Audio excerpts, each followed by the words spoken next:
doing was immediately gone. Can y'all let me know in the chat? OBS just dropped out on me, which again, one of the few reasons why I was like, I need to make the switch over to a obviously more expensive but reliable network, and so frustrating, so frustrating. But we're okay, we're all right. No pasa nada. No pasa nada. I just need to make sure that, let's see, that we're back on Twitch, we're back on YouTube. I just want to double check everything's on the up and up.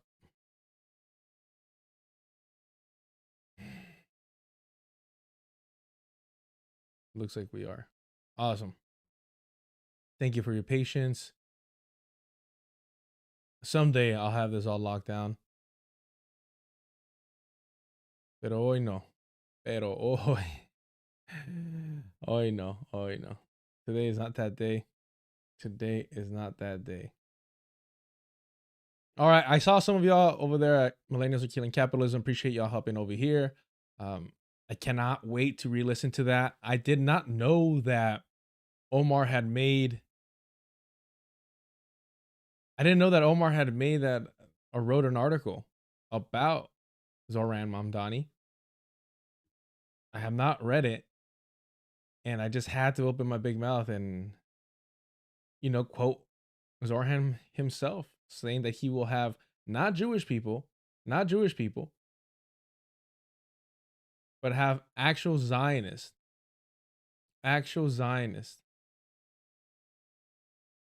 on his cabinet team. What are we calling it here?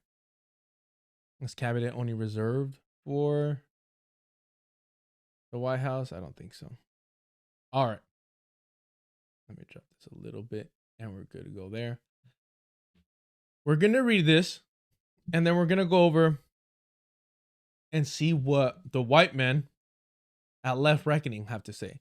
Now, if you don't know, Left Reckoning is a podcast of Matt Leck, the producer of The Majority Report, and David Grissom. Now, David Grissom, I used to like. He seemed like somebody that was fair-minded, even-handed, didn't allow himself to get caught up in, the Wonder Bread tube of it all, and just seemed like the quiet dude, interested in doing good work. So I thought, but of course the whiteness took over. It happens to the best of them. And also remind me of, ooh, this is a good one. Did I pull this one up? No, I didn't. We'll read this right after then. This is from June though. Fuck it. We're doing a lot of reading today. You have been warned. Y'all. We're gonna do a lot of reading. Look at this article. Back from June though. It'll be fine. Zohran Mamdani better get ready to fight the NYPD. That's why he's been kissing their ass. First, we'll check out Zohran Mamdani meets the Jews of Park Slope, which is just, I thought we weren't allowed to say like the Jews. You get what I'm saying? Or it's context, right? Like you can say Jews in context, but the is a little, like, I don't know. I've already been accused of so much in regard. But I'm a little nervous over here. All right. Let's lock in. Yeah, let's start with that, and then I'll bring up, there's a couple moments here in this that I can't help but to cover because it made me laugh. Maybe we should do that first, and again, appreciate y'all.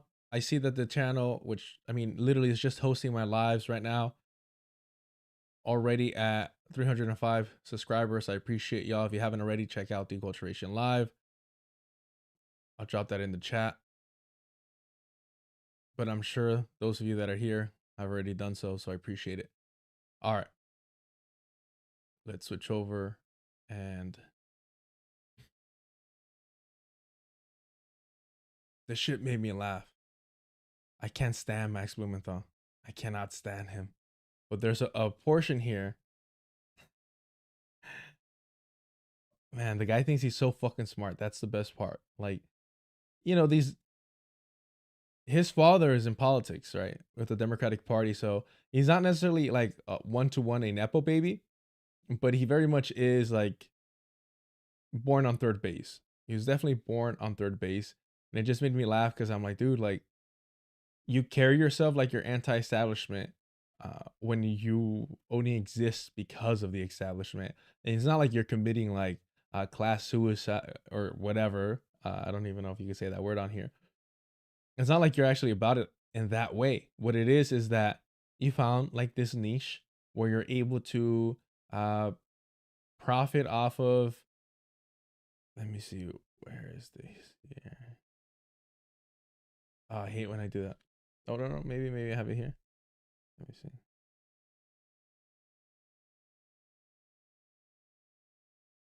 1941, I think.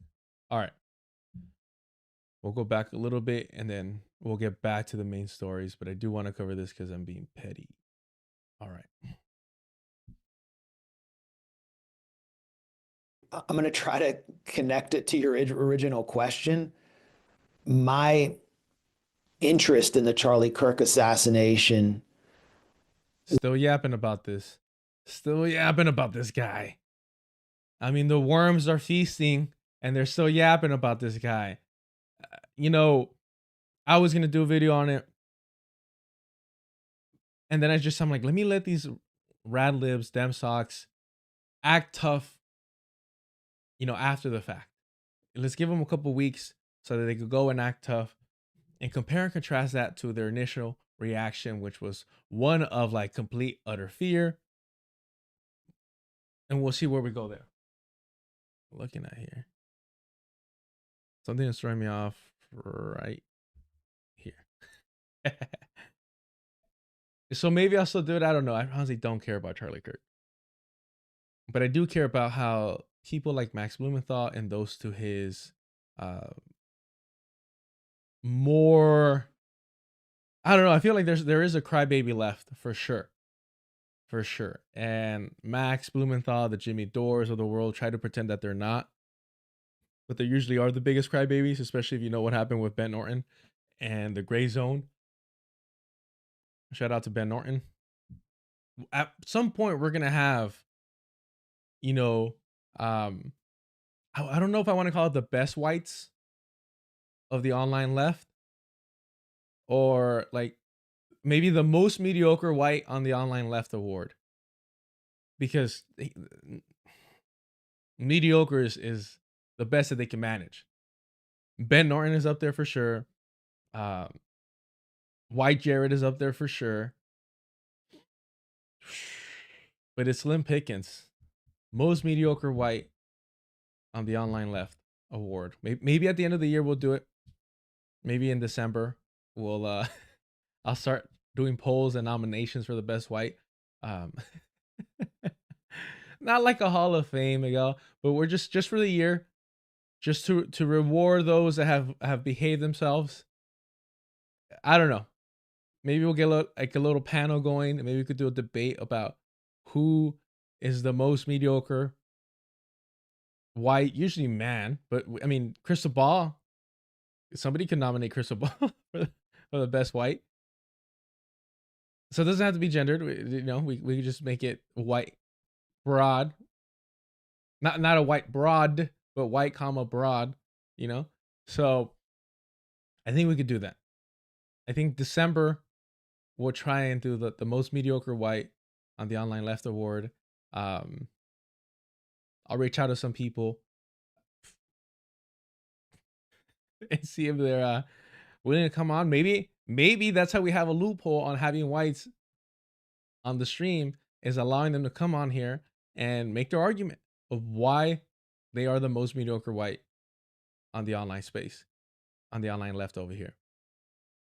These are just ideas, I'm an ideas guy. But listen to this idiot talk about Charlie Kirk. Was partly driven just by the usual attempt to interrogate how power works Mm. rather than to just simply moralize about his legacy and all the So listen, his interest in this was about how power works.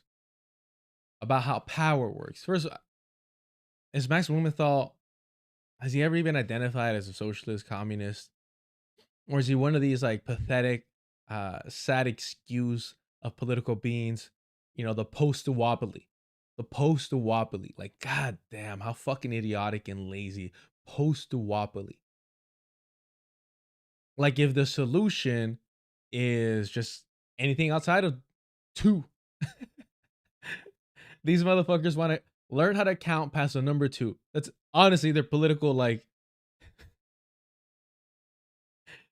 awareness and intellect is like, can we please count past two? That's all they want. They want to learn about the number three. They want to learn about the number four. They want to learn about the number five, etc., etc., etc. That's what their political ambition is. To learn more numbers. Ooh, Chitty Matcha throwing a curveball. I don't know if Mac counts. The other half of the duo is black. He just doesn't do the video version. So what I'm hearing is that Jared hogs the platform, the mic, the camera. He doesn't allow the other half of Millennials Are Killing Capitalism on. Wow. It's not Chitty Matcha is not boding well for Jared, for white Jared. I don't know. Look, I'm not saying best white platform, best white. It's not, well, first of all, we're not saying best, right? We're saying mediocre. We're not saying the most mediocre platform. Yipper, get the fuck out of here with that.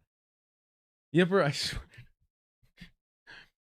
Jared is also Irish. I don't hear a fucking accent. All right? I'm like reverse ice over here. Essie. It's Essie over here. I need to hear a goddamn accent or it doesn't count.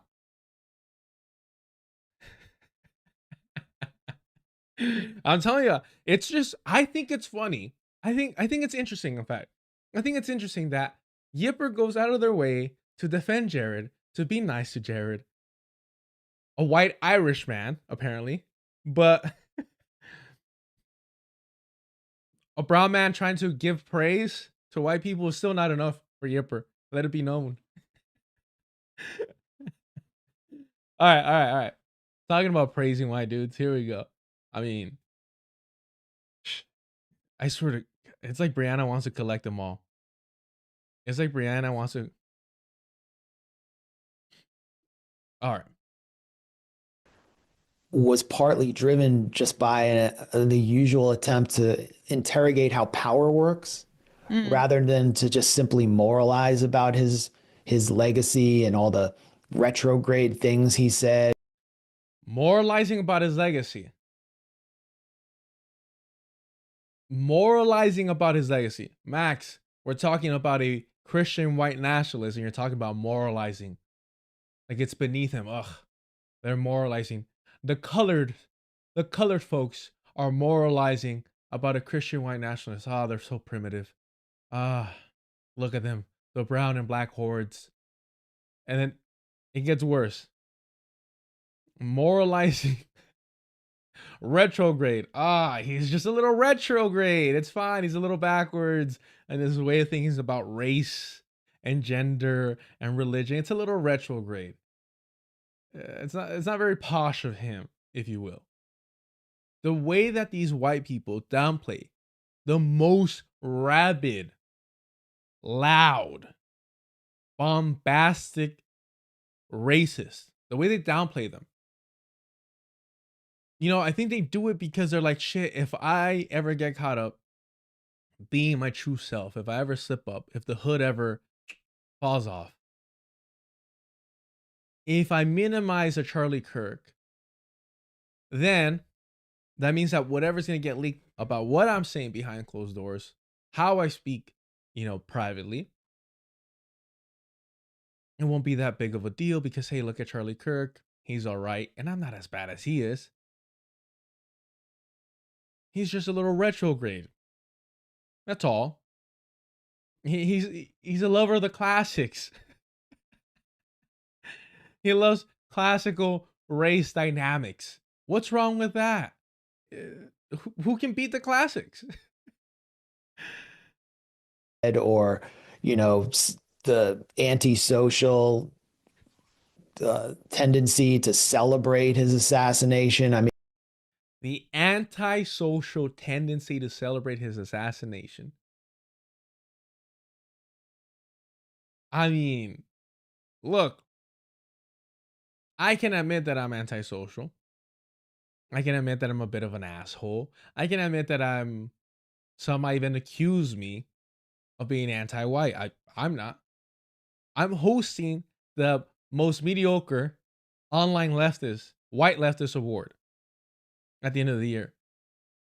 How can I dislike or dare I even say hate white people? That is blasphemy. That is slander.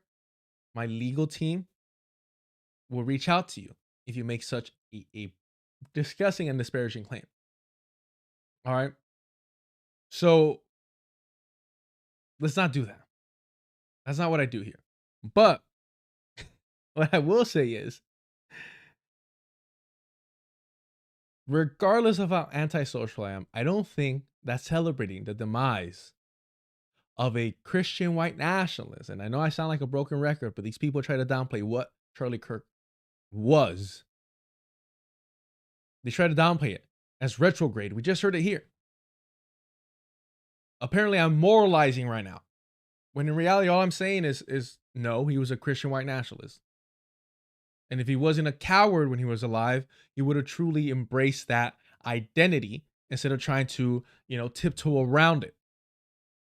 If we're being moralistic, no, honest. If we're being honest, let me adjust this over here. That's way better, but I need it brighter. Oh, I see what's happening.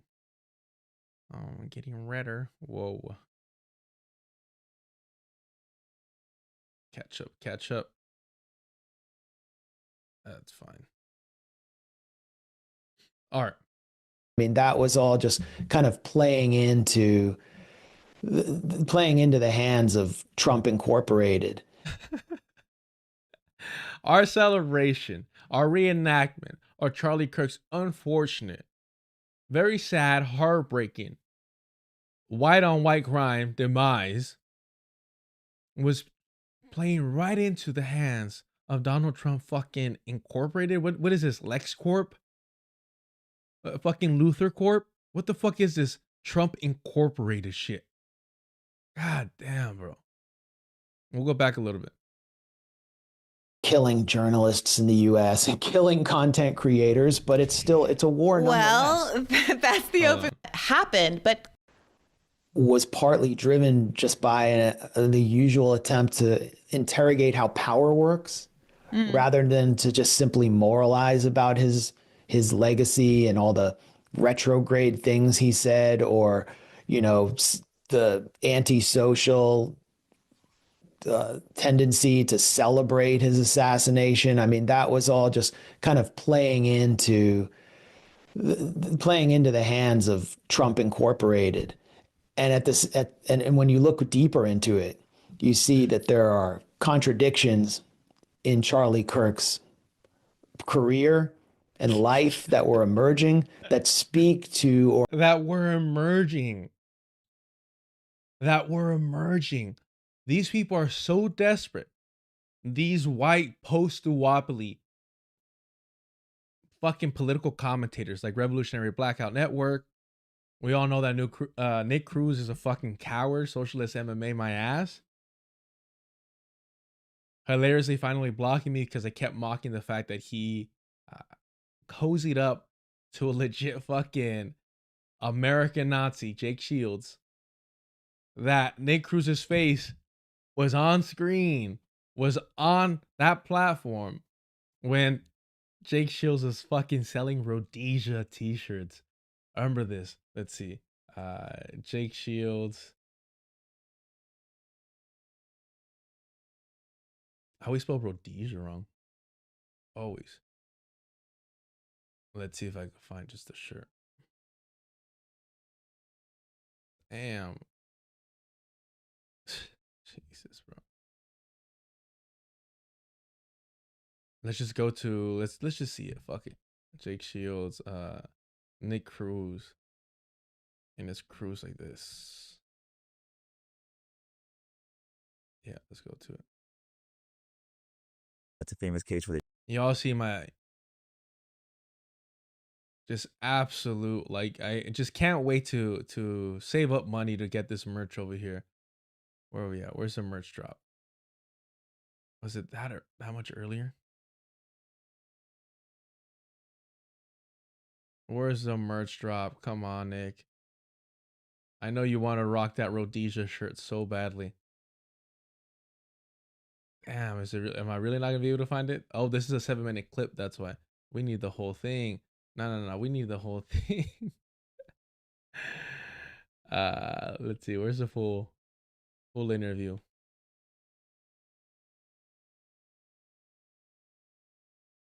Full interview. Whoa. Jake Shields, Nick Cruz.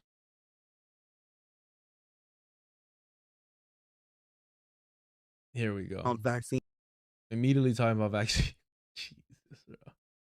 Take your shots, everyone. Take your vaccine shots. Look, here we have Revolutionary Blackout Network, formerly known as Fred Hampton, leftist, helping Jake Shields, an American Nazi, sell Rhodesia t-shirts.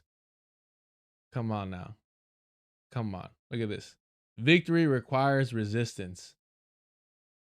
Look at this. I mean, you're gonna look fucking firme with this shit on. The next fucking Klan rally you're at, Nick Cruz, you're gonna be looking hella good in this fucking tee. It's already white. It's already white, so it's gonna match whatever fucking. I mean, I think at some point Nick Cruz had like a loner Klan fucking robe, and eventually he's like, you know what? I'm coming here often enough. I'm just gonna buy my own. You know when you get tired of like getting the rentals, and you're like, I'm just gonna finally do it. I've been committed enough. I've been going. I'm gonna do it. I'm gonna make the purchase. It's a little expensive, a little bit above my budget, but I'm getting a lot out of this. All right, whatever hobby you have, fucking golf, fucking martial arts, whatever it is, snowboarding, whatever. All right. I say football, but in this case, it'd be soccer, right? Whatever it is that you're investing in, hobby that you're doing that's, a little expensive. But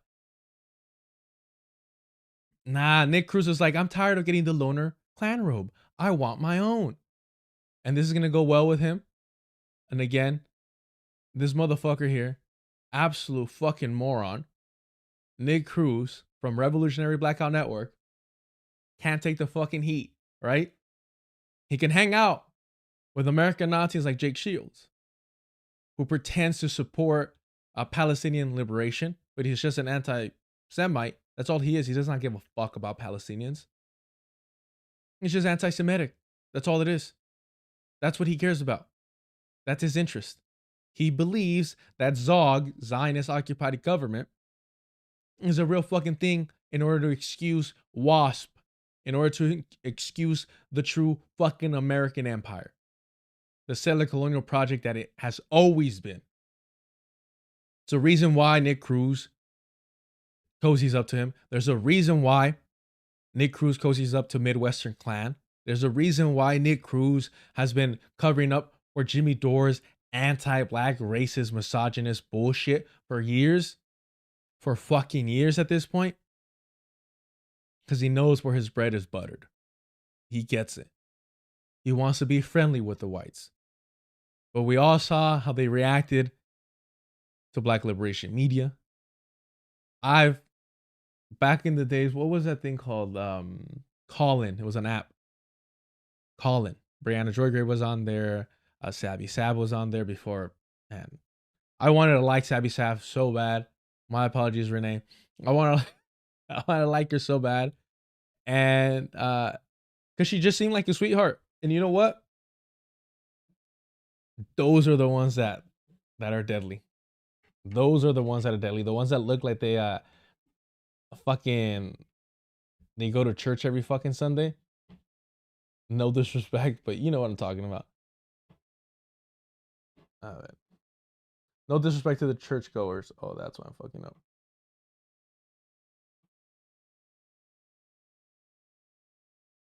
Where are we at?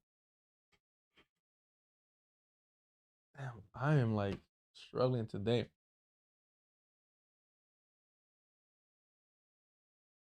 David Barnes, I just subscribed to Sabby Sab like 2 months ago. I'm not gonna tell you who to subscribe to and who not to subscribe to. I'll let you figure that one out on your own. But Nick Cruz right here helping his good white friend, his good American patriot. Jake Shields push for fucking Rhodesia white man fight back t-shirts. Talking about, it's fine to support the white race. Victory requires resistance. These are, you call them Nazis, you call them Klansmen, you call them whatever the fuck you want. These are white supremacists here. This is white supremacist merchandise. And this is what Nick Cruz was helping fucking sell. This is what Nick Cruz was helping to fucking sell. Just to cozy up to white people. Let's go back to good old Max Blumenthal. Because we're being moralistic over here. Jake Shields isn't an American Nazi. He's just retro. That's a retro t-shirt. Or encapsulate the wider divide within conservative circles, I guess between Con Incorporated, Con Inc., and the conservative grassroots, that the donor class that had built Charlie Kirk up, which was substantially Zionist, and some of them, were Christian Zionists from industry and finance, they were enacting an agenda or demanding that Charlie Kirk subcontract for an agenda that was totally at odds with where the conservative base was, and it was becoming embarrassing and impossible for him. So I started looking into that. I started talking to longtime friends of Charlie Kirk, people around TPUSA. I had people come out of right-wing media who I never thought I would speak to. This motherfucker just said, I talked to all his friends, all his close allies, people in right-wing media that I never thought would speak to me. Why do you think they're going to speak to you? Because you're a useful fucking idiot. Shitty Matcha is just really intellectually lazy to not do a bit of research on the guests like that before platforming them, especially a settler colonizer. If it was that easy for you to find, he could have too. Well, no, that was on Jake Shields' platform. See, Nick Cruz is obsessed with being accepted by white racists. He's obsessed with it. He needs it. It's a kink, it's a fetish, whatever the fuck you want to call it. But he's addicted to it. He needs that shit. He needs that white racist approval. White approval is not sufficient. It needs to be a white racist to approve him. So he was so happy to be on Jake Shields' platform. It's fucking pathetic. I wouldn't be surprised if Midwestern Clan, Legger, whatever that fool's name is, I wouldn't be surprised if he's the one that connected him, because he was on Jake Shields' podcast before.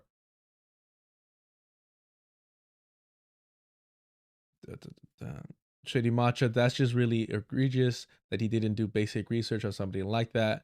I mean, just watch one fucking just watch one fucking episode of Jake Shields' podcast and you're gonna see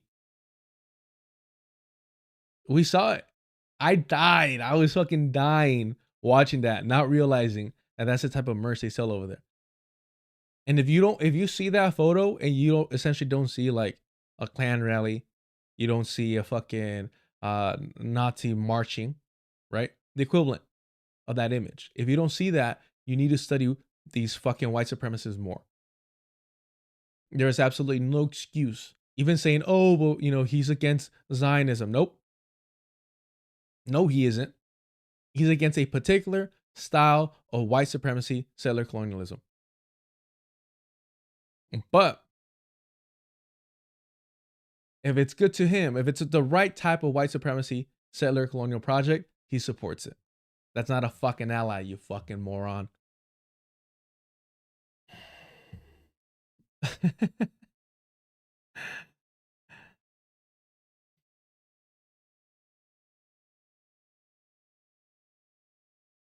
After my first investigation dropped, who wanted to tell me about what was going on just in right-wing media, where just every organization is under the control of some Israel first donor, and no one can say anything about Israel, and everyone must toe Netanyahu's line, and they're all like disgusted or afraid. So what Charlie Kirk and his killing, it spoke to something much bigger. And there were people who immediately came out, and it spoke to something much bigger that we're seeing play out in the wake of his death, which is the takeover of TikTok, which Netanyahu explicitly called for in a meeting with paid influencers, anti-woke influencers, where he's basically calling for an information war against the American public. And how does Israel roll? It operates through cutouts, who it uses the Zionist movement in the US as a base for its operations, so it has plausible deniability. They can't. See, he's not wrong. And this is a problem with somebody like Max Blumenthal. He does have a lot of accurate information.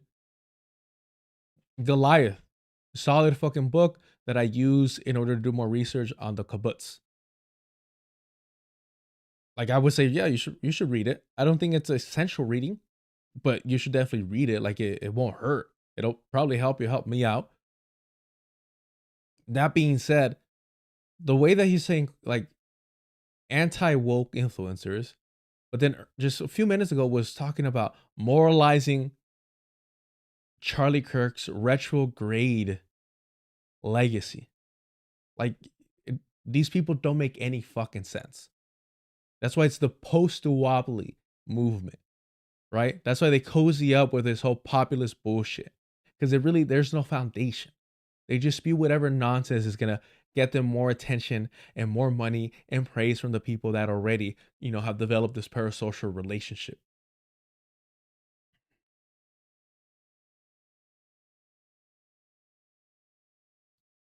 But that was basically it.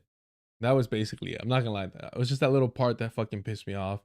I'm sure he says great fucking things afterwards. I don't fucking know. But the moment that you try to downplay Charlie Kirk as simply retrograde, and you're not calling him a straight up, you're not naming him at the very least, a white nationalist. At the very least, a fucking, damn, what the fuck happened with the lighting over here, bro? Is that better? I was blinding myself. If you're not calling him what he fucking is, what he was, because he's fucking worm food now, but what he was, then you're complicit in that shit. There's a video that just reminded me of like, bro, like if you're not calling this motherfucking shit out, then you're fucking normalizing it. I'm nosy, so I had to go look real quick. Who did let's see, Kim have on Friday?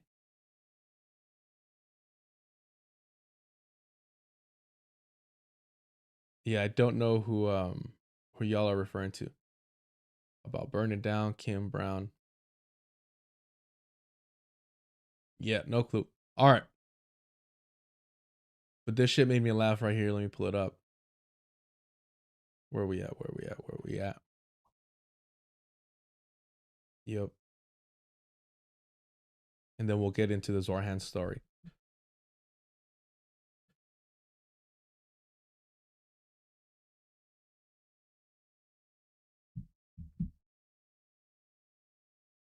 Let's move it over here so we know where we're at. I went immediately out of order, by the way. This is the order I was supposed to go on today. White culture has no culture. Political. I love Hitler. Leaked messages expose young Republican racist chat. JD Vance.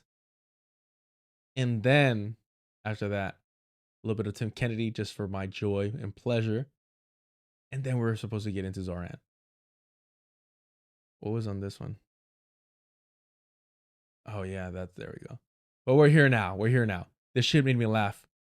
Into one that's affordable for each and every New Yorker. But okay, I want to get to that, absolutely. But do you believe that Hamas should lay down their weapons and leave the leadership in Gaza?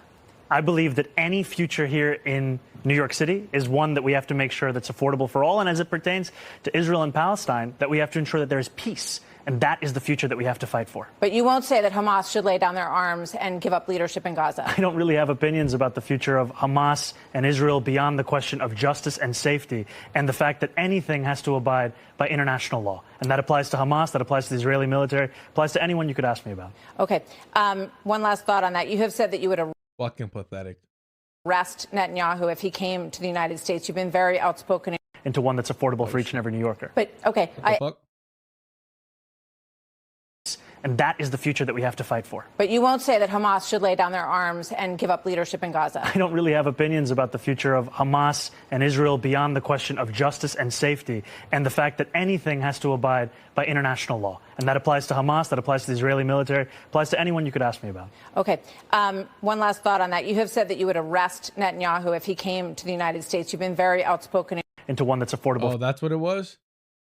Why the fuck wouldn't you get... Oh, shit. I gotta find it now. I gotta find it. Let's find the actual thing. I usually try to do this anyways. But the only thing that I saw pop up was, of course, this fucking moron. Let's see. Fox News, fucking Zohran, Mamdani. No, not housing. Just want the interview.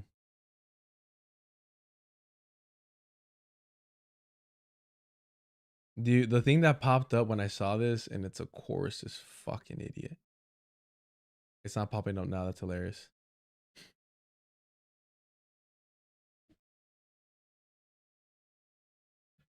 I saw this thumbnail. Oh, that's fucking hilarious. That's all I was seeing earlier. Oh, well. Give me the actual interview. Oh, yeah, this. The fuck? Is the audio off? Qualifications. You know, some say you have never. Yeah, don't care. But he was praising him. Is it this one? 20 hours ago. That's 3 minutes. Not the message. Why is it so hard to just find the fucking interview? Was it just 19 minutes? The mayor of New York City, which, you know, last night I chat GPT'd, where is the capitalist and global finance center of the world? And it said New York City, which made me feel good as someone who loves New York City. It made me feel good. Chat GPT made me feel good. You guys, y'all can call me racist for that. I mean, sexist for that one. I'm not gonna lie. Moniker that you're proud of. Jesus. Move on to New York. You want to be. Why is it acting up right here? Look, shows transcript. Cool. Comment, fine. Hamas, and it shows me Hamas on the fucking. Let's see here. Yeah, that's why I'm like, what the fuck, bro? Trying to find it in here.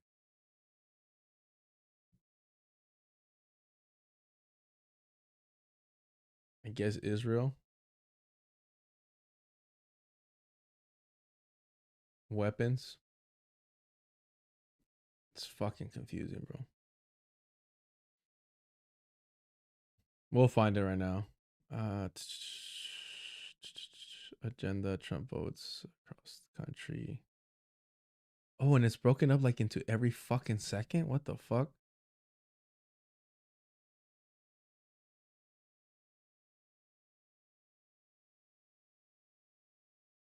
Garbage on the streets, goddamn. It was pretty wild that like New Yorkers or New York, like you just toss, or they used to leave their trash, just their trash bags on the side. I always found that it looks cool, but I would not want to be around it. Let's see. Oh, here's the apology though.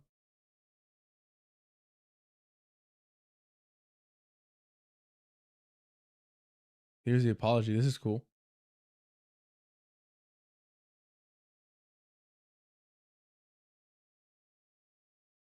I hate this right now. I'm so upset. Think of.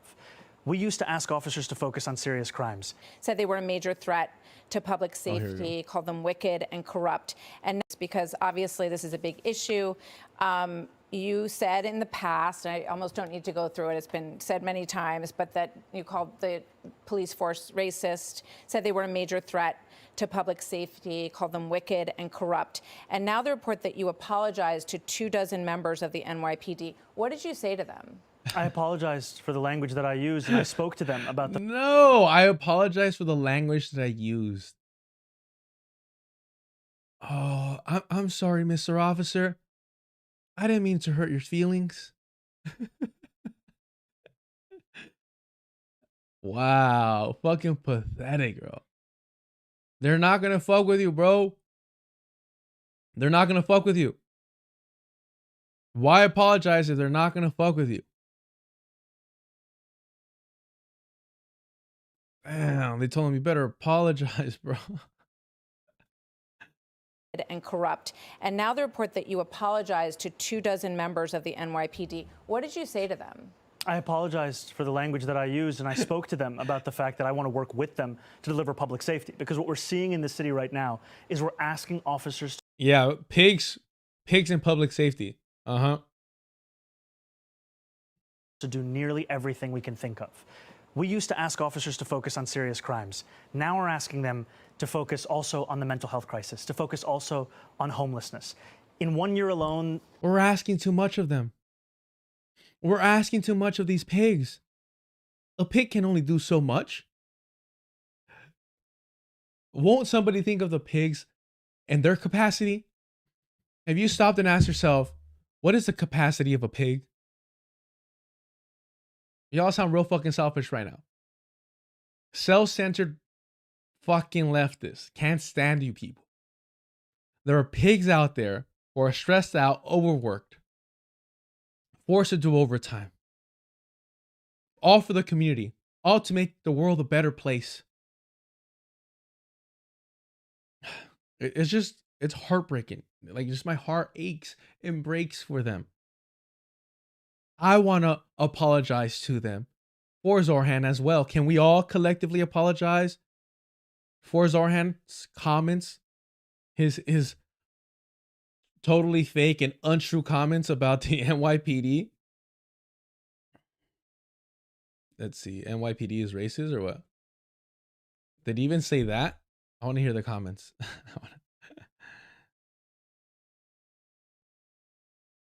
Damn, Politico is already on it, but I want to see the original fucking comments, man.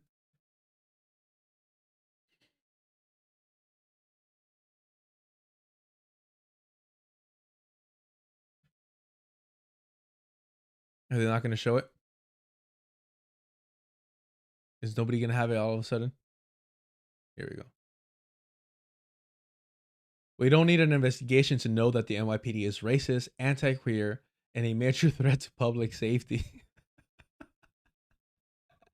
This is why I can't stand these motherfuckers. You know the truth. You speak the truth to get our attention, to get our faith, our belief, our support, our investment, our fucking hopes up. You know the truth. You speak the truth to gain power. You obtain power. You're so close. You can fucking taste it. It's right there. And then the switch up. And then the fucking switch up. Look, this is crude. And I don't like talking like this, especially on stream. But it really is the whole meme of like how they treat you after you let them hit. Like, that is the fucking... This is... Tell me I'm wrong. I don't like those crude type of... I don't, I'm a blue worker, but I don't like going blue like that on here. But tell me if I'm wrong. Alejandra Ocasio-Cortez, Zohran Mamdani. The working class let you wine and dine them. We went to the voting booth. We voted for you, aka consent to hit. And then what happens? And then what happens? Oh, then you start ghosting us. Oh, and then all of a sudden you're too busy for us. Nah. All of a sudden you got some other friends you gotta go apologize to. You know what I mean? Man. We don't need an investigation to know that the NYPD is racist, anti-queer, and a major threat to public safety. What we need is to defund the NYPD, but your deal with New York City Mayor uses budget tricks to keep as many cops as possible on the beat. As many cops as possible on the beat. No to fake cuts, defund the police. Now here's the thing. Budget tricks to keep as many cops as possible on the beat. Mamdani has not talked about removing police officers. He's talked about making sure that they're not quitting because of the forced overtime. Almost, really, if you think about it, an NYPD officer is basically an indentured servant. He's an indentured servant, to the people, to the criminals of New York City. They're the real victims.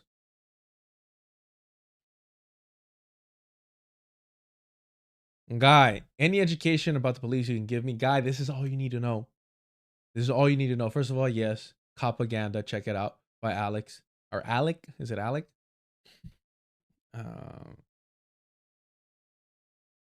Here we go. Alec. Not even gonna pretend to know how to say his fucking last name. What is this Polish ass, Swedish ass fucking shit right here? Got more than 1K. I'm suspicious. That third K, Alec. Check out. Actually, please check out Renee.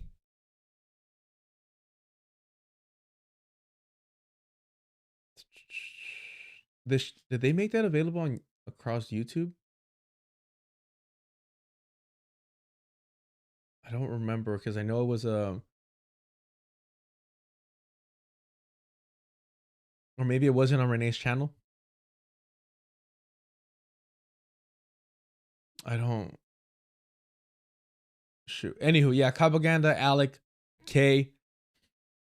Check that out. But just ask yourself this, and I was fortunate enough to ask Alec this in the chat during that conversation. Guy, is that a free read? Any book is free if you do a little bit of the work. But I will say Alec is somebody that you should support if you can. And I believe that all the profits for the book, he was donating them, if I'm not mistaken. Somebody correct me about that. But I'm pretty sure, like, if you buy it, like, one, it's a great book, even from the little that I've read so far. And two, like, I think it's for a good cause in general. One, supporting a really great writer, journalist. And two, I'm like 99% certain he said that the profits were going to go to some donation, some charity. I don't remember what it was, though. So I would implore you that if maybe you can't purchase it now, and you have to sell the 7 C's to read it, do what you got to do. Education and reading should be free. I believe that writers like Alec should be financially compensated by the state, believe it or not. A whole other conversation. But if you can't right now, we're all struggling, I get it. Do what you got to do to gain that information.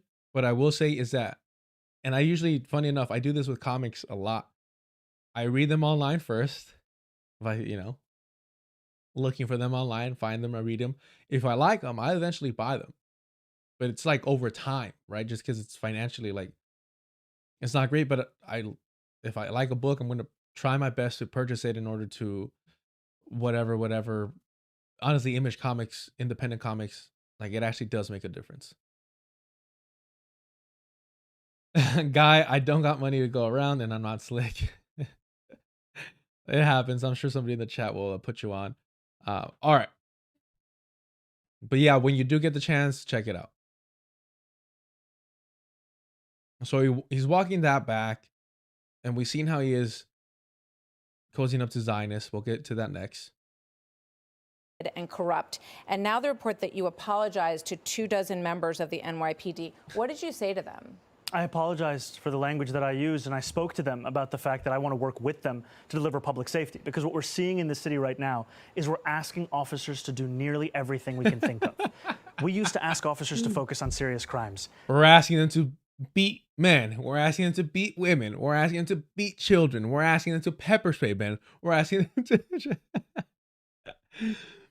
And don't get me started with, non-binary folks, queer folks, and trans folk. Oh. Well, he knows what I'm talking about because he tweeted it a couple years back. He knows exactly what I'm talking about. How fucking convenient. Now we're asking them to focus also on the mental health crisis, to focus also on homelessness. In 1 year alone, the NYPD receives 200,000 mental health calls.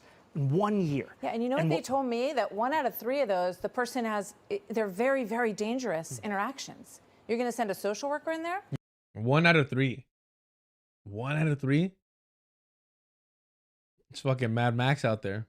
You can always have a police officer actually come to address that. But look, you're saying there it is. A simple pushback. It's a made up statistic. 1 in 3 are violent. 1 in 3 are violent.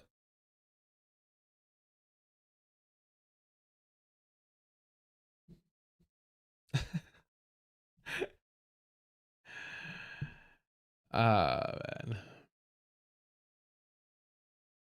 If Yipper, look, if you think a guy with that last name is white, I don't know what to tell you. You sound like a racist. A white man's name is Smith. A white man's name is Smith. Something good, something pure, something Puritan. Shitty Matcha, what's his comment? Try Anna's archive. I think they have propaganda for free. What is that? Anna's archive. I don't think I've ever heard of that, Shitty Matcha. I don't know. Books for free? Ugh. No. We don't do that around here, Chitty Matcha. If something like that ever happens again, I'm reporting you. I'm reporting you to Zohran's friends. Like the slightest pushback, the slightest fucking pushback. 1 in 3 made up statistics. Like, oh, dude. 1 year. Yeah, and you know what they told me? That 1 out of 3 of those, the person they're very, very dangerous interactions. Very dangerous. You're going to send a social worker in there? You can always have a police officer actually come to address that. Oh no, the cops gonna be there with him. Don't worry. Bruh. But look, you're saying 1 out of 3. 2 out of 3 times. If you don't need the police and you're sending them to do that, then why aren't you sending them to respond to shootings and murders? 5-6 years ago, the response time for officers was closer to 10 minutes. Now it's closer to 16 minutes. New Yorkers deserve a police department that is asked to do the things that it can possibly do, not one that covers the failures of every break in the social safety net. So Motherfucker said, I want the pigs to get to your home as quickly as possible. He said, I want to make damn sure you have no time to collect yourself, because we know that if you are in an emergency and you're freaking out, maybe you're a little emotional, maybe you're a little heated, maybe you're a little sad, whatever the case, whatever it might be, you want to make sure that you and perhaps the people around you have as little time as possible to be adults, be mature, and try and control the situation before the pigs get there. Because we know that when the pigs get there, they're going to de-escalate, aren't they? They're going to de-escalate. They're going to be logical. They're going to rationalize with everyone. They're going to be compassionate. They're going to be understanding. They're going to listen and hear you out. Yeah, that's how that works. Police officers that I spoke to, they don't want a behind closed doors apology. They want a broad public apology. Get on your fucking knees in Times Square.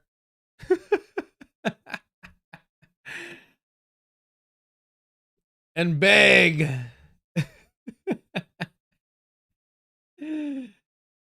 Oh, man. What a fuck. Absolutely no self-respect. Apology for the things that you suggested about them. Will you do that right now? Absolutely. I'll apologize to police officers right here, because this is the apology that I've been sharing with many rank and file officers. And I apologize because of the fact that I'm looking to work with these officers, and I know that these officers, these men and women who serve in the NYPD, they put their lives on the line every single day. And I will be a mayor that What changed your mind about it? You know, First of all, weak ass apology, because he's saying, I will apologize here. But he's not apologizing, right? Like, oh, I'll give you an apology because I fucked up. And then you walk away and then it's like, hey, you didn't apologize. No, I said I was going to give you one. I want to hear it. I want to hear it. I want to see you cry. I want to see you grovel. Come on, Zohran. Not enough tears. Not enough snot bubbles. But you know what? She's fucking killing it, bro. I mean, fuck, bro. They, you know, the fucking hair dye is not fucking, did not burn out all the brain cells. There we go. There we go. Oh, that's sexist. Nope.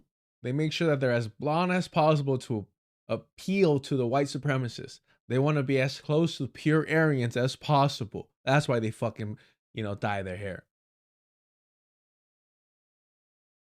But good follow-up. What made you change your mind? Let's hear it. I moved to the city when I was 7 years old. Yeah. I grew up here. And two of the things that I thought often about was safety and justice. And growing up here, learning about... Motherfuckers, Captain America over here. Safety and justice. And the American way. The case of the exonerated five. Learning about Sean Bell. Learning about Eric Garner. Learning about Michael Brown. And then in 2020, the year where all of these tweets are referring to, it was the year when George Floyd was killed. And it felt like safety and justice had never been further apart. And it was actually Eric Adams in 2021 who said that New Yorkers need not choose between these two things. And so one of my focuses was, how do we deliver that justice? And now what I know, having represented 100,000 people in Western Queens, is that to deliver that justice, you have to also deliver that safety. And that means representing the men and women in the NYPD. It means representing the black and brown New Yorkers who've been victims of police brutality. It means representing the Muslim New Yorkers in my district who were surveilled on the basis of their faith. That's 68%. No. The people that are harassing the black, brown, and Muslims. Yeah, you know, we need to be more compassionate towards them as well. When you start to equate and put on the same fucking platform, the same playing field, the oppressors and their oppressed, the predators and their prey, when you start equating them, you already chose a fucking side, and it isn't ours. You already chose a fucking side, and it isn't ours. Percent of independent voters want more police. That's how you know it's good, isn't it, Jabari? That's how you know that this man is a man of the people.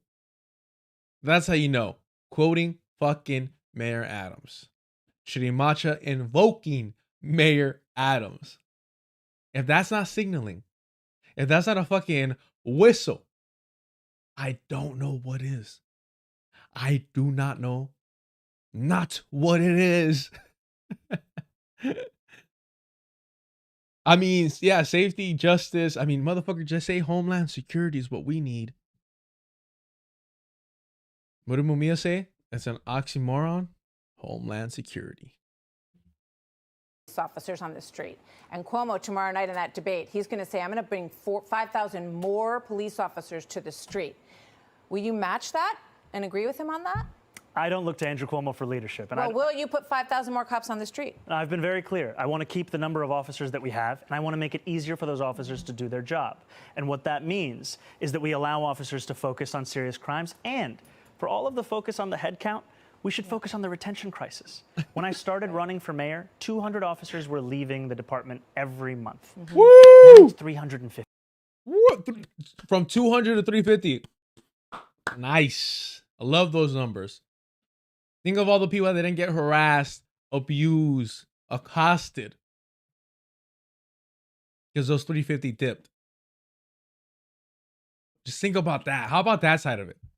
How many people were able to live their fucking lives in peace because of those 350 pigs weren't around to assault, harass, berate, belittle, and bully them? 50. And a lot of them are leaving because there's simply no way they can do their job in what's being asked of them. And to your point, however, Andrew Cuomo is going to say a lot of things tomorrow night on the debate stage. And frankly, I wish it was more like NASCAR, so New Yorkers could see the billionaires that were sponsoring him right on his suit jacket. Because this is a man who had 10 years. And I know now that it's politically convenient, he watches Fox News as well. So I'll just speak to him directly. Andrew, you had your chance to lead this state. You took that time to sell out working class New Yorkers to your billionaire donors. And instead of actually meeting the needs of people who couldn't afford to live in this city, you gave $959 million in tax breaks to Elon Musk. And now you want us to believe that we can't spend less money than that to make every bus fast and free in this same city. All right. I'm squeezing two very Please. quick ones here, Absolutely. if you can answer them quickly. And I will say, like, I get it. Libs, rad libs, dem socks. I get it. I get it. I wish fucking public transportation was free. I wish public transportation was free. I really do. I love public transportation. You don't agree? You don't agree? You're like, you made a little noise over here.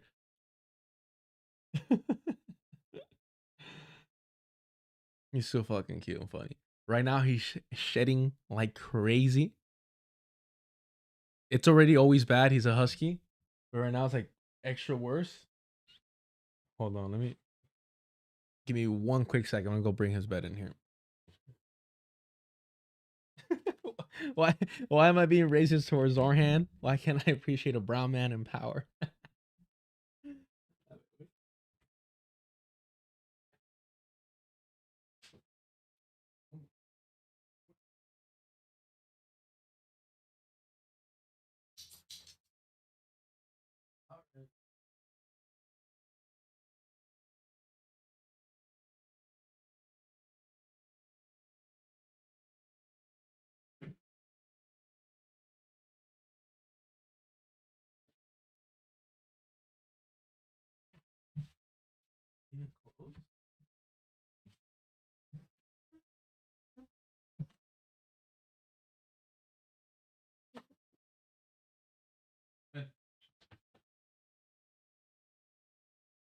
Ven, pero espérate.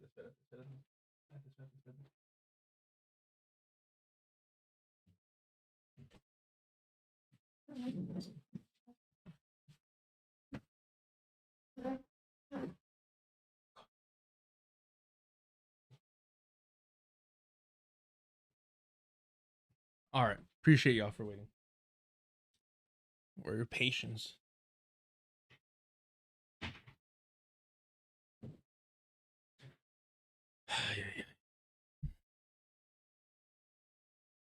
Is my husky dramatic?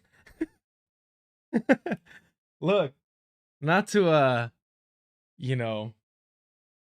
spread stereotypes, but what fucking husky isn't dramatic?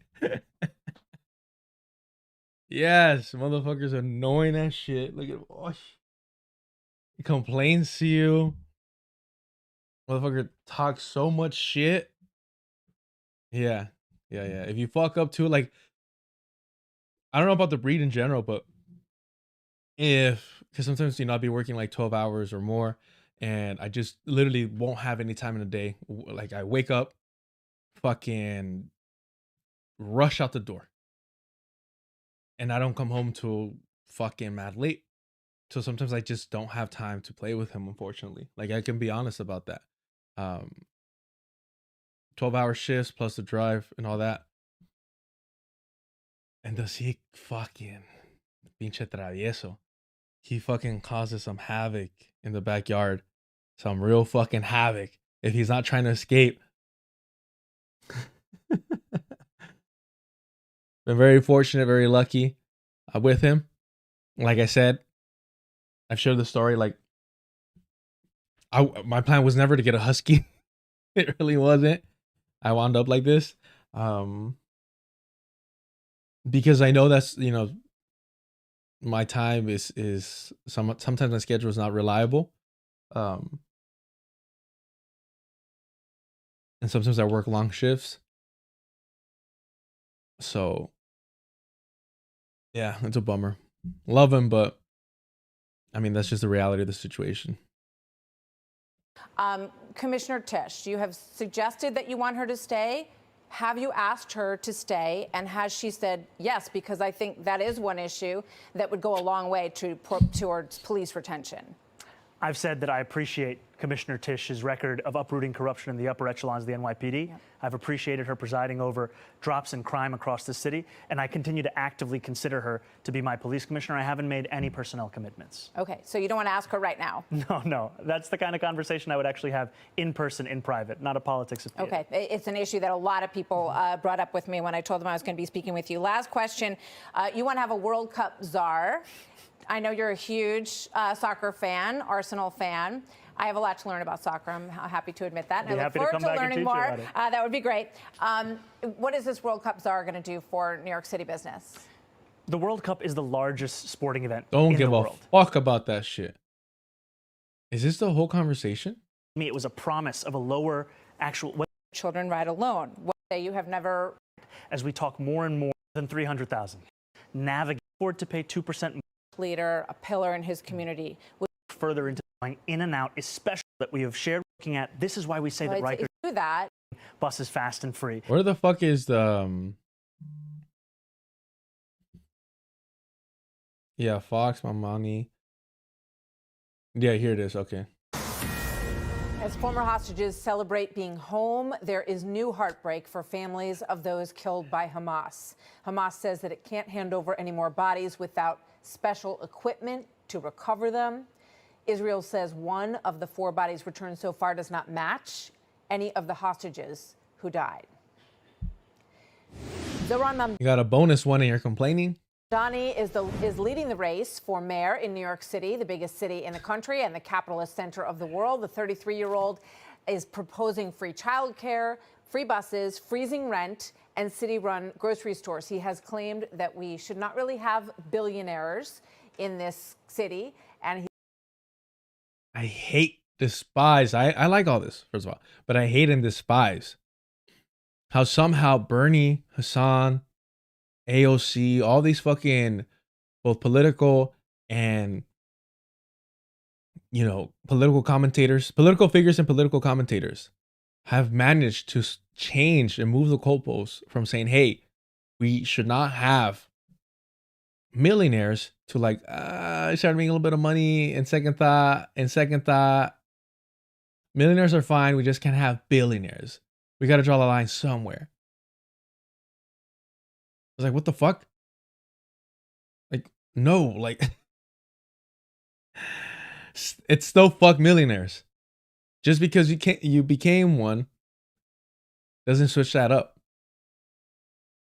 He has vowed to make New York the strongest sanctuary city in the country. His views on hot topics like the NYPD and Israel have been a constant source of controversy, but he is ahead by 13 points right now in this race. I sat down with him on the eve of tomorrow night's big mayoral debate in New York City. Here's part 1 of our exclusive interview.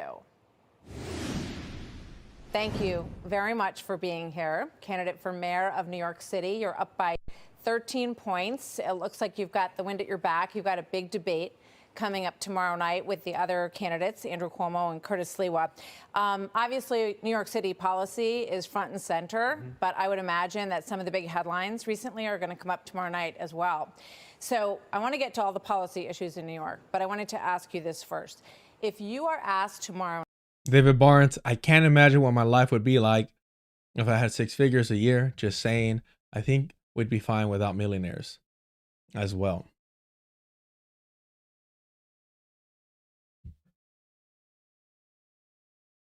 I don't even know what six figures is.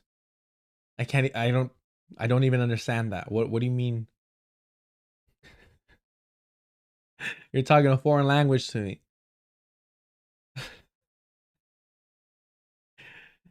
Night, if you give credit to President Trump for the ceasefire between Israel and Hamas and the return of the 20 living hostages, would you raise your hand?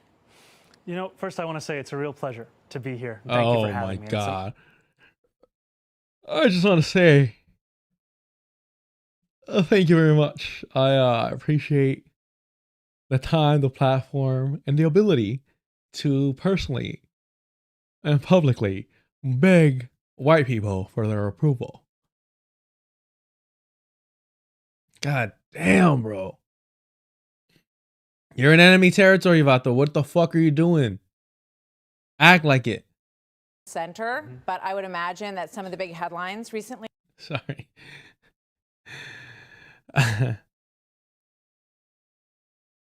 Balcones? 100K? No, I. Yeah, six figures. I get it. I'm just saying it's so out of the realm of my financial possibilities that I'm like, I don't even. No comprendo.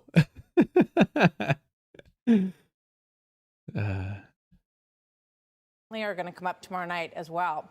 So I want to get to all the policy issues in New York, but I wanted to ask you this first.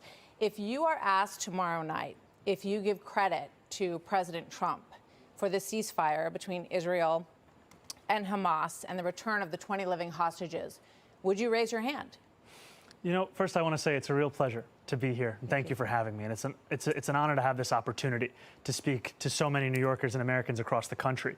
And when it comes to the ceasefire, I am thankful and I have hope that it will actually endure and that it will be lasting. And I continue to have concerns because I've seen reports still, just this in the last few days, that 5 Palestinians were killed by the Israeli military. And that's what gives me pause about issuing any kind of praise or celebration at a moment when it is still so in its infancy. And what I will tell you is that in that same moment, it is also one that requires a focus on ensuring that that hope, that belief in a better future is one that is emblematic in our policies right here in New York City as well. And that's what we're hoping to lead with. So would you give President Trump credit or not, to any extent? Credit or not? I think it's too early to do so. Too early to say. But if it proves to be something that is lasting, something that is durable, then I think that that's where you give credit. So you've denounced Israel and the United States for the response to the slaughter on October the 7th. In fact, at times you've called it a lasting stain. I'm not going to lie. I don't know why, because I'm fucking stupid, apparently. When she said slaughter, I thought she was talking about the genocide. I was going to say, oh, well, she won't. I mean, I was surprised that she was even going to call it a slaughter. I'm not surprised that she would not ever call it a genocide. But I was like, wait, whoa. And then she's like, on October 7th. And I'm like, yeah, I'm a fucking idiot. Makes total fucking sense. The response, and at times you have left October 7th out of your statements completely around. Nah. 121 KC. I seen you in the chat. God, this interview host is so fucking insufferable. I still can't help but to feel bad for Zohran. Ugh. I still can't, as in you don't feel bad for him, or I still can't help, like as in I can't help but to feel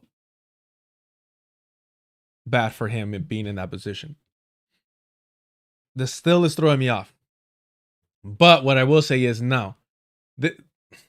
Look, Fox News does not hire intelligent people. Fox News does not hire intelligent people. Not only that, but the way that Zohran is responding is allowing her to build up, right? She's fucking jabbing. And the way that he's reacting to that jab is setting up the right. Is setting up the left hook, the right hook, the body shot. You know what I mean? These are just fucking jabs. And he's folding and breaking under the pressure of a fucking jab. And it's not because she's got a great jab. It's not because it's quick. It's not because it's accurate. It's not because she's throwing fucking fakes. You know? None of that. No. It's because He's fucking weak. It's because he's fucking weak because he's got no fucking guard. He's not pairing them. He's just another, or I'm sorry. I'm sorry again. I'm more sorry than last time. Ay, ay, ay. Yeah, okay. I still can't, was throwing me off. Yeah. I thought that's what you meant. And it's like, nah, fuck that fool, bro. I get it, man. Like I said, like I understand. Like, and I tell liberals this. I don't want to hate you. I don't want to hate the people you elect and uphold and glorify and put on a pedestal. I don't. Because they talk a good game and I want them to follow up with that. In fact, it would make it harder for those of us on the left to push. I mean, it's goddamn near impossible. You know, our ideology and our solutions to these problems. It would make it harder if liberals actually delivered, right? I mean, look at FDR. Look how they glorify. Everyone glorifies FDR because what he did for the working class, right? They ignore the fucking concentration camps of Japanese Americans. They ignore the fucking racism against Black Americans. Like they ignore all that because he provided some sense of financial stability, right? That is harder to compete against than these frauds like Alejandro Ocasio-Cortez, Zohran, and Bernie. But if they were actually delivering, if they were actually fighting for power and delivering on those promises, that would make it more difficult. Because part of what makes it possible for us to organize the working class is their frustration and desperation. Right? Exactly, CT. He saved capitalism in the US. That was his goal. That was his objective. And that's why liberals fucking love and adore him. But that made it difficult for the socialists, for the communists, and for the anarchists. And a lot of the working class was like, well, we got what we wanted. And then the capitalists, the ruling class, were like, all right, now we're going to start the slow process of pulling and removing that back, of gaining that back. And alongside that, we're going to eliminate, stigmatize, vilify, and target all the radicals, you know, in labor, but throughout. And then the people will forget. We're going to educate their children to forget and to view these people as villains.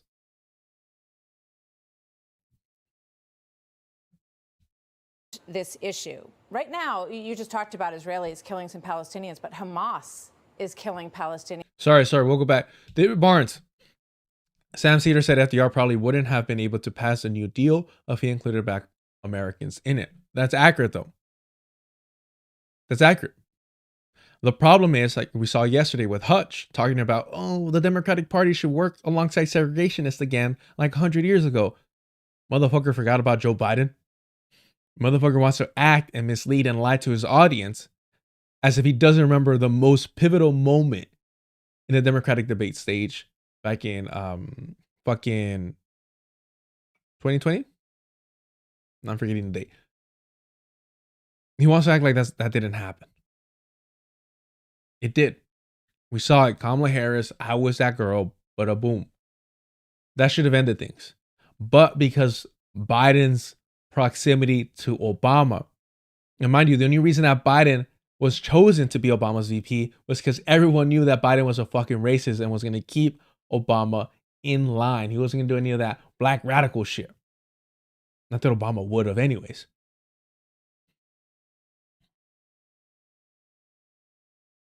But yeah, in that case, Sam isn't necessarily wrong. What's the issue is that white America, or just America in general, is always willing to sacrifice Black people for their own benefit, for their own growth, and claim that as victory. Within Gaza, and they have not returned the bodies that they promised to return, including 2 Americans, Itai Chen and Omar Nutra, whose families we have interviewed over these months. So what is your response to what Hamas is doing now? I think those are bodies and remains that should absolutely be returned. And I think that I have no issue with critiquing Hamas or the Israeli government, because my critiques all come from a place equating them. I have no issue criticizing Hamas or the Zionist government.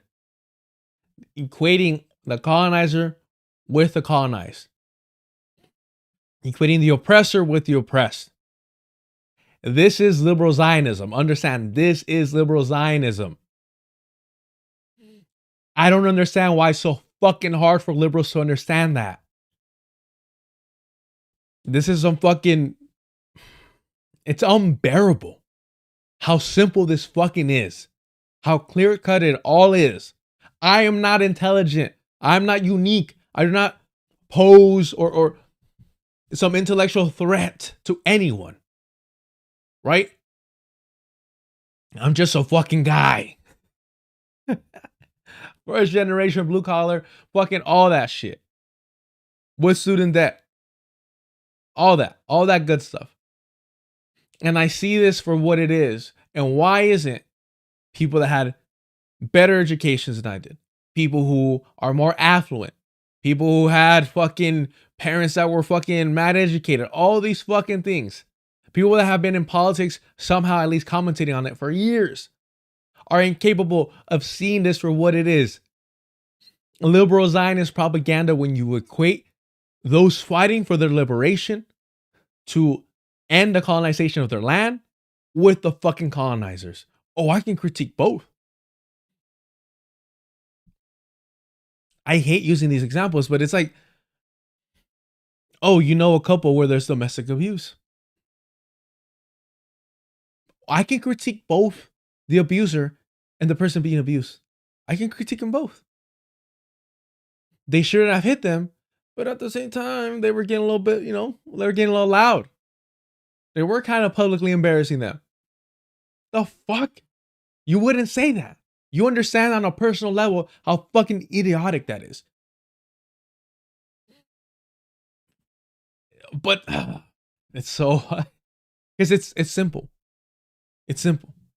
The great white savior saint Michael Brooks, it's not complicated. It's not, but why do they make it complicated? Why do they need to make it complicated? What is the goal? What is the objective of making it complicated? Of muddying the waters? What is it? It's to normalize. It's to normalize and legitimize. It's to make it status quo. That's all it is. And it's like, I don't think we are asking for much to acknowledge this for what it is. All we're saying is, hey, can you acknowledge reality? Is that too fucking complicated? Is that too much to ask? Why? Why the need to fucking lie and reframe things? At the very least, when you're fucking honest about it, we know where you actually stand. Zohran, were you lying then or are you lying now? And the fact that I got to ask that question shows that you're not somebody that's trustworthy. Were you lying then or are you lying now? Why do I have to ask that of anyone?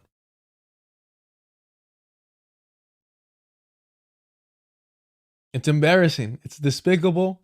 It's insidious. But when you call that shit out, what do you get called? A wrecker.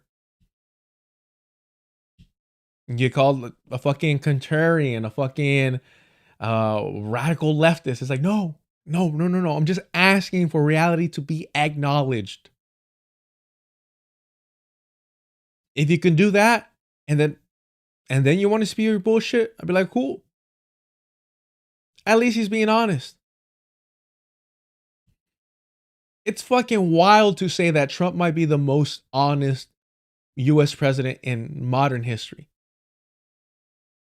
Because he's too much of a fucking narcissist to put, the PR of the settler empire first and foremost in the forefront, right? What's going on with the US, bombing and targeting Venezuelan boats, civilian boats.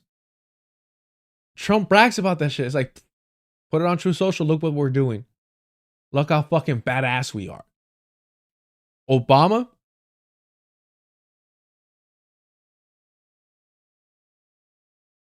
I'll joke about it, joining people with the Jonas Brothers. They'll laugh. They'll eat it up. It's cool. Mark Maron, yesterday we were going over it. How Mark Maron downplayed the criticism of the left towards Obama for his drone warfare. Once again, a Democrat, a liberal, normalizing, legitimizing, making status quo horrific, barbaric, monstrous, repulsive actions of terror. But it's fine. It's, hey, when they do it, it's okay. When blue does it, it's not really a genocide. Well, it's a genocide, but it's not like a red genocide. A red genocide would be so much fucking worse. So be grateful. Vote for the Democratic Party. Vote for the Democratic Party. Come on. It's for your own interest. It's for your own good. Your groceries might be cheaper. That's how they fucking get you.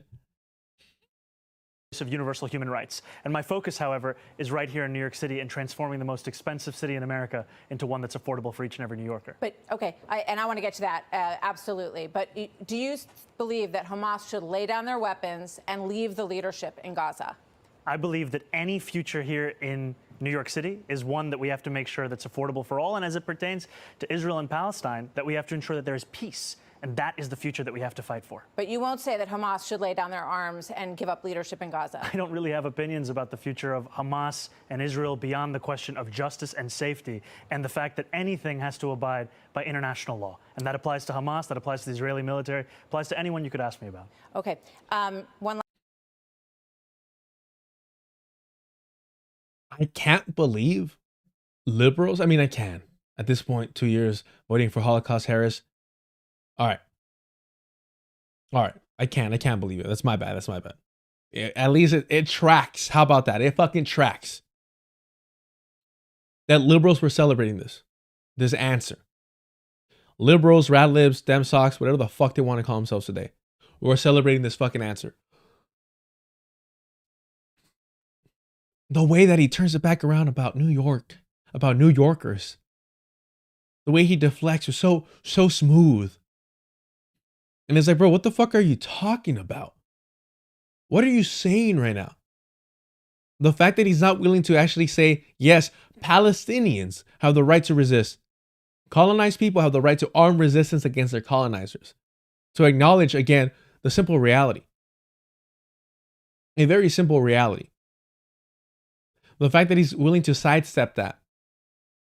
And once again, equate the colonized with the colonizer. Oh, I hold Hamas to the same human rights standards than their fucking colonizers, the Zionists. Who holds the Zionists accountable? No one. No one. We know this for a fact. No one holds them accountable. Who holds Hamas accountable? The whole fucking world.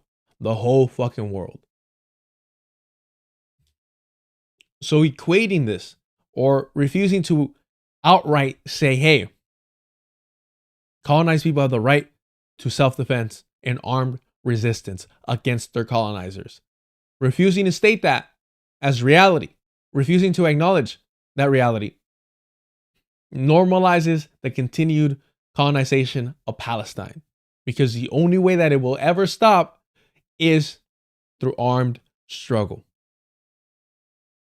That is just me acknowledging reality.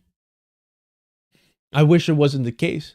I wish we could all hold hands and sing Kumbaya until the colonizer fucking, their heart grows 3 times the size that it used to be. And the colonizer realizes that we're all human beings and nobody's superior to anyone else. And then we win. We all win. I wish that were the fucking case. That's not reality. That's not reality. And the reality is that by sidestepping this fucking issue, by equating the colonized with the colonizer, by pretending that anyone can hold or anyone is holding the Zionist entity accountable, you're promoting Zionism. You're promoting Zionism. That's what he's doing. He's promoting Zionism by taking this approach.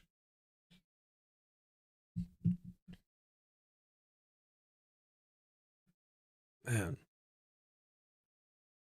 We are an hour and 30 minutes into the stream. Just to remind you all, if you haven't already, please hit the like. Help support the channel by hitting the like. Get busy in the chat. I'm seeing new fucking names over here. I appreciate y'all jumping in. Don't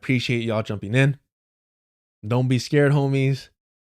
We're a little rowdy, a little rough around the edges, but the chat is a good place to be at. Helps the channel out. Let yourself be heard. Don't forget to hit the notification bell to know when I go live. I go live Wednesdays, Thursdays, and Fridays. Super chats, super stickers are turned on. If you want to financially help out, anything helps. Anything helps. No pressure. Subscribe to Deculturation Live if you want to catch the stream later. That's where everything will be posted. Appreciate y'all in any way that you support the channel. If you share this with anyone that you know that they might like to hear somebody fucking ramble and lose their shit over these fucking liberals normalizing the most atrocious atrocities we've ever seen, the genocide of Palestinians. If you're sick and tired of hearing Wonder Bread Tube downplay and normalize the atrocities that the Democratic Party commits and suddenly only grow a fucking voice when the Republican Party is in control, do the thing. Last thought on that. You have said that you would arrest Netanyahu if he came to the United States. You've been very outspoken in your criticism of him. Do you stand by that? You would arrest him if he came here, if you were mayor? I've said that this is a city that believes in international law, and this is a city that wants to uplift and uphold those beliefs. The Prime Minister... The United States doesn't stand by the International Criminal Court. It hasn't signed the... I love this shit. She's good. She's good. She's doing what she needs to do. She's doing her fucking job. And Zohran chooses to fight, to compete, to go into combat, essentially with one arm tied behind his back. International law, international law, international law. The reason why you don't hear me talk about international law, when I say that colonized people have the right to armed struggle, to combat, rebuke, repel, stop their colonizers, I'm not talking about international law. That's not what I'm talking about. I'm saying that is their fucking right as human beings to resist. I'm not referring to international law. All right? Because that international law is the same fucking shit used to legitimize the Nakba, 1948. They want to go, no, 1967, 1967. Fuck that shit. No, I'm not here quoting international law. All right? I'm talking about something that predates that. The right to fucking self-defense. So when he's like, oh, we want to uphold international law here in New York, and this white supremacist over here rightfully says, the U.S. does not give a fuck about international law. The U.S. does not fucking abide by that shit. We don't recognize others as human beings. We don't want to be held accountable for our fucking war crimes. So we're not signing that fucking piece of paper. In which, honestly, to be honest, why the fuck not? Just fucking sign it. Nobody's gonna, who the fuck is gonna hold the U.S. accountable for their fucking countless, war crimes and human rights violations? Who? Please, let me know, chat. Let me know in the comments. Who is gonna hold the fucking U.S. accountable if they do sign that shit? I don't get the fucking performative fucking theater of saying, no, we're not gonna sign it. Do it, motherfuckers. Help illuminate how fucking pointless that shit is. Please. As if these last 2 fucking years haven't been enough. The treaty for the International Criminal Court. The International Criminal Court, however, has issued a warrant for the arrest of Benjamin Netanyahu. But what grounds in the United States could you arrest him on? As it has for Vladimir Putin. Exactly. I've said that I believe that we should uphold arrest warrants by the International Criminal Court, and that we should do so only in abiding with all of the laws in front of us. I'm not going to make a new law to ensure that we can actually do that, Commissioner? So he was just yapping. Again. Oh, fuck. I don't know if I want to do that, but we might go over Hassan's coverage of this. Maybe. Because I'm kind of surprised over here. Her follow-up questions are legit. On what grounds? If the US does not abide by this, on what grounds? Are you just fucking yapping to yap? Are you yapping some more? You walk that shit back the same way you did the NYPD, the same way you did about supporting Palestinians. You're walking all this shit back. On what grounds would you actually hold Benjamin Netanyahu accountable according to the fucking International Criminal Court when the US is not a signatory, does not abide? On what grounds? Well, I'm not going to create any new laws. I'm just saying I'll do what I can with, the existing laws. Well, then you can't do fucking shit. Then you can't do nothing.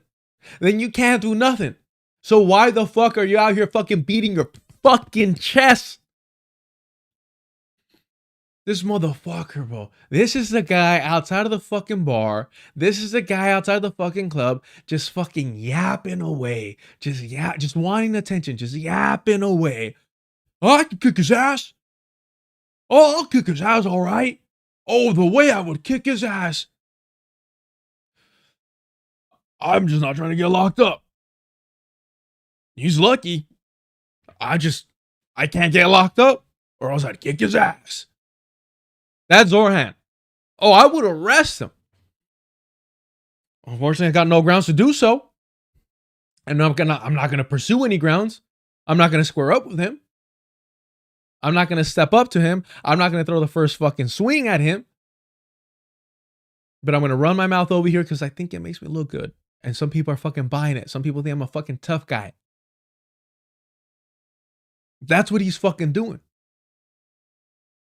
By saying, he could have easily said, oh, you know what? I think New York, hub of the fucking world over here. I'm going to look to see if maybe we could pursue some legal avenue to where we uphold certain standards that the international court has established or whatever. Or something along those lines. To where at the very least, if I can't arrest Benjamin Netanyahu and hand him over to the ICC, at the very least, I can ban him from entering New York. Something along, all I'm saying is if you're going to bullshit, follow up with the fucking bullshit.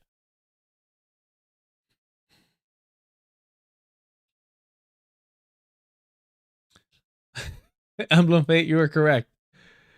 You're saying it wrong. It's called the African International,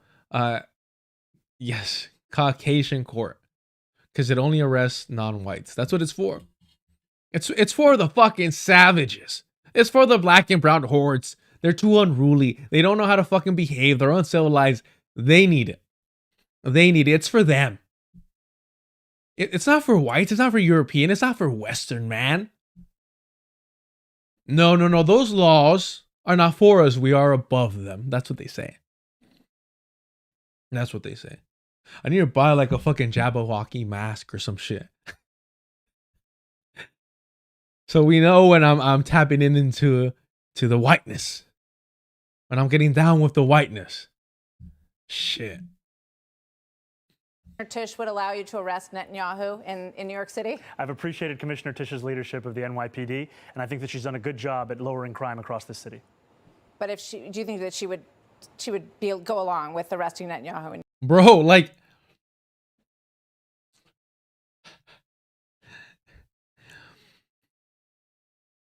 what the fuck? He dodged that shit like a fucking coward that he is. And she's like, let me repeat the question for you. Do you think, and it's like, I guess she just saves all that fucking energy for her when she's talking to a Democrat. New York. I can tell you that I'm going to exhaust every legal option in front of me, not to make new laws to do so. All right, so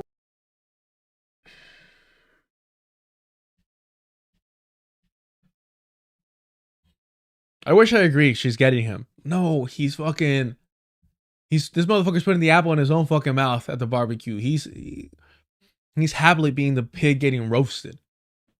He's like, shit smells good as his skin is fucking sizzling. And fuck, I just made the connection.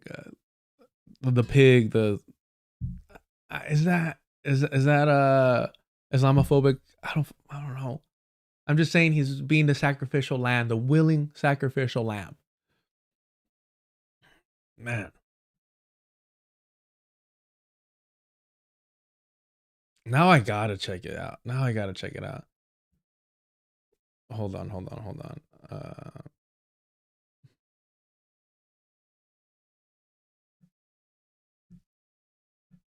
Look at these two things. Look at this. Look at these two. He destroys Fox host, and he's too charismatic. Can we just acknowledge how the so-called independent political commentators are just continuing to normalize and push the Democratic Party's propaganda? Now, that's actually what they're serving. That's actually what they're doing. Wow.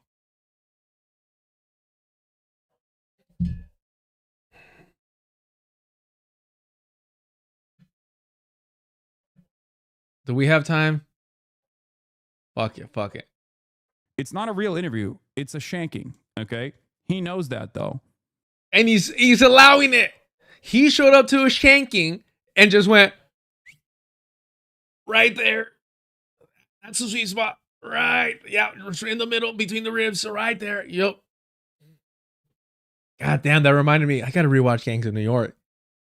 When Bill the Butcher is like showing DiCaprio's character, that's who you know who the real fucking star of the movie is. And he's showing him all the spots, the wounds, the injuries, and where you take him out.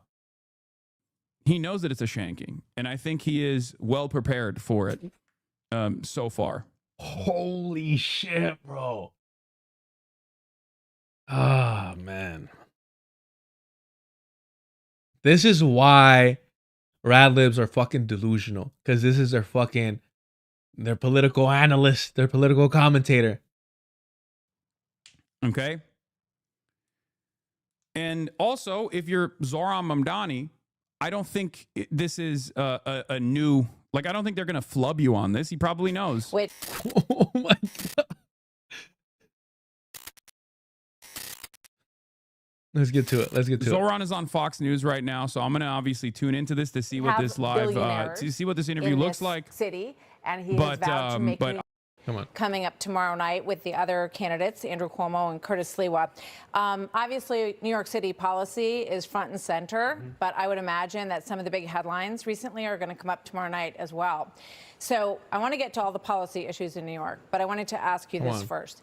If you are asked tomorrow night, if you give credit to President Trump for the ceasefire between Israel and Hamas and the return of the 20 living hostages, would you raise your hand?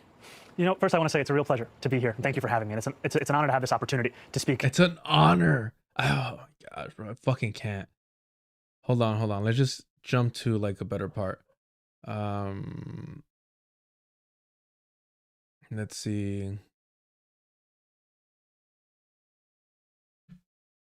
Yeah, let's go here. Because remember, y'all, keep in mind, this was Zohran's statement for October 7th.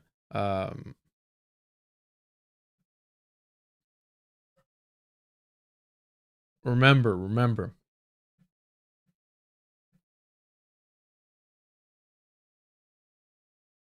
First paragraph. 2 years ago today, Hamas carried out a horrific war crime, killing more than 1,100 Israelis and kidnapping 250 more. I mourn these lives and pray for the safe return of every hostage still held and for every family whose lives were torn apart by these atrocities. Everything else is fucking irrelevant bullshit. You're censoring the colonizers. You're denouncing the resistance.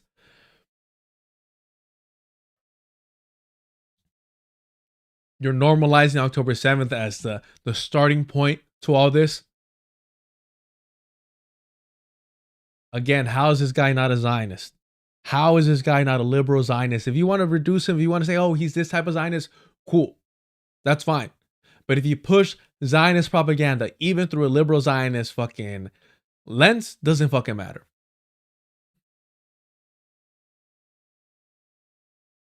So Good call. you've Good denounced answer. Israel and the United States for the response to the slaughter on October the 7th. In fact, at times you called it a lasting stain, the response, and at times you have left October 7th out of your statements completely around this issue. brother. But now you just talked about Israelis This is killing tough. Palestinians, but Hamas is killing Palestinians within. Bro.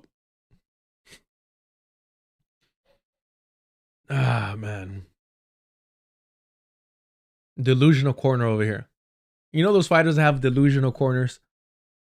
Just get up. Just hit him in the face. Delusional corners, bro. Gaza. And they have not returned the bodies that they promised to return, including 2 Americans, Itai Chen and Omar Nutra, whose families we have interviewed Yeah, Trump over these approved months. it. So I hope he turns what around is your and says, look, response to what Trump Hamas actually is has a doing clear-eyed now? vision on this. I think those are bodies and remains that should absolutely be returned. And I think that I have no issue with critiquing Hamas or these come from a place of universal human rights. And my focus, however, is right here in New York City and transforming the most expensive city in America into one that's affordable for each and every New Yorker. Nice. Okay, and I want to get to that. Nice, guys. What the fuck? Just different fucking realities. Absolutely. But do you believe that Hamas should lay down their weapons and leave the leadership in Gaza? I believe that any future here in New York City is one that we have to make sure that's affordable for all. And as it pertains to Israel and Palestine, that we have to ensure that there's peace. And that is the future that we have to fight for. But you won't say that Hamas should lay down Oh their my arms and God. give up I'm leadership in going. Gaza. I'm ready for Really have New opinions York. about the future of Hamas. Jesus, bro. What the fuck? Just praising this coward-ass response. And Israel beyond the question of justice and safety, and the fact that anything has to abide by international law. And that applies to Hamas, that applies to the Israeli military, applies to anyone you could ask me about. Okay. It applies to Hamas. It applies to the Zionist entity. Again equating the colonized with the colonizer. One last thought on that. You have said that what? you would arrest Doesn't say Netanyahu shit if he about came to that? the United States. You've been very outspoken in your criticism of him. Do you stand by 'Cause that? You he would arrest knows. him if he came here, if you were mayor? I've said that this is a city that believes in international law, and this is a city that wants to uplift and uphold those beliefs. The Prime The United Minister... States doesn't stand by the International Criminal Court. It hasn't signed the treaty for the International Criminal Court. The International Criminal Court, however, has issued a warrant for the arrest of Benjamin Netanyahu. They also issued warrants for the leadership of Hamas. And they only pulled those back because they were assassinated, they were murdered by the Zionist entity. So again, when we talk about international law, when we talk about this fucking bullshit, it's not something to be praised. It's not something to be upheld. There's like all of these fucking courts, they're meant to protect the status quo. Even when it appears that they're being progressive or fighting for justice, if you're bringing up the fact that Benjamin Netanyahu has a warrant out for his arrest, and you're not acknowledging the fact that it is ridiculous, that you should denounce the fact that they had warrants out for Sinwar, that they had warrants out for the Palestinian Resistance Forces leadership, for their bravery on October 7th, then what are you doing? What are you doing out here? You're normalizing a fucking court. You're glorifying, you're praising a court that is trying to punish the right of indigenous people to resist their colonizers. That's what you're doing. I'm sure Hassan's going to say the same thing. We're good. Grounds in the United States could you Why am I even talking, y'all? Why am I even talking? arrest him on? As it has for Vladimir Putin, I've said that I believe that we should uphold arrest warrants by the International Criminal Court, and that we should do so only in abiding with all of the laws in front of us. I'm not going to make a new law to ensure that we can Do you think actually that Commissioner Tisch would allow you to arrest Netanyahu in New York City? I've appreciated Commissioner Tisch's leadership of the NYPD, and I think that she's done a good job at lowering crime across the city. But do you think that she would go along with arresting Netanyahu in New York? I can tell you that I'm going to exhaust every legal option in front of me, not to make new laws to do so. All right, so we got that business at the top of the interview. Coming up in part two when we move on to New York City and the candidate, Mayor.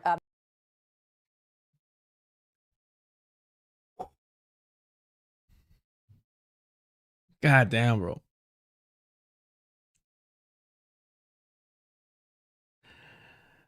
The white mediocre annual awards is going to be tough. It's going to be tough. And this is the standard here. This is the fucking standard. I mean, please, by all means, go subscribe. Go check out Hassan Piker on Twitch and do yourself the favor. That's what you're going to get. That's what you're going to get. Do you see why, even with how little I've read, even with how little organizing I've done, you see why I was like, you know what? Fuck this. Give me a fucking mic. Give me a fucking camera. Let's fucking do this.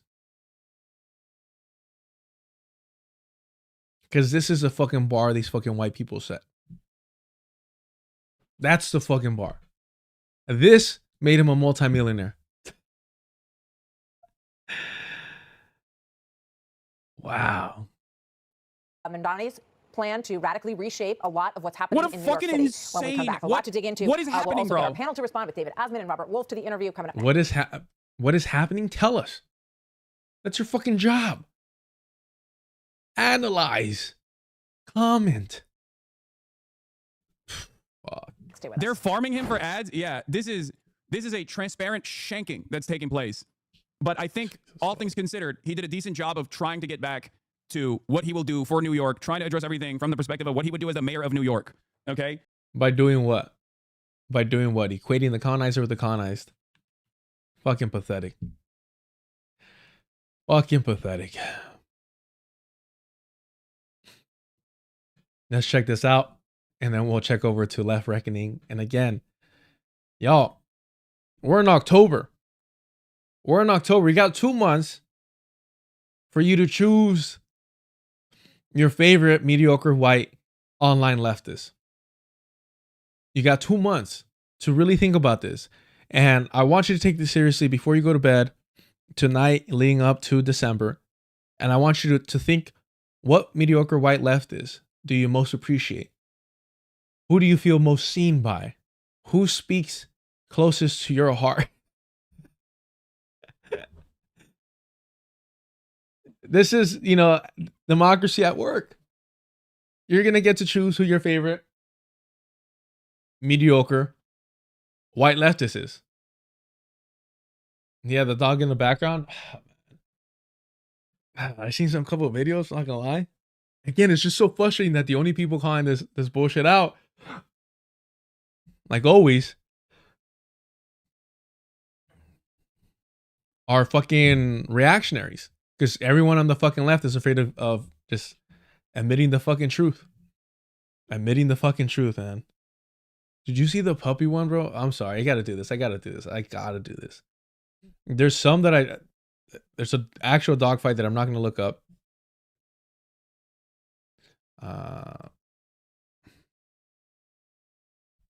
Let's see.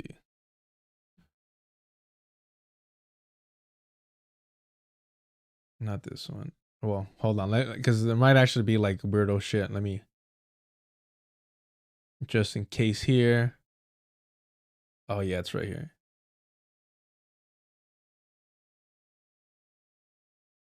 Look. And again, I denounce all these fucking stupid ass fucking accounts that post this shit. But why aren't like, and you can say people on the left shouldn't care about this. Bro, when your fucking your favorite political commentator, your multi-millionaire white favorite political commentator is being exposed for being a bad dog owner, when he's being exposed for lying about it, what did I say? I grew up watching Amores Perros. If you want to fucking, what I think, mistreat your dog, go for it. I'm not claiming to be the best dog owner. I just admit it. Sometimes I work long shifts and I don't have time to give the attention that this dog rightfully deserves. I just don't. But I'm also not a multimillionaire. I also, while I'm very fortunate to have some flexibility in my schedule, I still got to work those fucking hours. I still got to clock in and out. I still got to commute to work. You know what I mean? So, and I still got guilt as a dog owner. That's why I didn't want a fucking dog. That's why I did not want a fucking dog. And this is, I can't even call him a mutt, because he looks pretty fucking, he looks pure to me. Just came fucking crashing into my life. Sacaba la nariz every time that I would go over. If I headed back to the garage area, I'm sacaba la nariz. He would stick out his nose and just be sniffing around. He was always very, very friendly. And I'm like, I'm just gonna house him. I'm gonna give him a better backyard to be at. And I am very fortunate to have a backyard. Awesome, man. It is what it is. We did have a tree out there, and it fell a couple years back. It was unfortunate. It was a beautiful tree. It fell during a rainstorm. Barely missed a house, but we're fucking tenants. We're tenants, and this is an old fucking house. If I would share stories of the harassment and abuse that at times we've experienced with the landlord. But that's not what we're talking about today. But just watch this and then we'll move on. This is going to be a big problem. You know, yeah. that's crazy though, David, because I saw shit. that. I saw a reply today. Hold on. This is up next. These are the white people that are next. Hold on. This right. I don't know if putting them in a confined space like this together is a good idea, but we're about to see very quickly. She will most likely recognize. She will very quickly learn that that's probably a mistake. So this is the dog Kaya when she was younger, and he put, mind you, put them in this proximity here, and apparently this dog is known to be aggressive. All right, JFO, just watch this. Because if she keeps pushing Fiona, Fiona is going to bite. Oh, there we go. Good job, Fiona. You fucking tell her. One thing I will tell you, I've seen her. Kaya is really funny when she's scared. Being scared. Bruh. It's a fucking puppy, bro. Scared, but it gives me anxiety. Maybe it's me. No, I want her to bite her.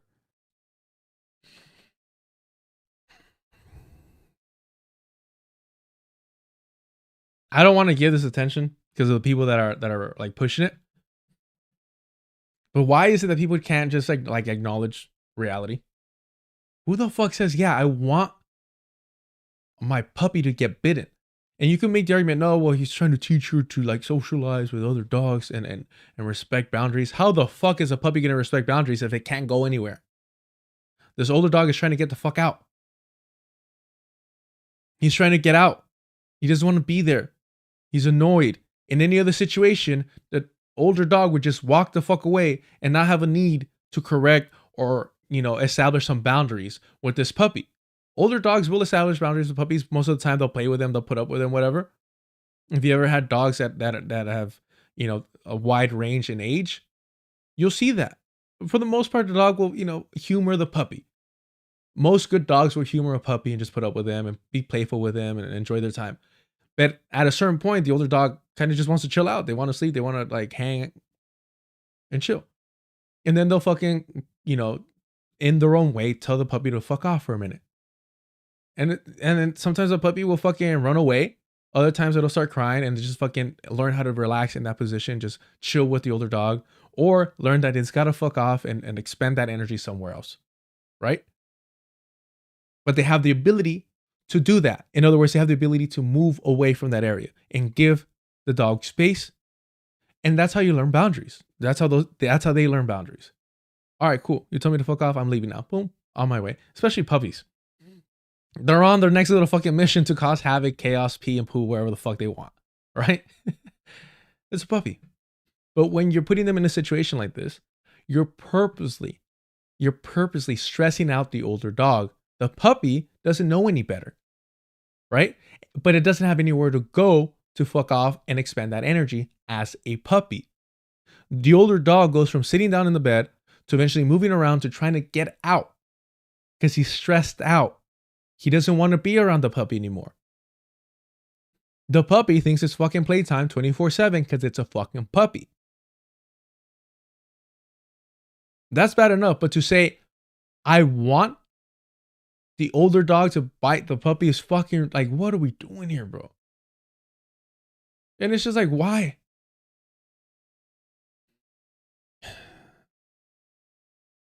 This is fucking weirdo behavior. It is really funny when she's scared. Being scared, but it gives me anxiety. Maybe it's me. No, I want her to bite her. What do you mean? That they had to chop it.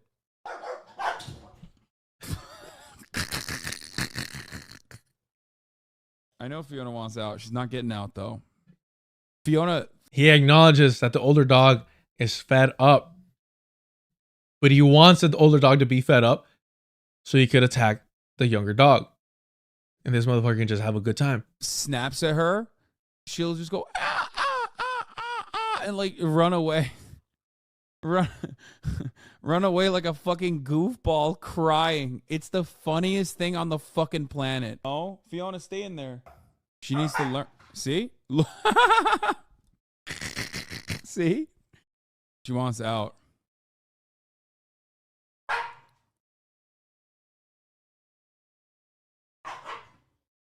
Bro, See? everyone's focused on the puppy. Everyone's focused on the puppy, right? This is fucked up for the older dog too. The older dog is proactively trying to get the fuck out. It is stressed out. It is stressed out. It's proactively trying to leave. And Hassan is preventing the older dog from leaving, forcing the older dog to take out his anxiety, his frustration on the puppy. And the puppy's not at fault here because it's a fucking puppy. Again, in any other situation, the older dog, if allowed, which Hassan is preventing, would just leave, walk away, and find a chill spot. Or the puppy would fuck off after the first fucking, correction by the older dog. Literally, the reason Dom says, I don't see how this is an abuse. It absolutely is abusive to the dogs. But the reason why people don't see it this way is because of how nice everything looks. Look, this is a fucking nice little barrier. That's a clean fucking big bed for the dog. Look, it's got toys. This is a fucking nice room. This is a white multimillionaire. So it looks nice. It looks nice. So because of the aesthetics of it all, which that's all Hassan Piker is pure aesthetics. The aesthetics of it, it's kind of uncomfortable, weird, and it feels like a reach to call this animal abuse. But that's what it is. If this was a fucking broken down home, if this was somebody's, run down backyard, and the dogs only had this fucking space, and they were being put in that situation, everyone would recognize it for what it is. Abuse. But because the aesthetics are of that of a multimillionaire, it's silly, it's playful, you're overreacting. The dogs have a better life than you. How does that negate the fact that this is fucking abusive? To both dogs involved, everybody's focusing on the puppy. I get it. Puppies are cute. We should always sympathize with the younger individual in whatever, situation we're talking about. But that dog, the older one, is trying to get the fuck out because it's stressed out and it's being forced to take out its anxiety, its stress, its uncomfortability on the puppy. And that is Hassan's objective. He states it, I want her to bite Kaya. That is goal. That is his goal. That is his objective. For what purpose? For what reasons? I can't. There is none. It's just weirdo fucking behavior. And I don't understand why people on the left are so parasocial that they see this and excuse it or ignore it. Why? Who the fuck is Hassan for you to fucking defend him and protect him for this fucking shit? Who is he? He's a white multimillionaire. That's who he is. Exactly, sweeter than anything. If they were chained to the same tree in a yard, people would be like, what the fuck? But because he's white and he's a millionaire and it's a fucking mansion that he lives in, multi-million-dollar home, I think like $2 million. It's cool. But let it be your brown or black ass that does something like this, and you don't have the money to spend on a nice little fence like that, a nice little bed like that. God forbid you have a fucking chain on him. Ya estuvo.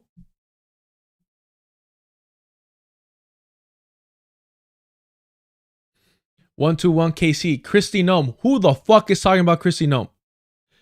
121 KC. Who the fuck is talking about Christy Nome? If you want to talk about Christy Nome, guess what? We're gonna fucking agree. I hate this fucking shit. I can't stand it. You know why? Because I was raised on fucking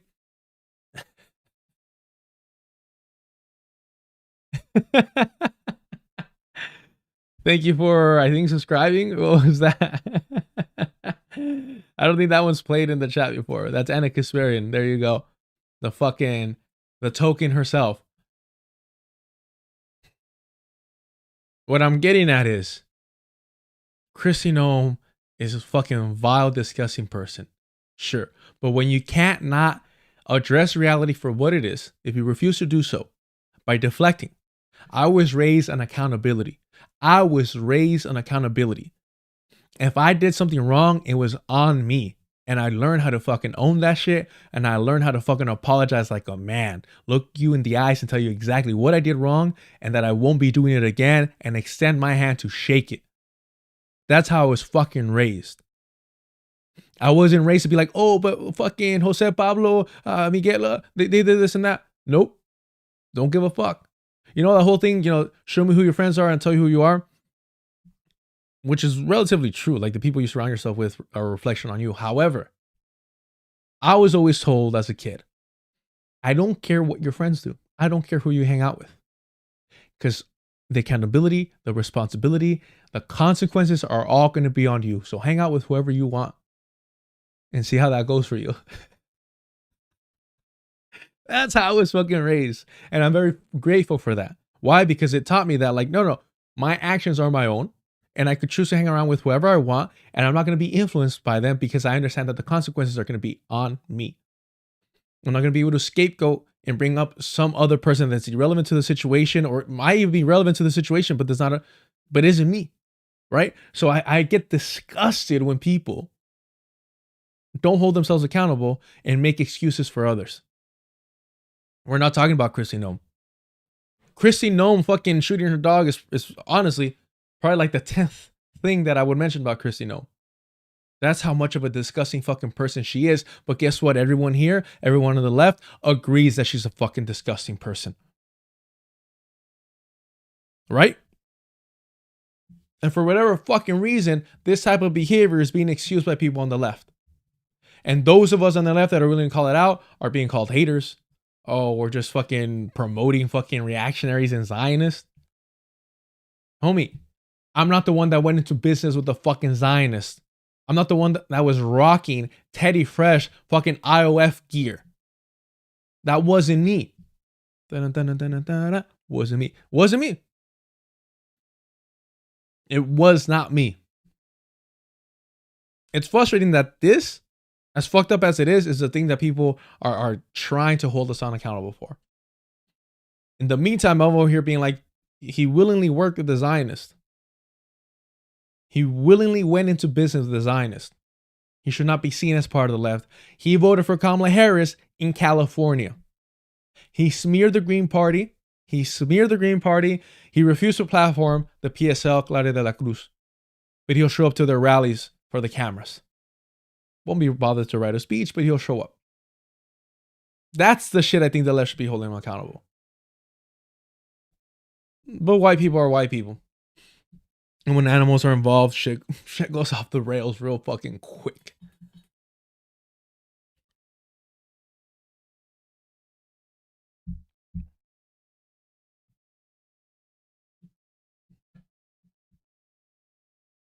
JFO, this is an animal abuse. What is it? What is it, JFO? What is it to force your, needlessly, may I add, to force your dogs in constant proximity while you're stating clearly that your objective is for the older dog to check, literally bite. He said bite the younger dog. What do you call that if not abuse? What do you call that? What do you call it when you confine your animals to a small place that they're proactively trying to escape for the goal of one biting the other? What do you call that if we're not calling it abuse? Yep, Michael Martinez, Hassan giving homeless people Teddy Fresh as a joke is legitimate. Disgusting.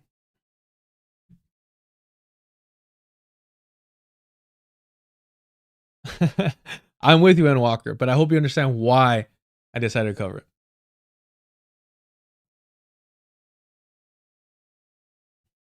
We'll let it wrap up. Not take it out of context. The wind, children.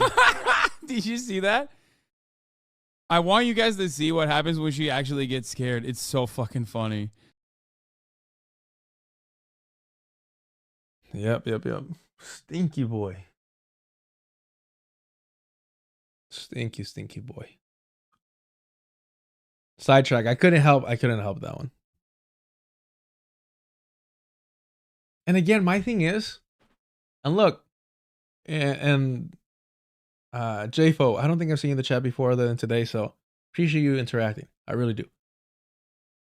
We had another like Hassan Stan on here and the Soulless King. We appreciate them as well. And I actually do want pushback. I actually do want a different perspective. Believe it or not. Because I'm fucking weird like that. I enjoy being pushed and questioned and forced to better articulate myself and better my argument. I'm weird like that. I don't know.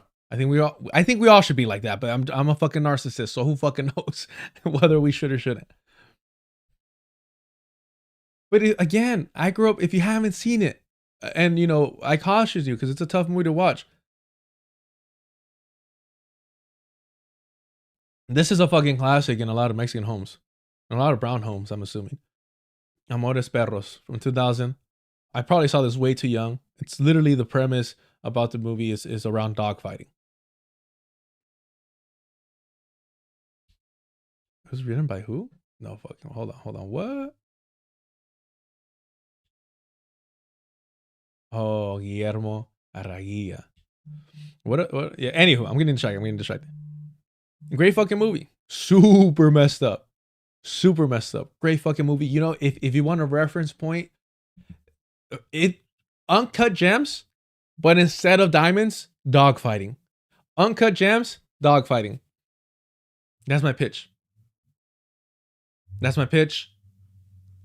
If don't watch it, but all I'm trying to say, and the reason why I'm talking about this movie, one, it's a fucking good movie. Great acting. Great fucking acting. Great premise. Great plot. Pacing is fucking amazing. The reason why I'm talking about this movie is because this is what I grew up on. I'm not like, if you're trying to fucking scold your dog, fucking do it. It's your dog. Do it. It's your dog. Own that shit though. You're like, no, this is the way I'm educating my dog. Own that shit. That's all I'm saying. Let's acknowledge reality. Why is that so fucking difficult for people to do? I'll never understand. I'll never fucking understand. What the fuck am I gonna? How am I gonna tell you? What am I gonna do? What am I gonna do about how you educate your dog? I can't do anything. Own that shit. Okay, Miguel Rodriguez. If you haven't seen Amores Perros, I'm questioning you. This is a classic early 2000s fucking cinema over here. No, thank you. I've had enough of ridiculous novelas that my mom would watch. It's fucking different worlds, bro. Different fucking worlds. I'm gonna let that one slide, but different fucking worlds. And there's also nothing wrong with a good fucking novela.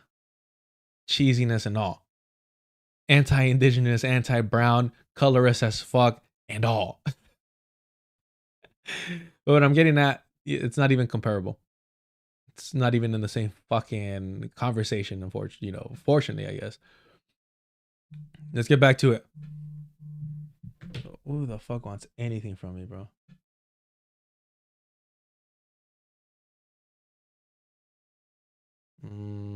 Fuck, that was like an hour ago. Shit. Yeah. Mars, comparing this to novela slop is crazy work. Miguel Rodriguez, it's the cheesiness. Amores Perros is not cheesy in any way. Oh, you have it, Merrick? You gotta watch it. It's good. Yipper, do not talk on brown issues. Do not speak over us.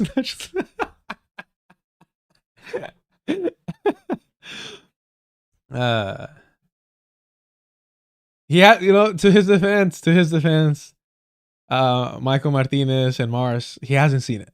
You're gonna watch it, you're gonna be like, oh shit. First of all, you might fucking, it's really, really fucking repulsive. I'm gonna be honest with you. It's fucked up. It's a fucked up movie. I don't know what to tell you. It's nowhere near that. And I feel disrespected that you think I'd suggest slop. Well, I have suggested slop, Casa de mi Padre, but I was very clear about why, if you grew up watching slop, you'll have a good time. All right. Zohran Mamdani meets the Jews of Park Slope. Just a weird fucking title, bro. Weird fucking title. Olivia Reingold. All right. Jesus, bro. Zohran Mamdani has divided the Jewish community. Wow.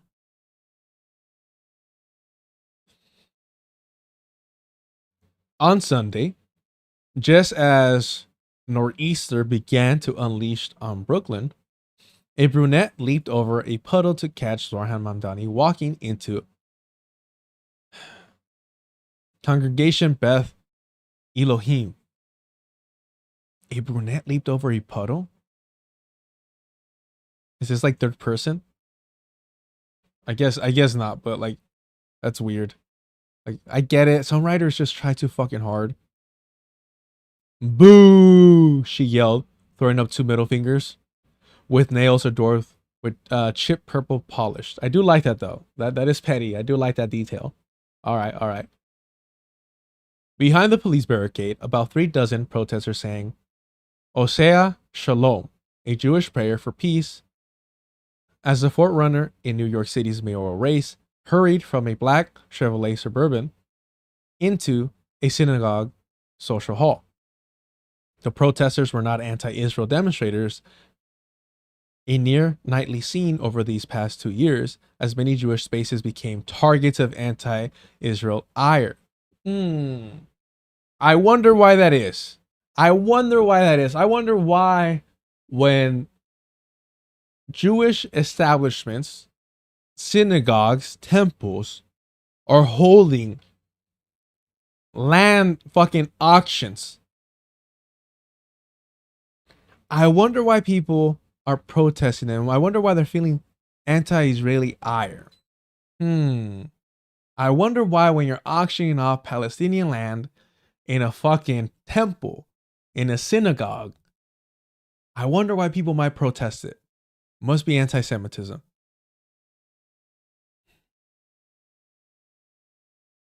Quite the opposite. At least half the protesters were members of Beth Elohim, which had decided to host Mamdani for a town hall style event before next month's mayoral election. Nah, you can fuck off with that. Hold on, give me 1 second. I've had enough shit fucking. He's a phantom. All right. Oh, is it not going to shrink? I hate when it doesn't shrink. That's fine. I do hate when it doesn't shrink. I don't know how much of this you'll be able to see in the chat. Sorry, chat. Now this is most of it. When you go to archives like this, it's a screenshot, so you can't really mess with you can't really zoom out. You zoom in, but this is as far as the zoom out goes. So a little bit is cut off. My apologies there. Where are we? Okay. Why would you screenshot this? Why would you screenshot this? What the fuck is wrong with people? That's fucking hilarious. I find stupid shit like that funny. What the fuck is wrong with you, bro? This is fucking funny. Whoever did this is on some dumb shit. That's hilarious. God damn it, bro. Why would you do this way? Is this just automated? This can't be automated, right? Newest? Bro, why? Why wouldn't you subscribe and then update this? Come on, this is funny, no?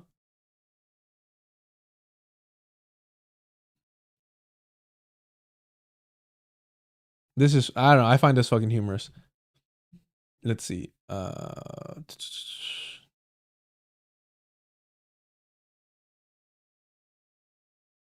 Let's see if I can find it here. Let's see if they have it.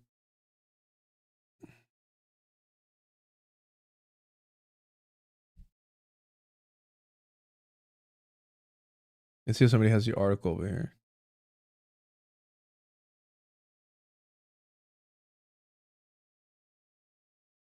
No, this is gonna just have like It's fine. It's fine. It's fine. It's fine.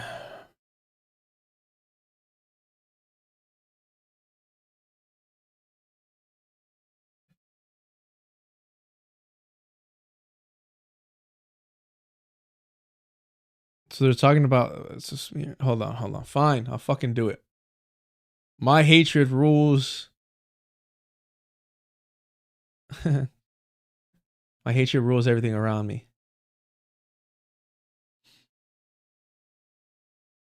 Fucking shit, bro. This is so fucking annoying. I'm assuming I could just cancel my shit after, right? Nah, what the fuck? Nah. They want you to pay for this shit.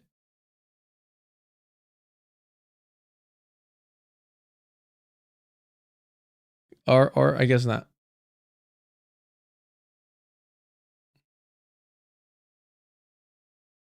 Are we good? All right, we're good. All right. It's cool. Well, unsubscribe from it today. Is that a real thing, Merrick? Because I'm stealing that shit from now on. Screenshotting that like an old man. Appreciate it, Merrick. Just next time, be a little quicker, Merrick, please. We got 4.5 hours left to stream. No, 4 hours, 5, yeah, 3 hours, 3.5 hours. All right.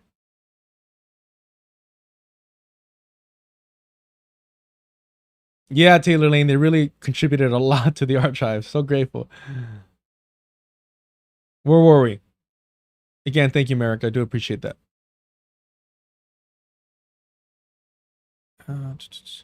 Here we are.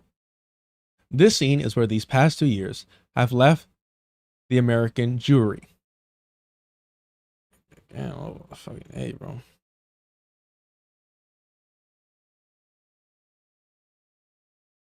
How does that look for you? I have to make it even smaller. That's crazy. All right, everything's on the board now. Sometimes it works, Merrick. I'll try it. Hey, sometimes it's better than no times. This is where these past 2 years. It's a little vague. What's been going on these last 2 years? Have left the American Jewry, divided between those who feel like progressivism is the answer to rising anti-Semitism and those who feel like the only path forward is to abandon the left, just as it abandoned Israel. So this is Zionist lob. I just want the quotes, baby, at this point. No person embodies the split more than Zohran Mamdani, who has divided the Jewish community in New York and beyond. And beyond. Bro, like he's not running for mayor of beyond. Joe Rubin, a Democratic strategist who helped found J Street, a pro-Israel group that many believe has turned anti-Israel over the past year,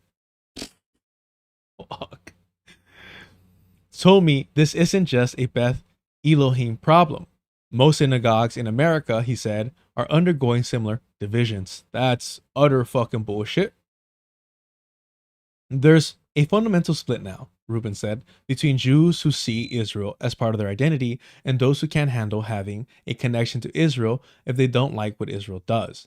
That split is reshaping democratic politics from New York to the Midwest, where the language of Palestinian solidarity has become a progressive litmus test, he added. So if we're talking about progressive litmus test, then just saying or just being critical of the Zionist entity, meaning just being like Zohran, a liberal Zionist, is sufficient. That is sufficient. That would be enough. Now, if you're on this side, we say from the river to the sea, meaning decolonization. The shit that scares Norm Finkelstein, right? If Mamdani wins, Rubin said, it won't just change New York. It'll influence who runs and what's acceptable to say in Democratic primaries across the country. Yeah, in the primary, but not in the fucking general, right? Because, I mean, even in the primary, he was walking a lot of shit back. Exactly. Yes, sweeter than anything. If J Street is anti-Israel, you are clearly a fascist. Yeah, that's how far to the fucking right you are. Yes, tú.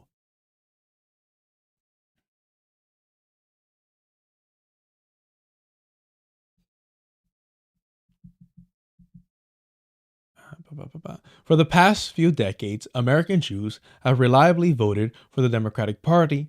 Roughly 7 in 10 Jewish voters backed Vice President Kamala Harris in 2024.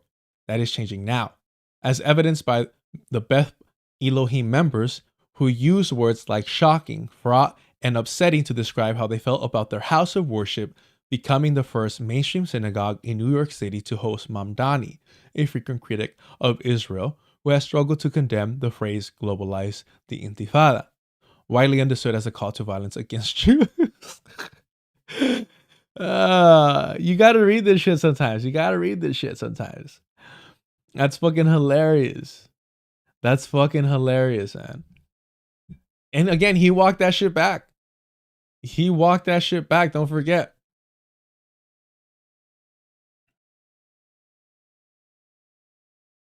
Let's see. Does somebody have the actual Guardian? The actual clip. Bruh,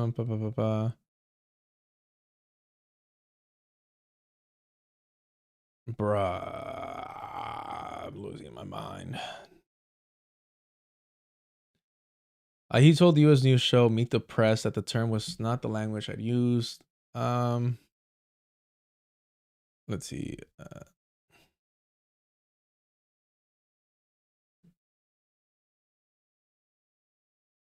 Okay, here we go. Motherfucker. I can't stand this shit. 10 seconds. Don't you love how they brought back fucking commercials to like streaming sites and shit like that? Isn't that the fucking best? About an issue that has divided some New Yorkers in recent weeks. You were recently asked about the term globalize the Intifada, if it makes you uncomfortable. In that moment, you did not condemn the phrase. Now, just so folks understand, it's a phrase that many people hear as a call to violence against Jews. There's been a lot of attention on this issue. So I want to give you an opportunity to respond here and now. Do you condemn that phrase, globalize the Intifada? That's not language that I use. The language that I use and the language that I will continue to use to lead this city is that which speaks clearly to my intent, which is an intent grounded in a belief in universal human rights. Bro, and then the creepy smile at the end. The fake ass, look at that fake ass fucking smile. Yikes. That's fucking creepy. That's a creepy fucking smile. All right. You know what this reminded me of though? Nuestra amiga. Our fave over here. AOC. This one right here. Some of your colleagues, and we talked about what's happened at the protests this week, have called the president Genocide Joe. Do you agree with that word, genocide, that the president's been supporting a genocide, or does that... So remember, Zohran dodged it by saying, that's not language I would use. That go too far?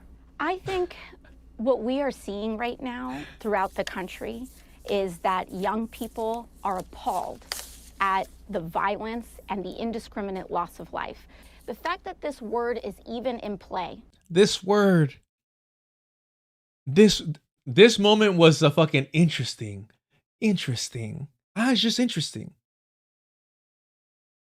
The fact that this word is even in our discourse. This word, and by the way, discourse is so fucking annoying. I think demonstrates the mass inhumanity that Gazans are facing. And so whether you are an individual that believes this is a genocide, which, by the way, in our polling, we are seeing large amounts of Americans concerned specifically with that word. That word 3 times so far. She said, if you are an individual, meaning not me, not I, not AOC, Alejandra Ocasio-Cortez, but if you are, our polling shows that some people, not I, not myself, Remember, she didn't call it genocide until she got the okay from the Biden-Harris regime. So I don't think that it is something to completely toss someone out of our public discourse. Completely toss them out. You could slightly toss them out at the time, but not completely. For using. Some of your... And then, because I love this, I'm going to do... Bro, okay, what I'm working on, a little side note, what I'm working on right now with the Bad Bunny thing, I'm gonna do a Spanish version. I'm so fucking excited. I'm gonna do a Spanish version. I'm saying it right now. I'm doing it. I'm putting my foot in my mouth. It's rare for me to think in Spanish. It really is. Everything is English, even though Spanish is my first language technically. It is rare for me to think in Spanish unless I'm fucking locked in on something. The way it started flowing, motherfuckers, in mi pinche like in la mente, yeah, I was like, no, I got to do this. I had thought about it, but I'm like, I'm lagging. That's a lot of work, whatever. Nah, bro, we're doing this shit. We got FD in the chat. His smile is nice. You know what it is? I just uphold the European beauty standards here, FD. We uphold the European beauty standards, and that smile is not Anglo enough for me. FD, I gotta be honest, I'm not surprised by Zohran's capitulation to corporate media, but I am somewhat surprised at how quick it happened. I expect it to be further down the line. So, FD, Benito FD, Puertorriqueño FD, not fucking the white girl, the racist, homophobic white girl. I'm talking about fucking the global superstar, old man. Actually, that made you sound younger by knowing obscure online influencers. Yipper, if you embarrass me in front of FD, Yipper, I swear to God, if you embarrass me in front of FD, Yipper, you're embarrassing me in front of FD. No, but this always reminds me of this. I think it's like USA Today, AOC USA Today in Espanol, or like Latin or some shit like that. And it's not in Latinos or whatever.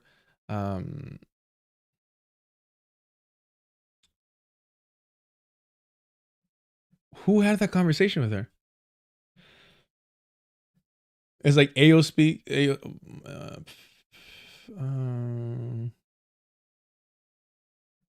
USA Today interview, I guess.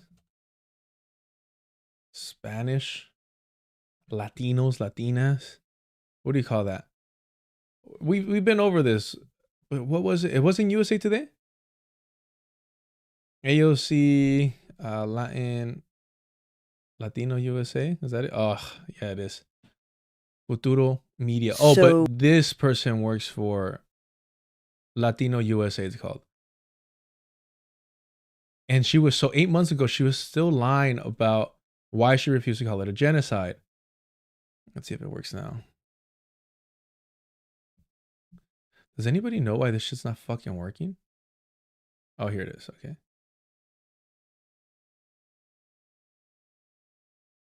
Oh, here we go. All right. Challenging. And you know, for you personally, I mean, I was going to leave this towards the end, but you brought it up. I mean, for you personally, I remember seeing that video of you being confronted on the street. I don't know if it was in DC or if it was here in New York. Yeah. This is the confrontation over here. Forget, I got to keep pulling this one up for context. Let's see. AOC, genocide, protesters. This one. Con su güerillo. Con su güerillo. You refuse to call it a genocide. In front of everybody. I need you to understand that this is not okay. It's not okay that there's a genocide happening. You're not actively against it. You're lying. I'm lying? You're not. You went on TV and avoided talking about it. This is immediately following that question about Genocide Joe.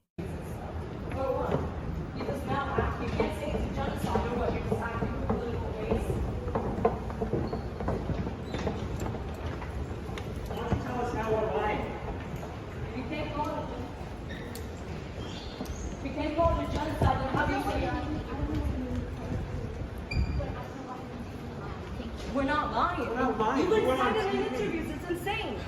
You haven't been calling it a genocide. Con su güerillo. Do you have any comments? You're going to cut it and you're going to Ah, girl boss. cut this and you're going to clip this so that it's completely out of context.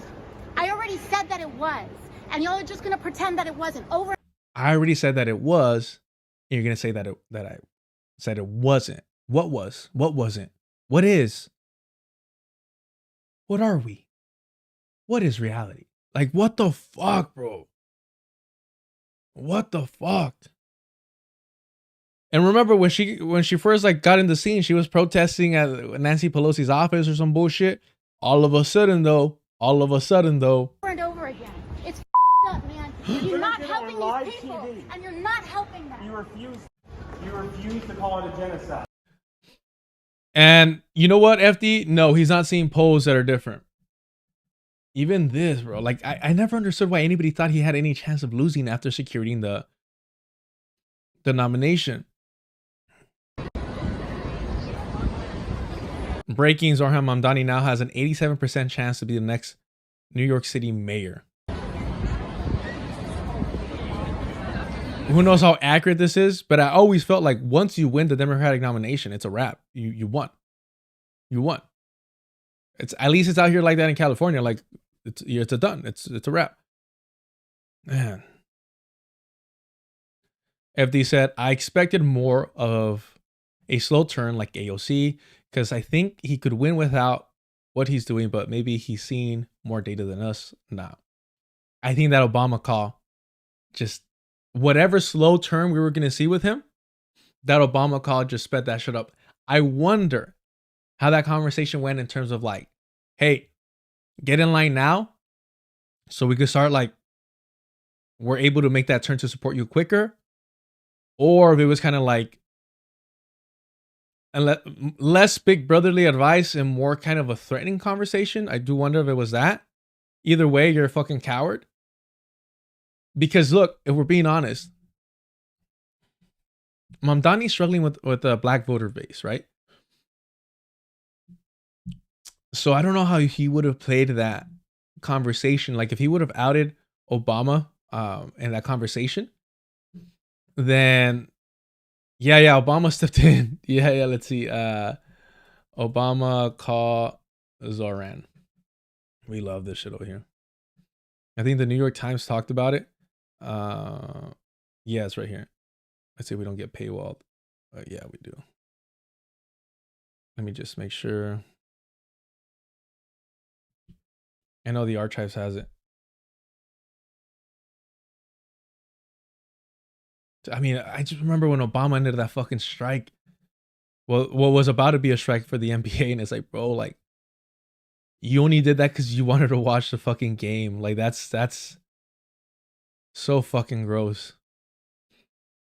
In the days after it became clear Zohran Mamdani had won New York City's June mayoral primary, much of the Democratic establishment began to panic. Former President Barack Obama, the last Democratic to captivate the party's base, got on the phone. In a lengthy call in June, Mr. Obama congratulated Mr. Mamdani, offered him advice about governing, and discussed the importance of giving people hope in a dark time. Fuck. According to people with knowledge of the conversation. Others in Mr. Obama's orbit have also shown a key interest in Mr. Mamdani and his campaign. John Favreau, who served as Mr. Obama's speechwriter, and Dan Pfeiffer, a former senior advisor, have been in communication with the Democratic Party strategist Maurice Katz, among Mr. Mamdani's closest aides. David Axelrod, who served as Mr. Obama's chief of campaign strategy and senior advisor, was also curious. Last month, he stopped by Mr. Mamdani's campaign headquarters, then in a Flatiron neighborhood of Manhattan, and to meet the candidate and his staff and see things for himself. Quote, what I found when I went over to that office was a familiar spirit, yeesh, that's not good, that I hadn't seen in a while, of just determined, upbeat idealism. Mr. Axelrod told me, you may not agree with every answer he's given, don't worry, he'll switch up the answers, it's fine. Or every idea he has, don't worry, his ideas will change. But he's certainly asking the right questions, which is, how do we make the country work for working people? He said. Mr. Mamdani's ability to inspire young Americans who feel economic uncertainty acutely was critical and something the party at large needed to reckon with. Mr. Axelrod was introduced to Mr. Mamdani by Patrick Gaspard, another Obama insider. Mr. Gaspard, Mr. Obama's 2008 national political director, and later the U.S. ambassador to South Africa.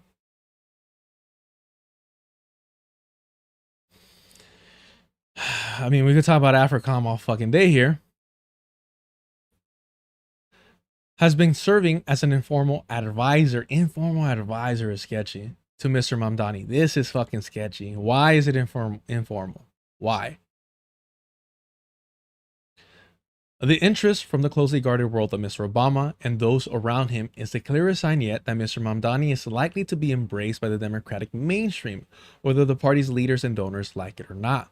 It comes at a time of dueling visions among voters, Democratic politicians, and donors over the future of the party.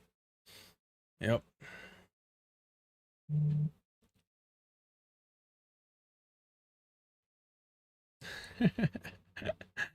And this is a very Obama-esque photo that had me dying when I first saw it. You know they gotta put fucking brown and black people in black and white to settle the white folks, to settle them down. If you squint really hard, he doesn't look too dark.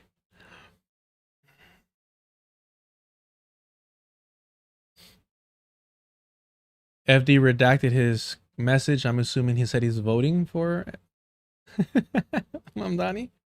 But this is where she lies. With protesters raising the issue of Gaza, talking about the word genocide, criticizing you, and you getting visibly upset. Yeah. And I think there's been a lot of misinformation at play in that space too. And I think to me, misinformation at play in that space too. What space are you talking about? The leftist pro-Palestinians. That's a space. Like the frustration, that's sometimes where my frustration has come from. That's sometimes where my heartbreak has come from. Because I have no problem with, of course, activism. But to me, if you're going to take the enormous steps of confronting a public figure, then you should, and recording it and doing what you have to do, then you can probably be bothered to do a basic Google search. Bro, again, that interaction that we saw was immediately following the MSNBC interview where she refused to say that she believed it was a genocide. The moniker Genocide Joe had already been established because we knew what was happening. And she probably knew more than we did.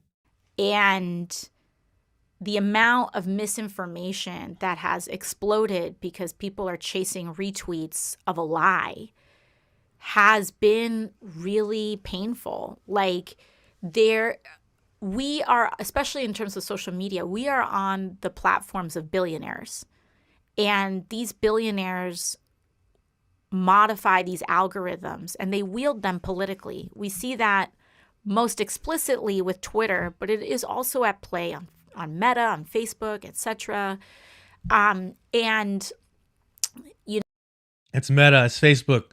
It's not my cowardness and my career ambitions. Yeah, right. No, I think it was really hard watching people and communities that I am aligned with call me out. It was really hard seeing how sexist they are. FD, thank you for the super chat. You like that one, FD? You like that one? I know you do.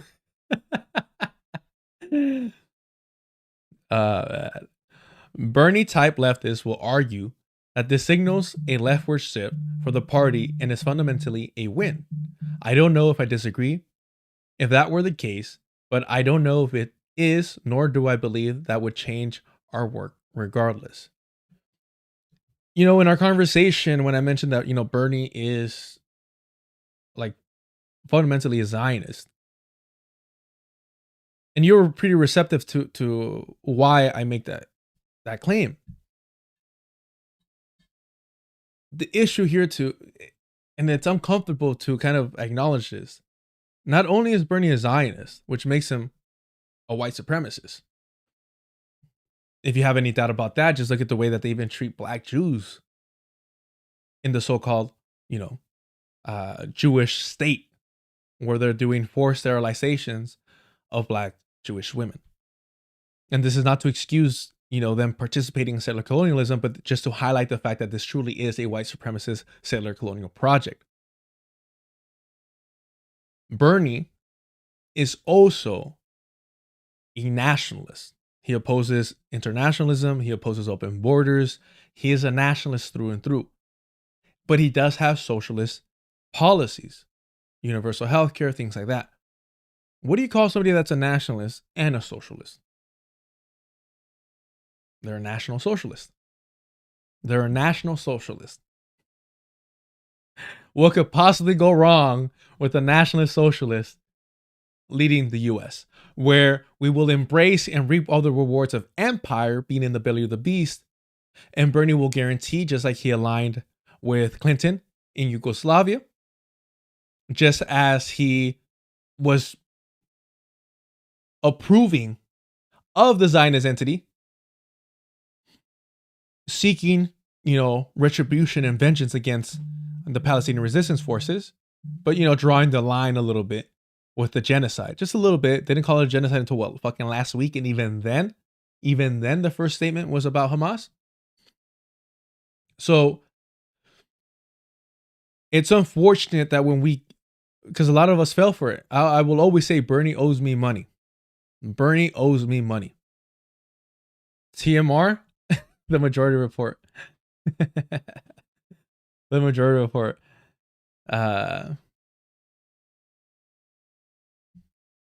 Nah, we're not doing that. We're not doing that. We're not putting FD out like that. We're grateful for FD even fucking hearing me out. Yeah, no, it's bad. Look, FD, since you're here and you haven't seen this, you're hearing AOC's excuse. Look, this is one of our favorites over here. Emma Vigeland, Sam Cedar. Look, I'll be arrogant. If you haven't seen my debate with him, you should check it out. I'm actually working on a year retrospective since that debate. If you're free and you want to jump on, maybe we could do something. But let's see here. Fuck, I can't. Look at this. This is what we talk about Zionism here, and liberal Zionists being complicit.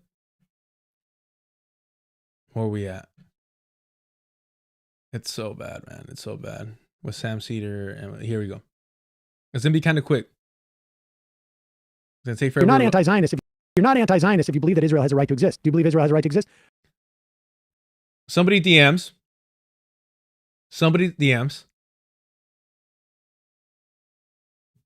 No, FD. No. I'm talking about on this channel, my debate with Sam Cedar, Emma Vigeland, and Matt Leck.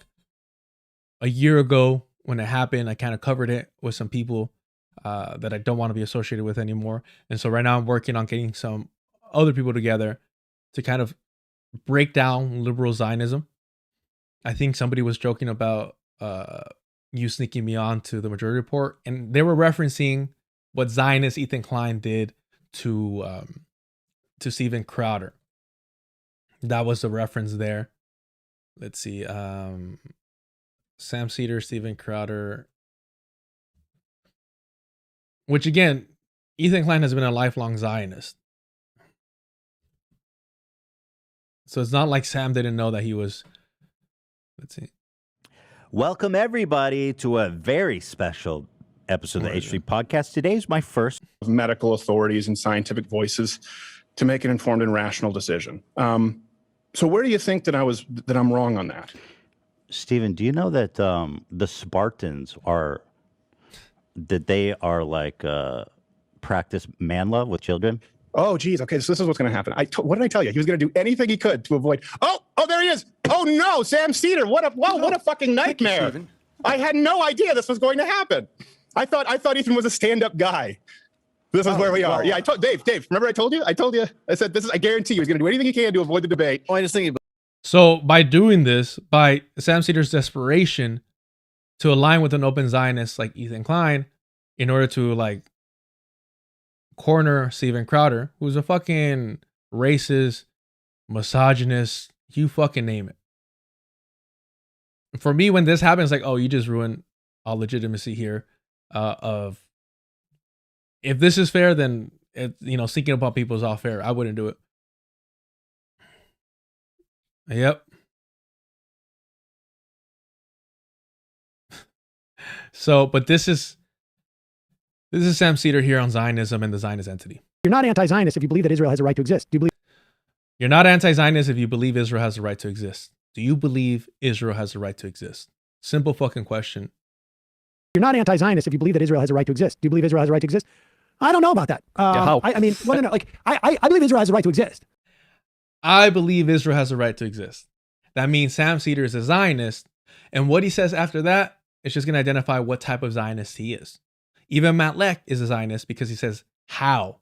How does it exist? I don't know about that. How? I mean, well, no. Like, I believe Israel has a right to exist. I just don't think it can exist as a Jewish state as opposed to a democratic one. Like, I mean, I believe Rhodesia has a right to exist. I just don't believe it can exist as a pure white state.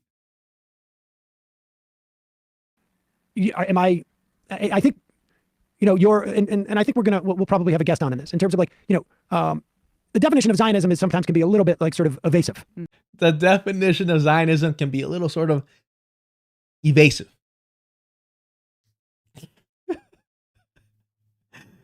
Political commentator for 20 years, brags about being critical of the Zionist entity before it was cool. Back in the early days of fucking Air America. I don't know that I've ever really considered myself anti-Zionist per se. But if being a Zionist is to support Israel as it is currently configured, fundamentally so, that we have a tier of second-class citizens, and then also maintaining what is now appears to be a permanent occupation, not annexation, then yes, I am an anti-Zionist. If I redefine anti-Zionist to mean a liberal Zionist, then yes, I'm an anti-Zionist, is what he said. But I don't think that Israel should disappear. I don't think Israel should disappear. I don't think that the Reich should disappear, is what he said. That's the equivalent. And if you don't see that, it's because you don't value Palestinian lives the same way you do European lives. Get there, but or even we don't advocate for people being removed. What we want is, I think, what like Pappy and a lot of people, Jeff Halper of the Israeli Committee Against Housing. Pappy and Jeff Halper, both colonizers. Both colonizers. Ilan Pappy is Israeli. Jeff Halper is Israeli. Both colonizers.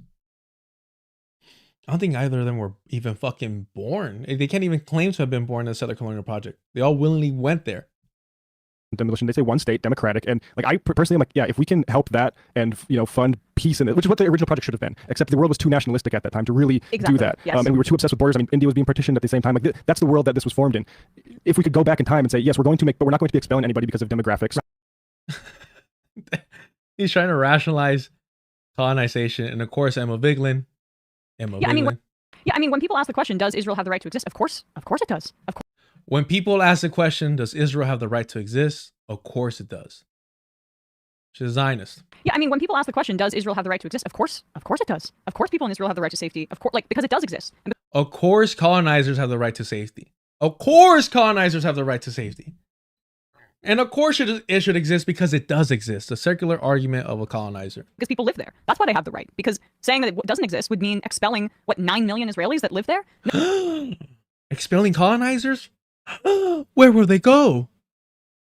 No. The point, though, is that does it have the right to exist in a way that is a permanent apartheid state and an occupation where there's 2.4 million people plus that have no rights, don't have rights of movement, don't have rights to drive on certain roads, only Israelis have that right, don't have rights over their water supply, over their electricity, over their futures. And I mean, no, Israel does have a right to exist and should exist because it does. But they got to be nice to the savages. They got to be nice to the people they colonized. Fucking disgusting. Settler realism, y'all. Book coming 2035. It needs to also include the rights of Palestinians. That is the central question here. And so when people ask that question, oftentimes they're asking, does it have the right to exist in an exclusionary way? And I would say that that is a violation of international law in the way. So Sam Cedar redefining anti-Zionism. Emma Vigeland redefining the question of whether Israel has the right to exist as whether or not an Israeli apartheid state has the right to exist, not the settler colonial project itself.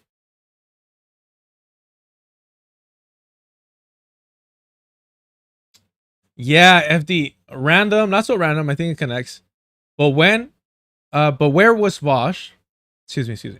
Random, but where has Vosh landed on this? Because this is exactly where his anti-land back discourse came from with Professor Flowers. I haven't paid attention much to him in years, but is he doing this? So Vosh is an interesting case. One, in case nobody knows, Vosh is a pedo, much like his fucking online father, Destiny, is. Vosh got banned from Twitch initially for saying that Israel should be from the map, which is stupid as fuck because it's Palestine. Why would you want to the land? You get what I'm saying? So he got banned from Twitch over that. And then throughout the years, he has slowly, like you referenced, FD, opposed land back and decolonization as anti-white, essentially. I don't know what he's been saying about it now, recently, because much like Destiny, like as soon as the creep behavior was out in center, because a lot of these online figures knew about it, but it wasn't publicly documented the way that it should have always been. So yeah, who knows what that pedo is thinking. Same thing with Destiny. By the way, Mohammed Hijab, who I already did not fucking like, is going to be debating that pedo Destiny. It's fucking pointless to continue to legitimize that fucking creep. All right.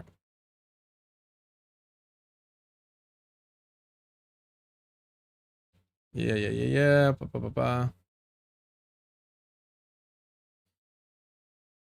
Mamdani also has said that he would enforce an arrest warrant against Benjamin Netanyahu from the International Criminal Court if the Israeli Prime Minister comes to New York while Mamdani is mayor.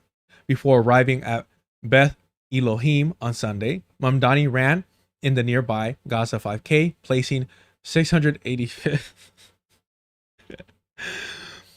I mean, I understand why the Zionists would go out of their way to be like, he ran for Gaza. All right. They don't say Palestinians. Right. But the fact that they went out of their way to be so fucking petty to say that he placed 685th is like just fucking hilarious. It's such a pointless fucking word filler thing. Like what number was he supposed to place that you weren't going to mention it? But again, he's even walked this back. We just saw how he walked this back about arresting Benjamin Netanyahu. Rabbi Rachel Timonor, who has led Beth Elohim since 2015, told me on Sunday that her decision to host Mamdani did not imply an endorsement or in any regard, but that this is not how some members of the congregation saw it. Who's going to protect the synagogue when he defunds the police? Who's going to protect the synagogue when he defunds the police?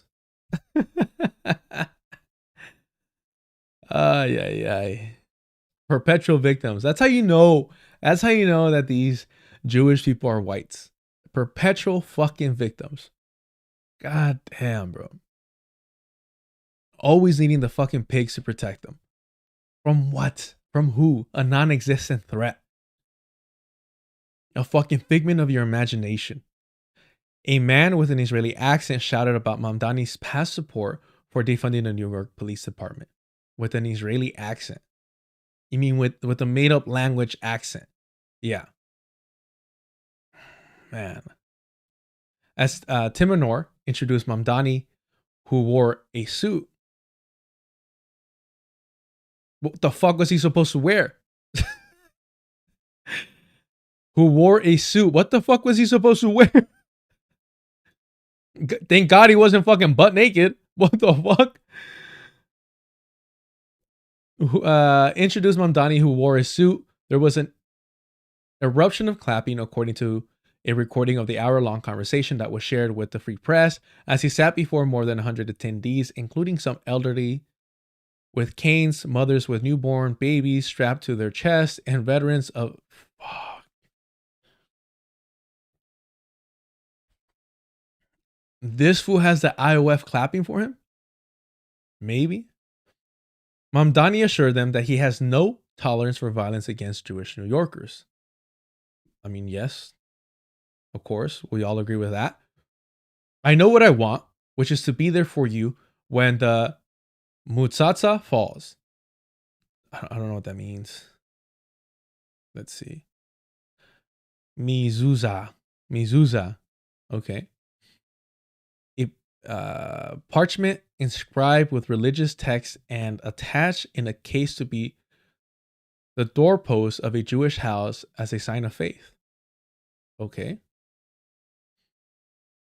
I know some fucking bean ass families put the elephant outside, and like it's a debate whether you point it out or in, because then money will flow into your home.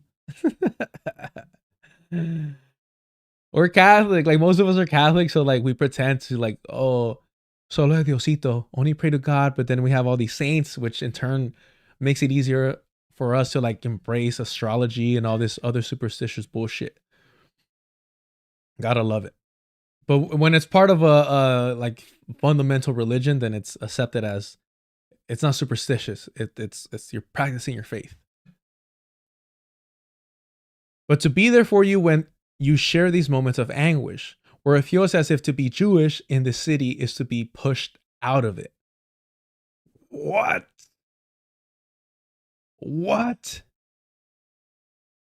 And FD, I'm writing this Charlie Kirk Writing this Charlie Kirk video, gotta get back to work, be nicer to the bread tubers. There's no such thing as bread tube. It's a Wonder Bread tube. Appreciate y'all, FD. Really do.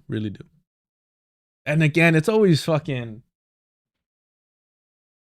you know, FD's nice. Too nice, but he's nice. He's real nice. But it just goes to show how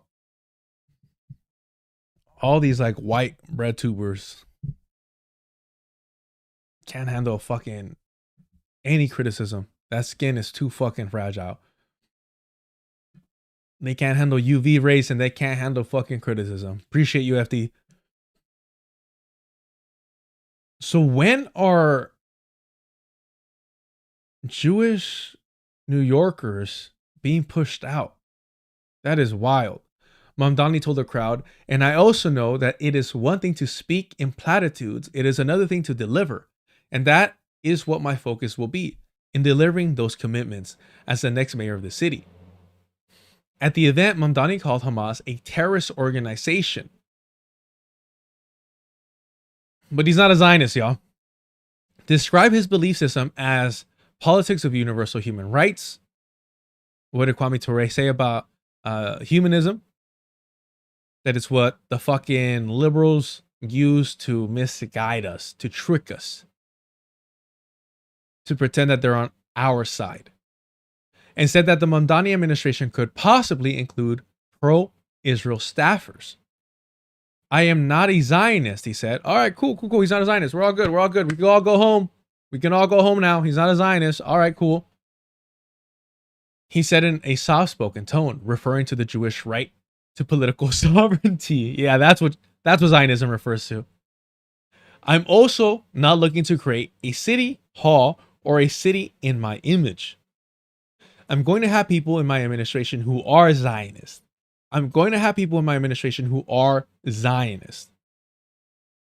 This is the Kamala Harris line of I'm going to have Republicans in my cabinet. How am I going to distinguish myself from Joe Biden? I know I'm going to have Republicans in my cabinet. Vote for me. I wonder how she lost.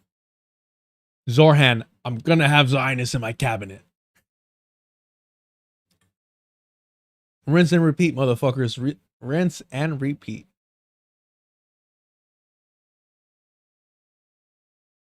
Jesus. Whether liberal Zionists or wherever they may be on the spectrum. Holy shit. Not even giving you the excuse, the escape of saying, oh, well, maybe liberal Zionists, liberal Zionists like Sam Cedar, like Peter Beinart, maybe Emma Vigeland, Hassan Piker, maybe that type of liberal Zionist, a Bernie liberal Zionist. He said, nope, motherfucker. Wherever the spectrum of Zionism is, you're welcome. You could be on the team. Fucking A. I want you, Zionist. God damn. Man. I'm going to have people in my administration who are Zionists, whether liberal Zionists or wherever they may be on the spectrum. Of the spectrum of white supremacist colonizers, wherever you land, Zohran has a place for you in his administration. Wow. And some of them, I'll know about their thoughts. I'll know about their thoughts about Zionism. Many of them I won't, because the questions I'll ask them when I'm looking to hire them will not be questions about Israel and Palestine. It would be for the sanitation of commissioner about garbage. During a genocide. During a fucking genocide. You're not going to ask whether or not they're fucking genocide supporters? Wow. Yipper, what's a liberal Zionist? A liberal Zionist is somebody who's critical of the Zionist entity, who opposes the outward, rabid Zionist approach of the Benjamin Netanyahu and Benjamin Ben-Gvir, opposes that style, that approach to it, but still wants to uphold the Zionist project itself. They just want a democratic, non-apartheid state for the safety and security and continued establishment, the legitimization of the Zionist project, right? They're willing to sacrifice a lot of things that rabid Zionists, that the reactionary, right Zionists want, and they want even more, right? They want greater Israel. The liberal Zionist is like, hey, we have enough. Let's just normalize what we have in order to make sure that we have a safe Zionist project. Different approach to the same project. Democrat. Plenty of Democrats are just pure fucking Zionists. Let's see. Mamdani's articulated priorities at the Beth Elohim struck a different chord than his record in Albany as a member of New York State Assembly reflects.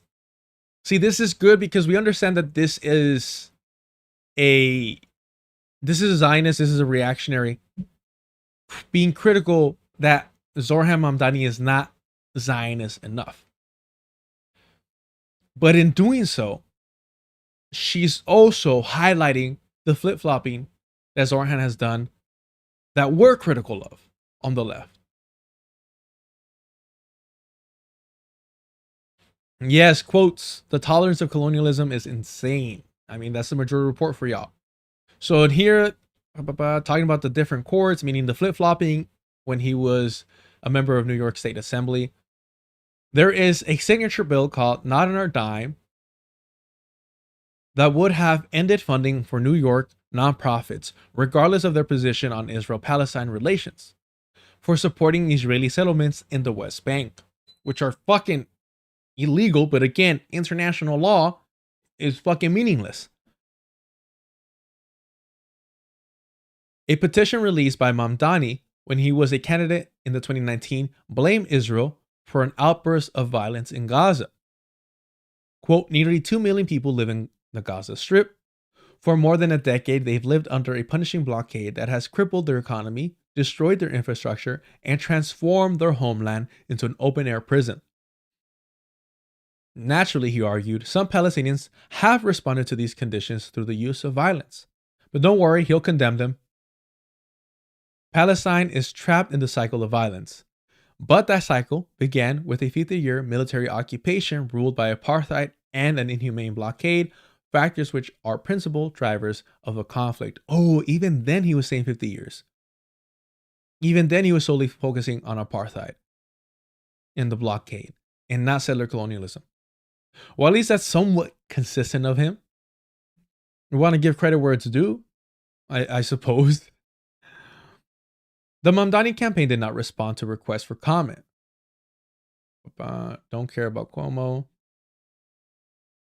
None of this, though, has seemed to complicate the perception that Mamdani has the backing of the city's progressive Jewish left, fueled by a handful of outspoken Jews for Zohran activists who are fixtures at his event. They're saying they're just tokens. It's just a few of them.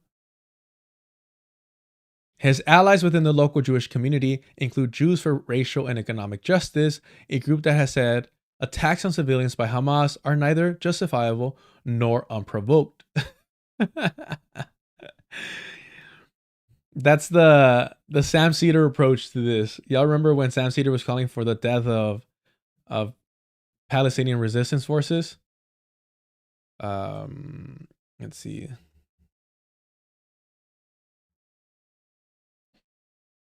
Where are we? Right here. Israeli official Avner Cohen. 30 years earlier, in about 1980, 79.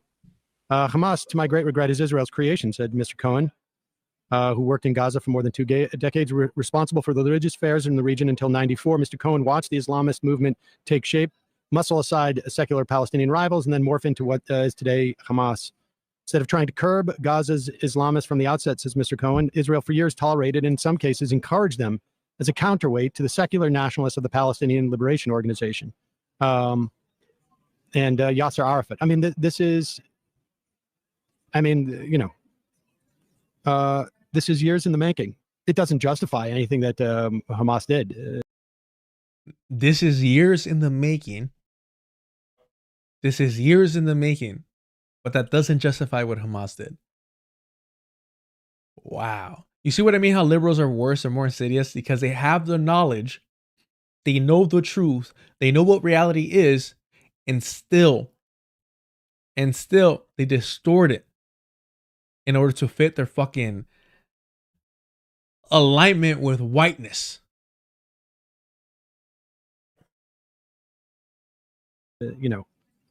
I would love to see sitting next to Ariel Sharon and Yasser Arafat in the sort of trials against humanity. And they're both sitting there in hellfire. Ariel Sharon and Arafat. Now, Arafat betrayed Palestinian liberation, right? He became a fucking commodore. But still, what Sam Cedar is referring to here is the times when Arafat was actually about it and was supporting armed resistance before he sold that. That's why Sam Cedar hates him. And he's comparing Arafat to Sharon, who was a prime minister of the Zionist entity. I would love to put Netanyahu and all of the leadership of Hamas. Netanyahu, not the entire Knesset, but Netanyahu, just one guy, and the entire leadership of Hamas to join Sharon and Arafat in hell. That's what Sam Cedar is saying immediately following October 7 Operation Alaska Flood. You see what I mean? He's a Zionist through and through. A liberal Zionist at that. I'll be honest, a liberal Zionist, but a Zionist nonetheless. And here's the thing. Here's the problem. Benjamin Netanyahu, one guy, if anything happens to him, this settler colonial project will continue. But what he's saying is the entire leadership of Hamas gone. What happens to Palestinians if the entire resistance forces are burning in hell like Sam Cedar wants? Chat, what happens? Let me know in the comments. What happens to Palestinians when the entire resistance forces, the leadership is gone? We would hope and pray that those outside of the leadership position would rise to the occasion. I'm sure they will. But within that time frame of them doing so,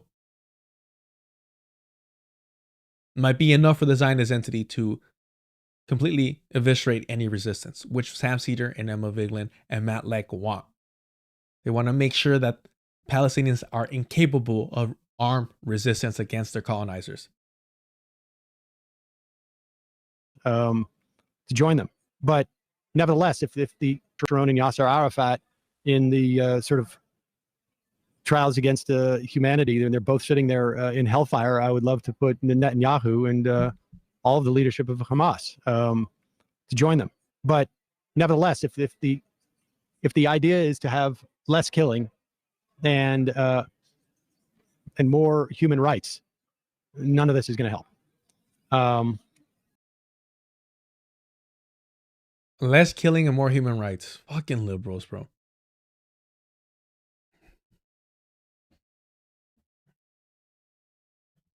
Where are we at here?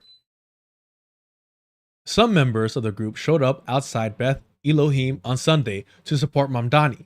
Mamdani also is a dues-paying member of the Democratic Socialists of America, a group that was internally divided over whether to condemn the murders of 2 Israeli embassy employees in Washington, D.C. This is fucking hilarious because, like, for us, we're like embarrassed of the DSA. And they're over here, like, being critical of it. For, like, the opposite reason. Let's see. Almost immediately, a debate broke out in the National DSA's internal message board for due-paying members over how to respond to the killing outside the Capitol Jewish Museum. It is good to condemn violence against a genocidal apartheid state, ? A DSA member with a username, whatever, post. Other members respond to the post with an emoji of a heart and applause. Some people in the DSA get down like that? Okay. As long as it's online, I suppose. Other DSA members called the statement horrific, hurtful, and irresponsible.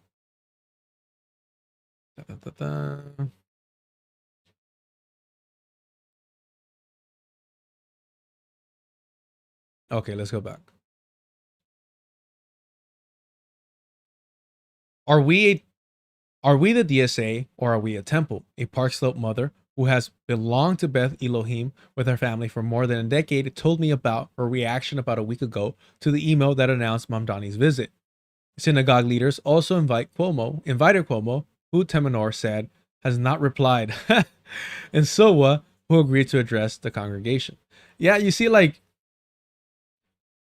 there was no chance that Zohran was going to lose after he won the Democratic nomination.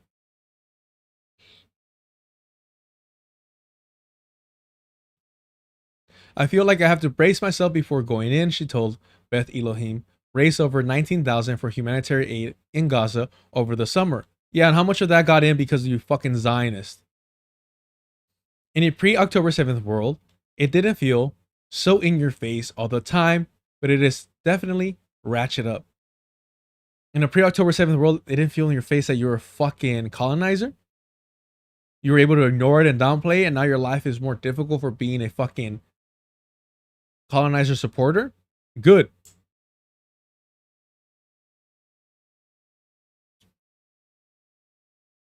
Jesus. Over the past decade, Temenor has been arrested at least 4 times for civil disobedience outside Trump International Hotel in 2017, a demonstration against fossil fuels in 2021, at an anti-ICE protest in 2019, and in July at a protest outside the Israeli consulate meant to draw attention to the humanitarian crisis in Gaza.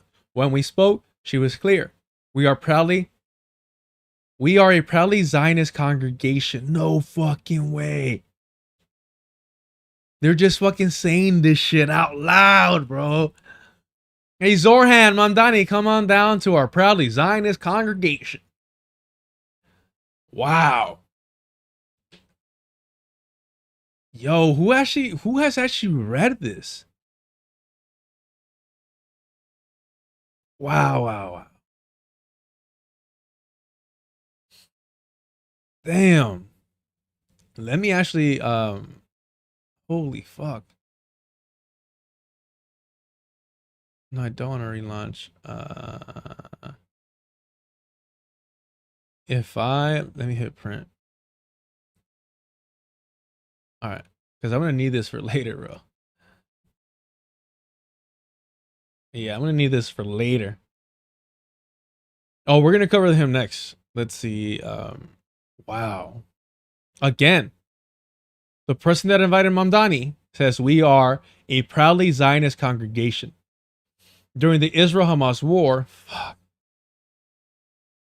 15 Beth Elohim households resigned due to his stance on Israel, she said.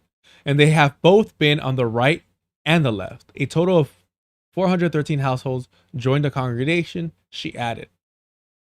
People are really deeply shaken, Timur said. They are looking for community, and a lot of people are looking for a place that is nuanced on Israel. Oh, wow. So brave.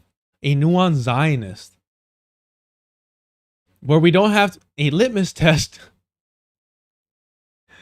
And we really are trying to build a practicing of listening across differences. Across the entire spectrum of Zionists. All types of Zionists have a voice here. Wow. This is what I'm saying. You have to sometimes engage with these reactionary, articles, because it will tell you a lot. It will expose a lot. You have to engage with it. I know it's fucking, I'm hopefully making it somewhat entertaining, but I know for the most part, when you do it on your own, it's a little bit boring. And it's kind of like, fuck, I don't want to read this shit, like it's a waste of my time. There's some fucking gems in here. There's some gems in here.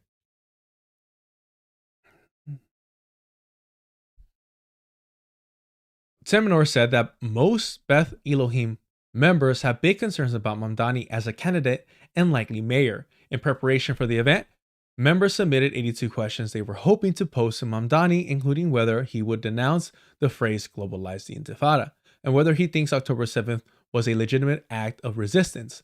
Mamdani has said that he would discourage others from using the phrase. The people protesting outside, they would be so proud of the questions that are being asked. So proud, so proud. Let's see.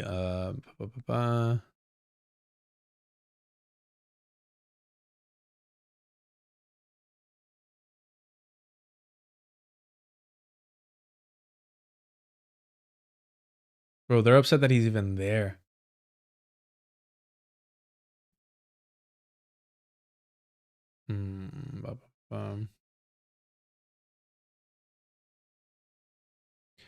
As Mamdani dashed back to his Suburban, congregates began pouring out of the building. Most exited silently with their heads hung. It wasn't good. An Israeli-American real estate agent told me, nah, bro. Why does she add these fucking weird details?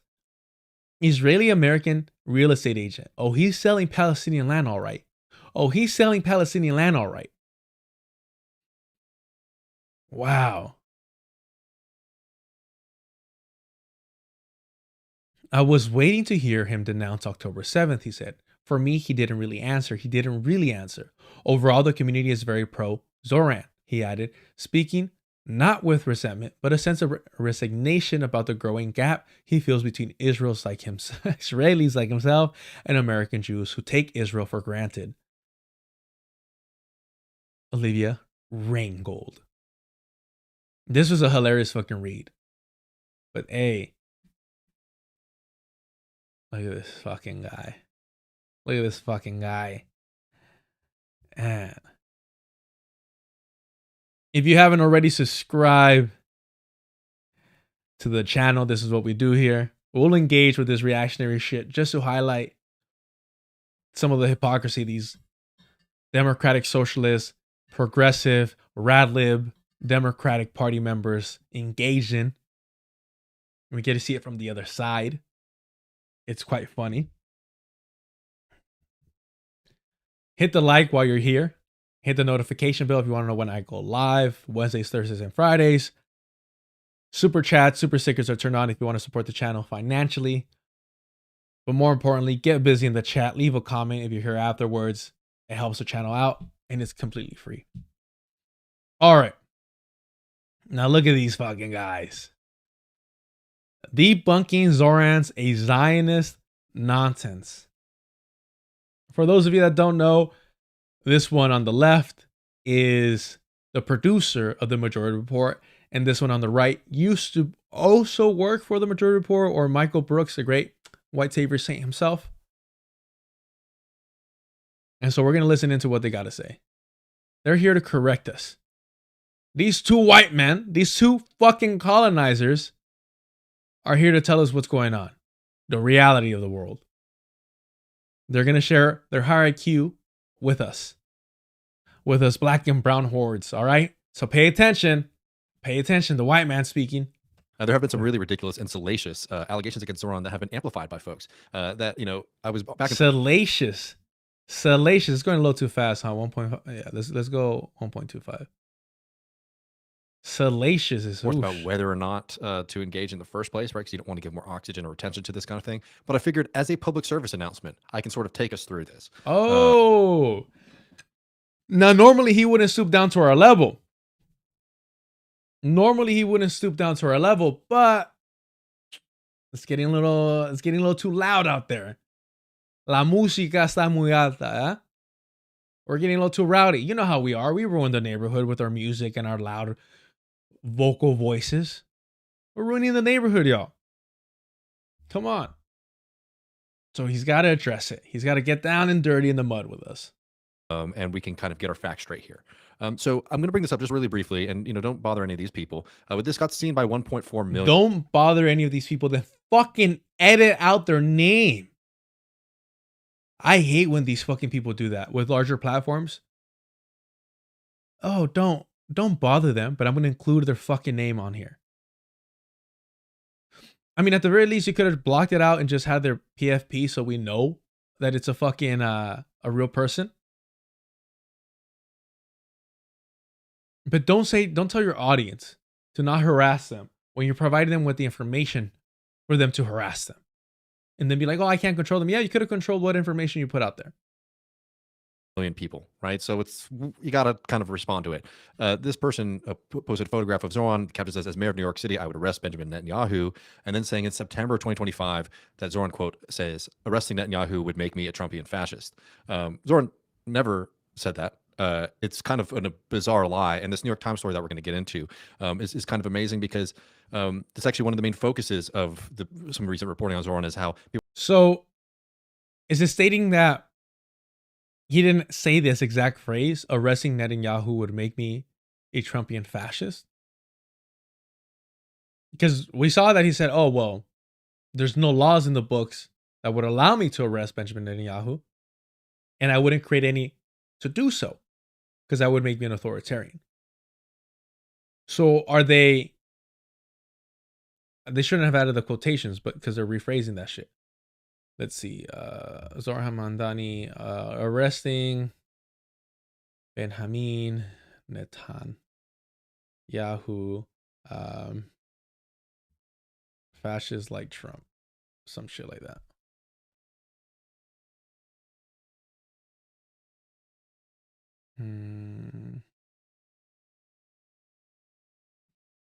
Let's see. How about won't?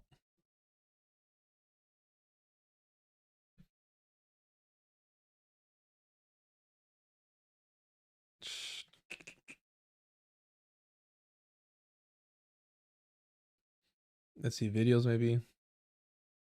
No, won't. I want won't.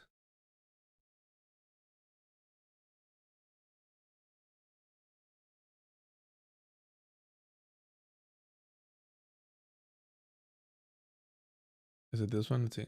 And Mayor Mamdani, would you welcome Prime Minister Netanyahu to New York City for whatever he comes for, given the US is not a signatory to the ICC, so he can travel to the US, unlike a lot of other countries. Would a Mayor Mamdani welcome Benjamin Netanyahu to the city? No. As mayor, New York City would arrest Benjamin Netanyahu. This is a city that our values are in line with international law. It's time that our actions are also. Even though the US is not a signatory to the ICC? No, it's time that we actually step up and make clear what we are willing to do to showcase the leadership that is sorely missing in the federal administration.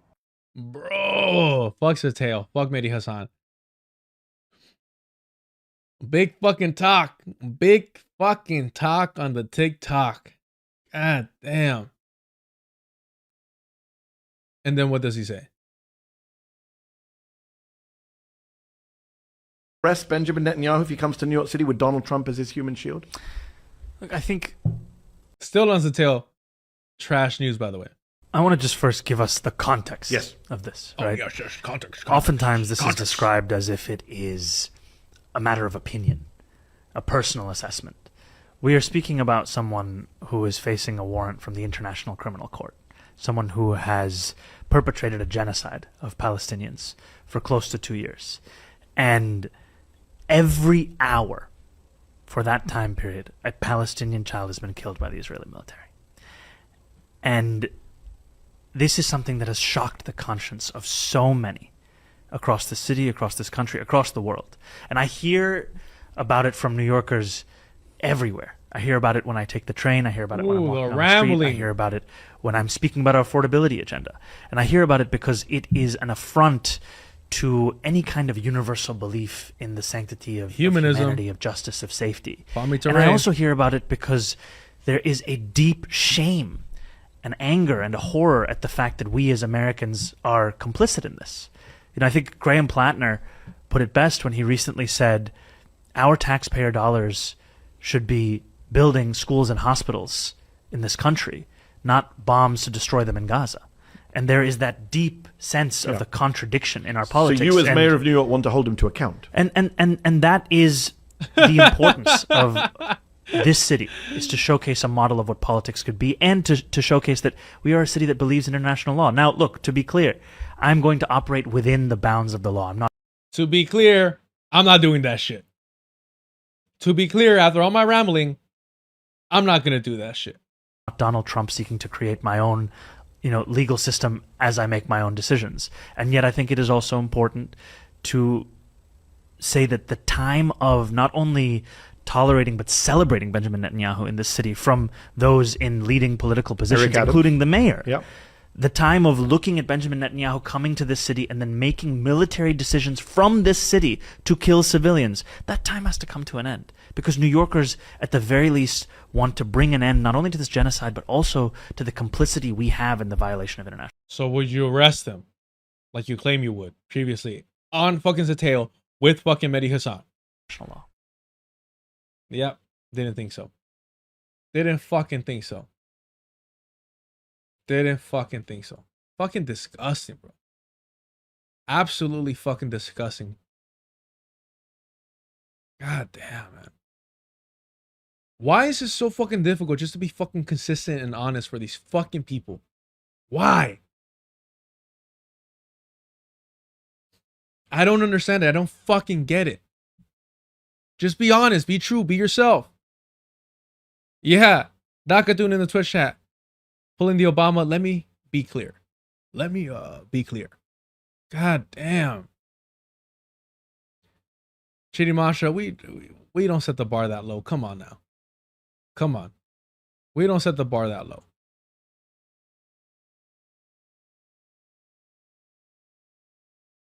People are frustrated that he will not back down off of this. What it seems to be the sourcing from this, when people were trying We're covering them right now, Eero. Say is that Zohran said to Mehdi Hassan that in arresting Benjamin Netanyahu, Benjamin Netanyahu, he was interested. He's struggling through the bullshit. Struggling through the bullshit. Struggling through the bullshit.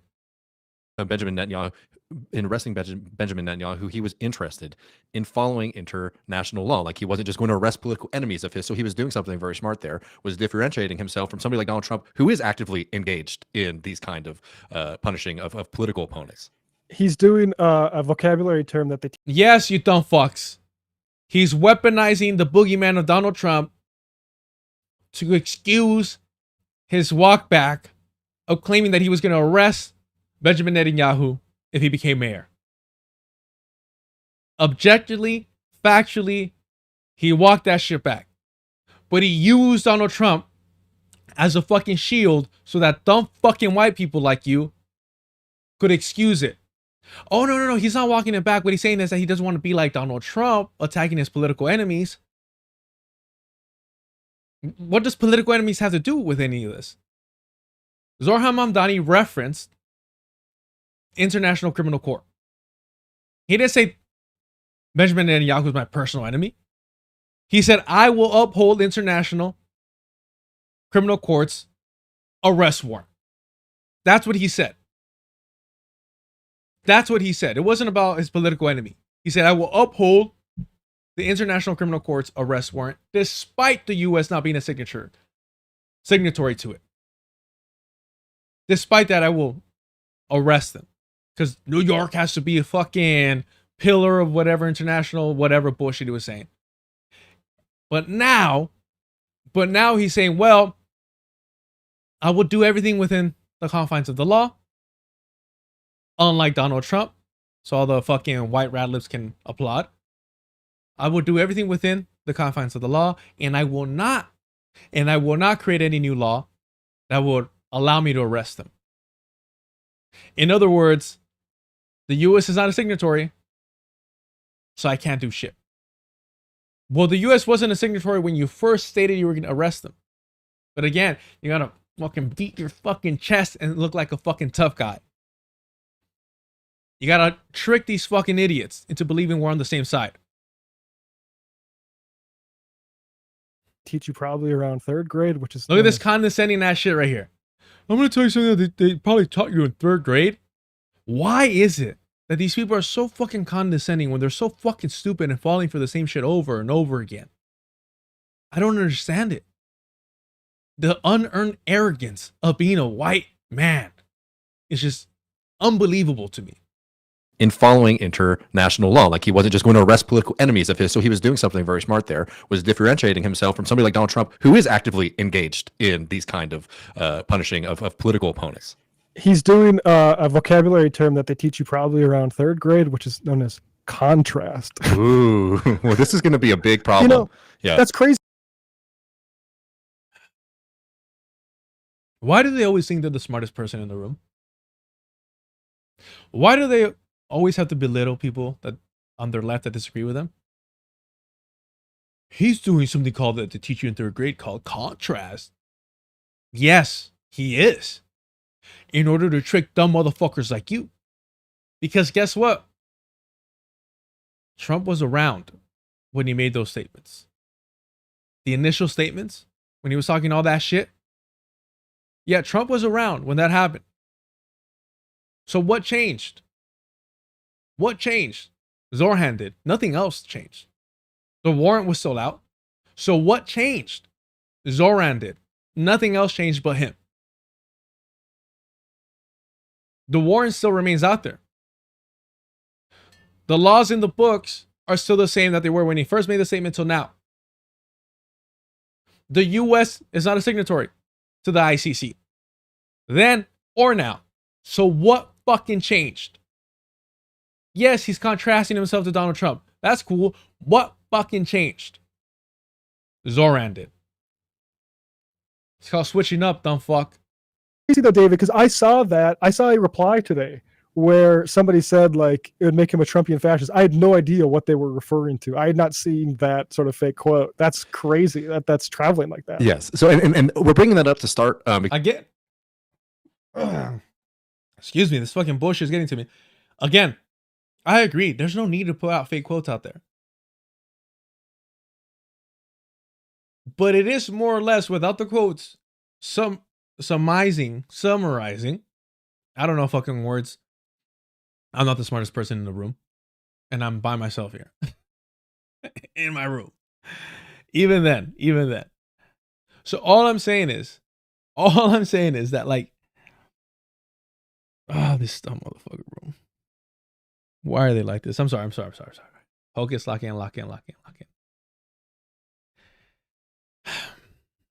Why do this? Why fucking do this? I don't understand it. That's traveling like that. Yes. So it was summarizing. Yes, they should not have put the quotation things, but it was summarizing what Zohran was saying without all the ramble. Look how long it took him to answer that question with Mehdi Hasan. How long did it take him to answer that question with Mehdi Hasan? This would be like a fucking shit storm to pull up. It is. It should be in history on YouTube. And where is it? How long did it take him to answer that question? Wait, did I not just watch it on YouTube? The fuck? Am I tripping out that hard? Oh no, it was like TikTok or some shit like that, huh? With Mehdi Hassan. Let's see. Here we go. And Mayor Mamdani, would you welcome? That's the original one, 36 seconds. And then the other one is bro, I thought I just saw it. Huh. It was a little bit longer though. Oh, here it is. Is it this one? Yes.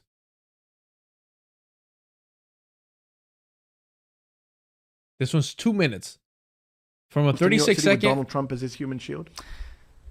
From 36 seconds of saying, yeah, I'm going to arrest them, to 2 minutes and let's say 15 seconds for the question, the setup for the question. Let's give it 3 seconds.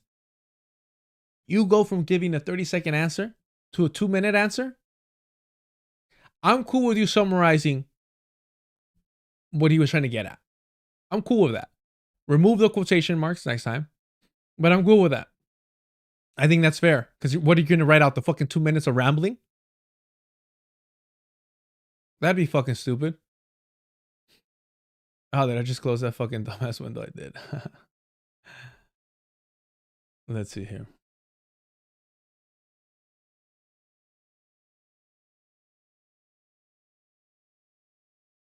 Where is this? Where are these dumb motherfuckers at?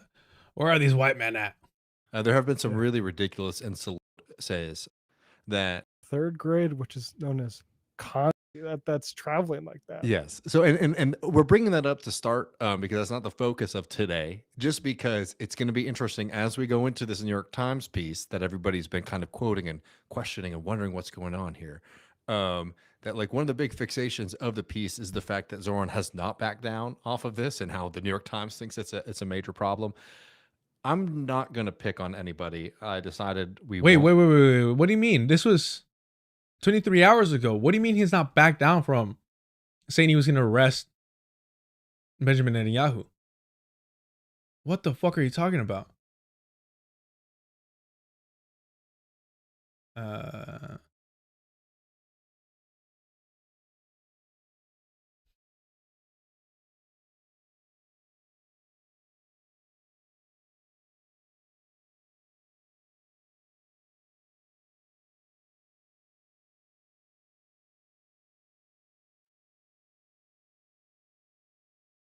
So the New York Times is just straight up lying? While Mamdani is saying, no. I'm full of shit. That is fucking hilarious.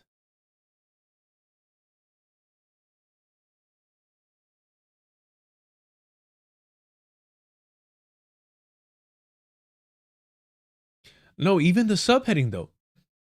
Mamdani, if elected mayor, pledges to order NYPD to arrest Netanyahu. Zohran Mamdani expanded on his vow to arrest Prime Minister Benjamin Netanyahu, saying it would show that New York stands up for international law. Experts said the move would be impractical and likely illegal. Which is what Zohran's been saying, that he wouldn't create any new law and that there is no law in the books that would allow him to do that.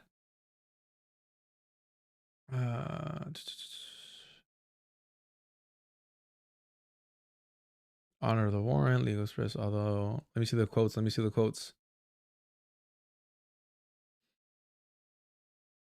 Yes, okay. Mr. Mamdani has said earlier in the mayor's race that he would arrest Mr. Netanyahu. In the interview on Thursday, he did not back down and offered new specifics, affirming that he would order the police to make the arrest upon Netanyahu's arrival in the city. This is something I intend to fulfill, Mamdani said.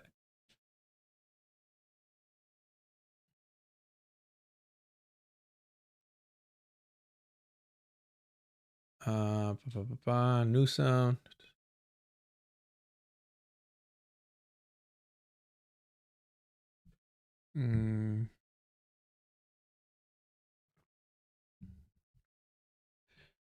This is a moment where we cannot look to the federal government for leadership. Mamdani said this is a moment when cities and states will have to demonstrate what it actually looks like to stand up for our own values, our own people.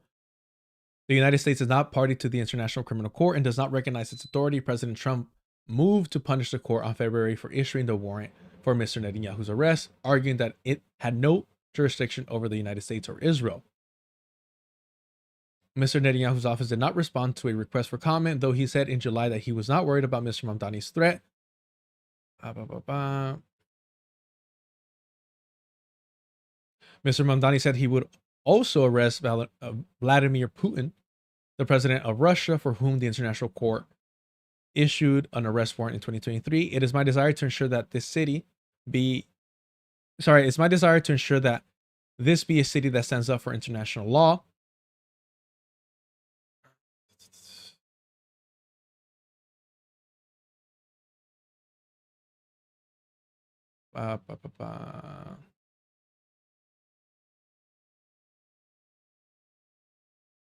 The arrest warrant accused Mr. Netanyahu of war crimes and crimes against humanity in the Gaza Strip.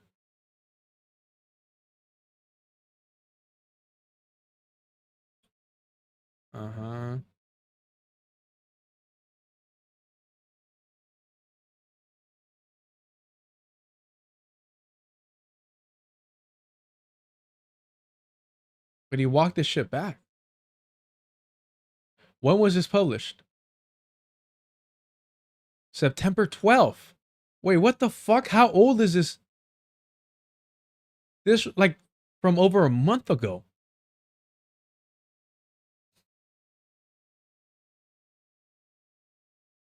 Oh, these guys are so full of fucking shit.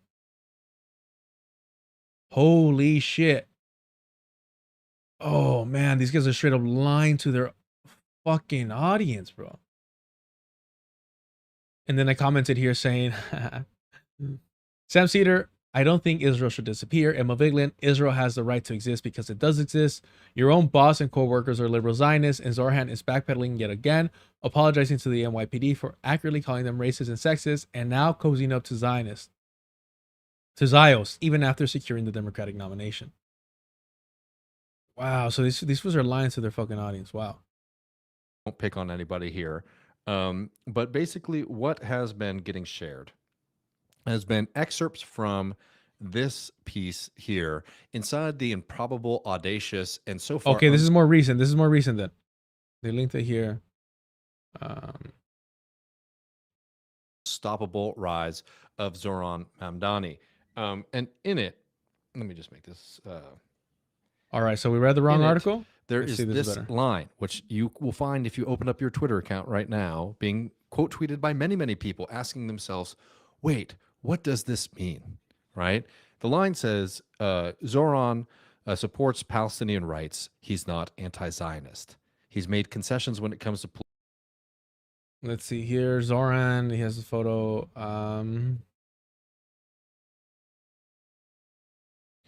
The conversations have allowed Mamdani to reframe his previous positions, tweaking the us versus them language of his democratic socialist values to be a tad less punitive. He has, in other words, excusing his flip-flopping here. Reframe his previous positions is saying he's fucking flip-flopping. Wow.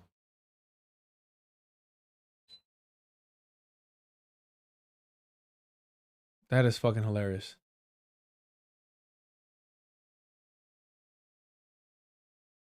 He made it clear that he wants to support renters, not punish landlords. He wants to support public education, not take a hammer to specialized schools with elite admissions. Oh, he's not even going to oppose fucking charter schools? That's fucking hilarious. Public schools will never be funded the way they need to if you don't get rid of fucking charter schools, if you don't get rid of fucking private schools. It's not complicated. Force rich people to send their kids to public schooling, and you're going to see a lot of fucking changes in the quality of everything. The education of the school itself. Wow. He supports Palestinians' rights. He's not anti-Zionist. He supports Palestinians' rights. He's not anti-Zionist. He made key concessions when it comes to policing. Importantly, he made it clear that he was open to compromise when it came to his proposed millionaire tax, calling it Mamdani 2.0. That's hilarious.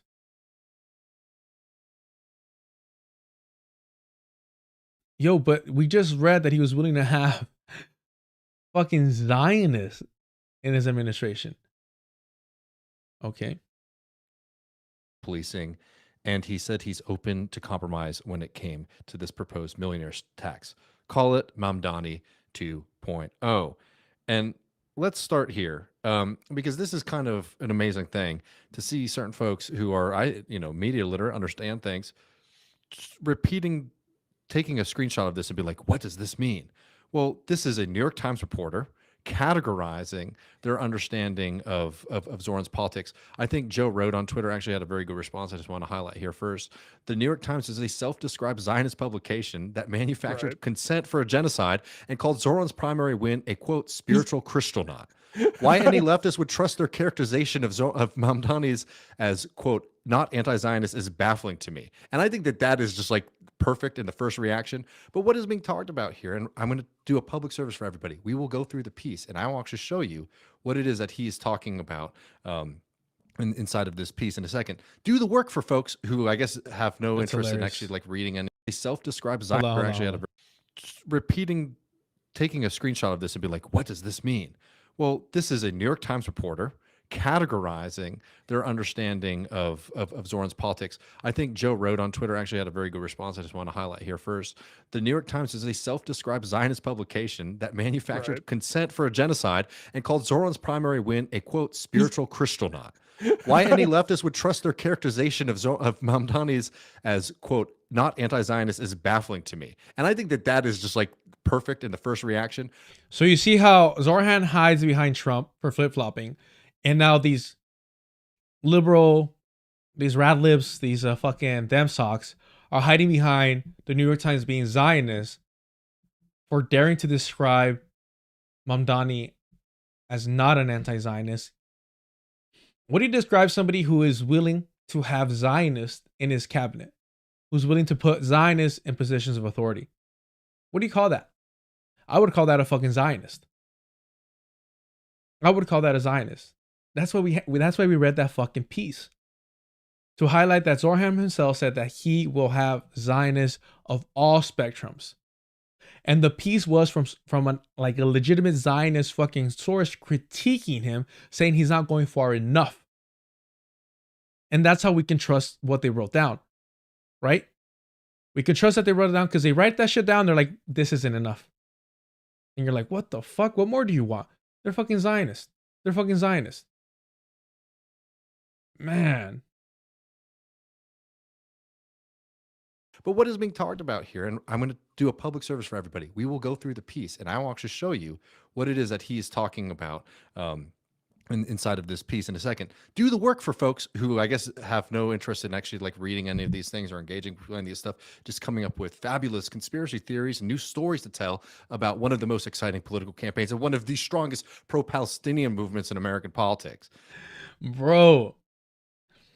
Again, they have to be the smartest person in the room. They have to be so condescending. For folks that don't want to do the reading. Motherfucker, we did the reading. We didn't read your fucking article, I'll give you that. We didn't read your fucking article. But we read an article from a fucking Zionist saying these are the words Mamdani said, that he will have Zionists in his administration. Hell, he won't even know. He won't even know because he's not even going to ask them about Israel-Palestine. How fucking convenient. How fucking convenient. Amidst a genocide, I'm not even going to be bothered to check in whether or not these are fucking Nazis, whether or not these are fucking Klansmen, whether or not these are fucking Zionists. But one of the things that is so incredible here is, as they noted there, is that this is a categorization by a New York Times reporter, not a quote, not a position, and we can investigate whether, something, but like if you're saying like, oh, it looks like Zohran's changed his position here, you should say, okay, well, where's the sourcing on this? Where is he saying it? What is he doing? Oh, this is just some guy's understanding of Zohran who's writing about it. What they are talking about is the position that Zohran Mamdani has held from the get-go, which is a brilliant position. Amanda, you can kind of help Brilliant, me brilliant. weave through why it is so brilliant here. But the position is when he gets asked on the question of Israel, which every single Zionist in the country asks him time and time again, do you believe that Israel has the right to exist? Zohran Mamdani responds, and he says, Israel has a right to exist as a state with equal rights for all. Can you explain why that's a big problem? That's a huge fucking problem because that's a liberal Zionist position. You're essentially saying, I oppose apartheid, but not settler colonialism. I oppose apartheid, but not settler colonialism. That's what that means. And of course, because Matt Leck here upholds Ilan Pape, upholds fucking Jeff Halper, both colonizers, both fucking colonizers,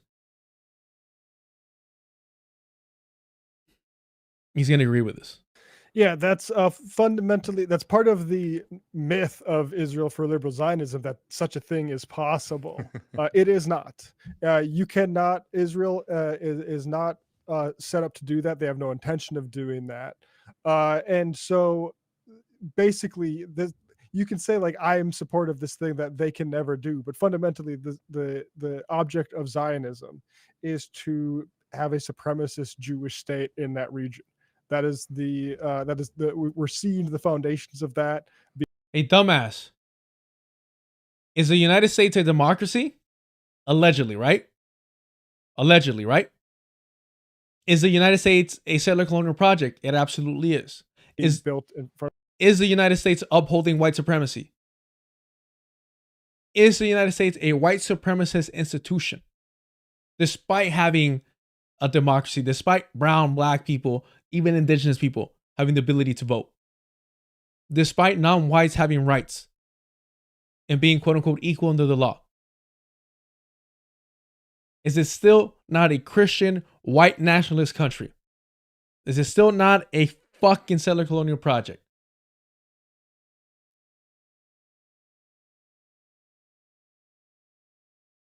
You can say like, I am supportive of this thing that they can never do. But fundamentally, the object of Zionism is to have a supremacist Jewish state in that region. We're seeing the foundations of that being built in front of us. That's what someone like Miriam Edelson wants. So that's a challenge but that's a challenge that Zionists can't openly say we don't care yet. Now, when Trump says one state or two state, that kind of worries me, because the whole problem with the one state solution, where Palestinians aren't given the franchise, and they couldn't because they have franchise. There's too many people there. They would outnumber Jews, which again, Zionism can't permit. The problem with a one-state solution is that's not a democracy then, because again, you're not going to let those people vote. And then it's apartheid, which is what we know it is anyway. But this is why we're in this sort of fiction of legal limbo where Israel is our closest ally, but they can't define exactly where their borders are. And so that's why like that challenge is the perfect line, because it is fundamentally anti-Zionist. He's like, well, technically, if you think about it, since that's impossible to achieve under Zionism, then it's the perfect line, because it's dog whistling, it's wink, wink, nudge, nudge, saying, yes, I oppose the Zionist entity. No, motherfucker. It's saying the same shit you've been saying, that I debated you on, that you want to see the Zionist entity go the way of the United States, to become normalized, to pursue a democratic approach, to end apartheid, but the settler colonial project still remaining intact. Again, how do you know so much? How are you so much more intelligent than I am and still fail to grasp this? You explain that shit yourself and still praise it. Our media, the way it's talked about, they're not having that conversation of like where they're willing to say like, actually, that's not a hurdle Israel's ever going to jump. So what do we do next? No, yeah. 100%. It puts them on the back foot. It's been a phenomenal answer all the time. Every time he gets asked it, because yeah, there is a charged media environment that has tried to push this. Now, all that being said though, Matt, like that's been the position of Zohran forever. Now, I don't know about you. I have a feeling I can guess. Would it be a problem for you if Zohran started taking a pro-Zionism position? Yeah, it would. And also, just one note, we didn't mention this last week, but his statement on October 7th was basically copy paste of his statement the year prior before he was a mayoral candidate, which And it was a great statement as well. Yep. What the fuck? It was a great statement as well. It was a great statement as well. Sorry, I was looking for something. Holy shit. It was a great statement as well. What the fuck? How? We went over this. How was it a great statement? Where he fucking condemns Hamas? Where he's saying October 7th was fucking horrific war crime? Was a great fucking statement? Hey, he's remained consistently anti-resistance? Wow. Look at this shit. Look at this shit. Paste Yeah, of look, his statement that said though, Matt, like that's been the position of Zohran forever. Now, I don't know about you. I have a feeling I can guess. Would it be a problem? I don't know about you, fellow white man. For you, if Zohran started taking a pro-Zionism position? Yeah, it would. And also, just one note, we didn't mention this last week, but his statement on October 7th was basically copy paste of his statement the year prior before he was a mayoral candidate, which And it was a great statement as well. Yep. Here's a great statement. 2 years ago today, Hamas carried out a horrific war crime, killing more than 1,100 Israelis, not mentioning the Hannibal Directive, putting all the deaths on the resistance forces, and kidnapping 250 more. Not mentioning that Operation Alaska Flood was meant to capture colonizers in order to guarantee the release through an exchange of Palestinians being held captive by the Zionist entity in their dungeons. I mourn these lives and pray for the safe return of every hostage still held and for every family whose lives were torn apart by these atrocities. Calling indigenous resistance atrocity, speaking the language that the colonizer understands is an atrocity. How dare you embrace the violence? That's the colonizer's role. That's what they should be having. God damn. They have a monopoly over it. And everything else after this is just utter bullshit anyways. In the aftermath of that day, Prime Minister Netanyahu and the Israeli government launched a genocidal war, a death toll that now far exceeds 67,000, with the Israeli military bombing homes, hospitals, and schools into rubble. Every day in Gaza has become a place where grief itself has run out of language. I mourn these lives and pray for the families that have been shattered. Our government has been complicit through it all. So when you're able to mourn both the lives lost, the colonizers' lives, and the colonized, oh, I mourn them equally. Fucking A. This must end. The occupation and apartheid must end. When they talk about occupation, they don't mean the Nakba. They don't mean that. They talk about the occupation of the West Bank and the occupation of Gaza, not of everything that the Zionists stole in 1948. They legitimize that.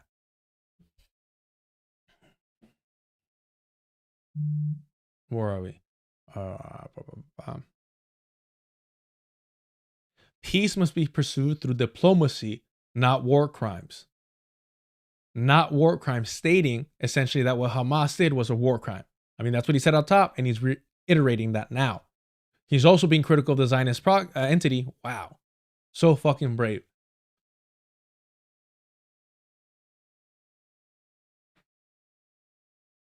And our government must act to end these atrocities and hold those responsible to account. That's never going to fucking happen. These last 2 years have demonstrated the very worst of humanity. We must answer it by modeling the very best, a relentless pursuit of our higher ideals, and an unwavering commitment to universal human rights. Again, what does Kwame Ture tell us about humanism? How liberals use humanism to lie and to misguide us, to maintain the status quo, to align with the oppressor, to align with the colonizer. It's like I'm a fucking broken record. exactly. So that would be a big problem if Zohran is becoming an anti-Zionist. So here's what we're going to do here on Left Reckoning for our wonderful audience and all the folks tuning into this video. We're going to take a look at this article and see where this information and this big heel turn comes, because I'd be very upset if I found out that Zohran had kind of changed his mind. Hold on.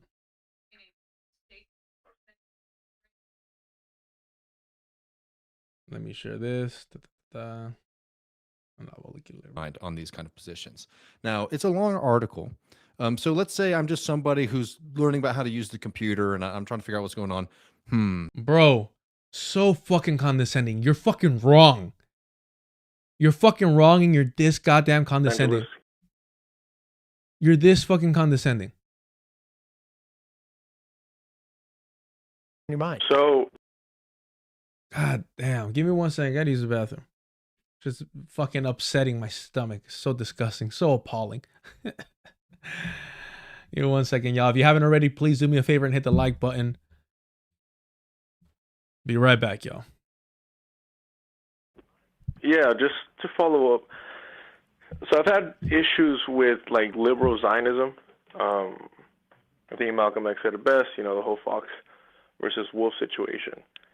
And my issue has been since October 7th, I've noticed a lot of liberal Zionist like talking points coming from y'all. Liberal Zionist talking points coming from y'all as in us? From us. Interesting. Okay. Yeah. Well, for example, so on 11/1/23, Emma Vigeland stated, sorry, I was about to say. That Israel has a right to exist because it does? Yes. Okay. Yes, so let me exactly. clarify So those settler comments. colonialism Let me has clarify those the right to comments. exist. So I probably should have been more clear that I do not believe that the Israeli people that live there, not the illegal settlers, but the Israeli people that live there should be expelled. I believe in a one-state democratic solution in which Arabs, Palestinians, and Jews in the region live together under a democratic system. Does that clarification satisfy your criticism? Well, my issue is with like supporting the continued existence of a settler colonial project, which I don't. Well, I mean, you mean the state of it, or are you talking about it like in its current form? And that's the other thing, Sam. Like your whole. Well, wait. No, wait. No, I'm answering. Okay. I'm answering.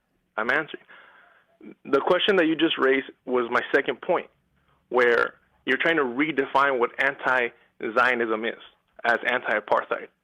Apartheid is just a tool of settler colonialism, right? Okay, so now you answer my question. What is it that you're actually proposing?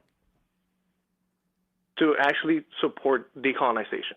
Okay. To support the complete dismantling of settler colonialism. Okay, so can you be more specific in this instance? Like, what are you saying?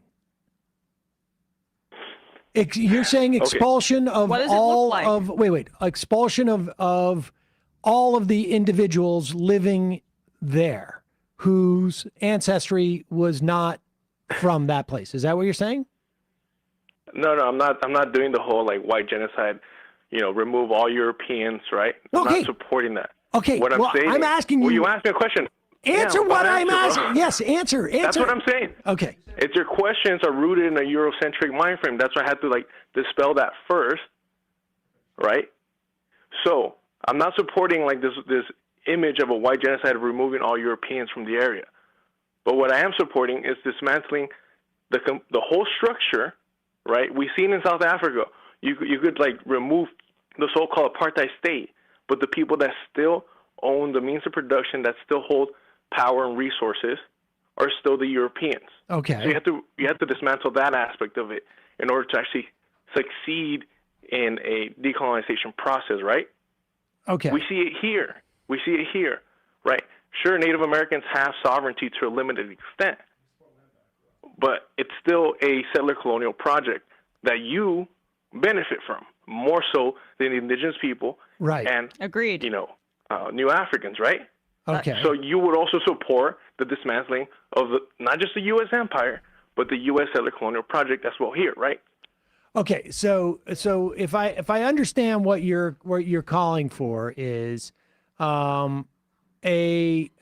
you're talking about essentially a massive wealth transfer as well, not necessarily expelling all of the individuals from that area, but rather a wealth transfer. And by what means would you do it?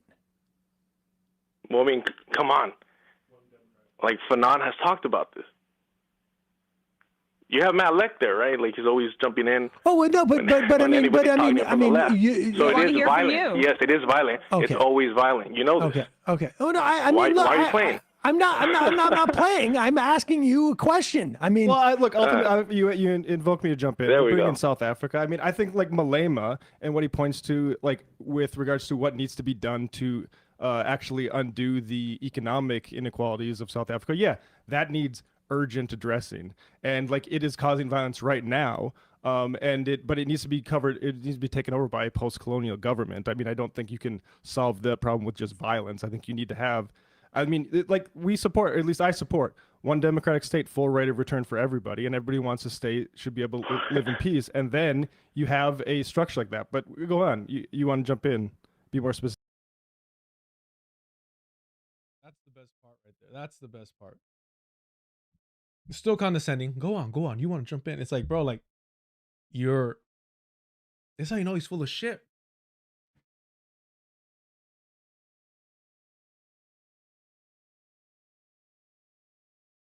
Do you think the Hamon? Do you think Emma Vigeland knows?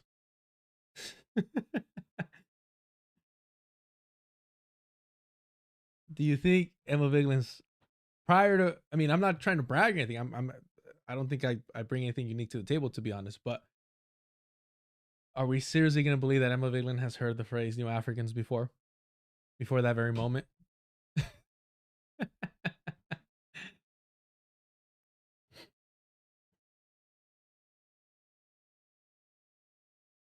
Specific about Fanon or whatever. Or whatever, bro. So condescending. It's just hilarious to me that like I'm not even fucking top 10 smartest fucking brown people that I know. And then I'm good enough to run circles around him. God damn.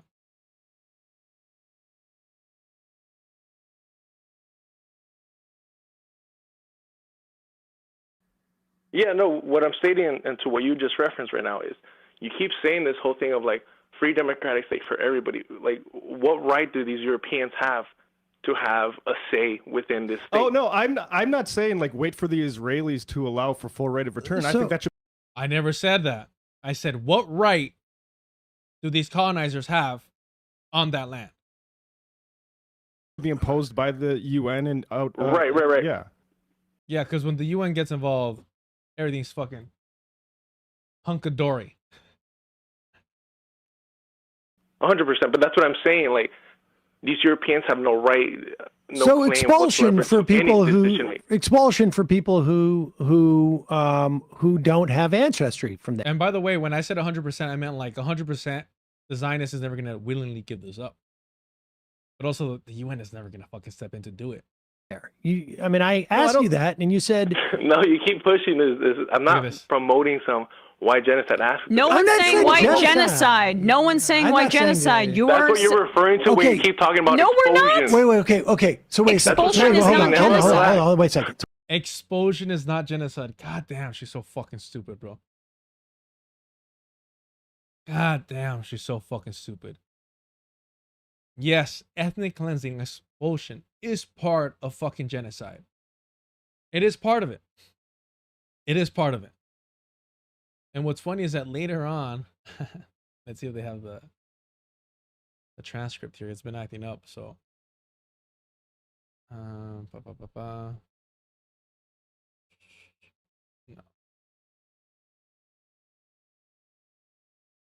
Actually, it's way down here. Should be.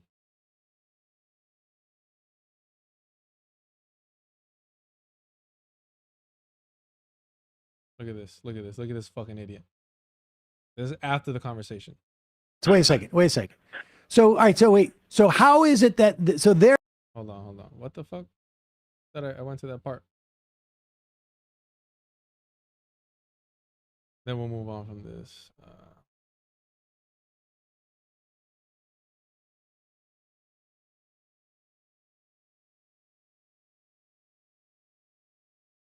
Yeah, 228.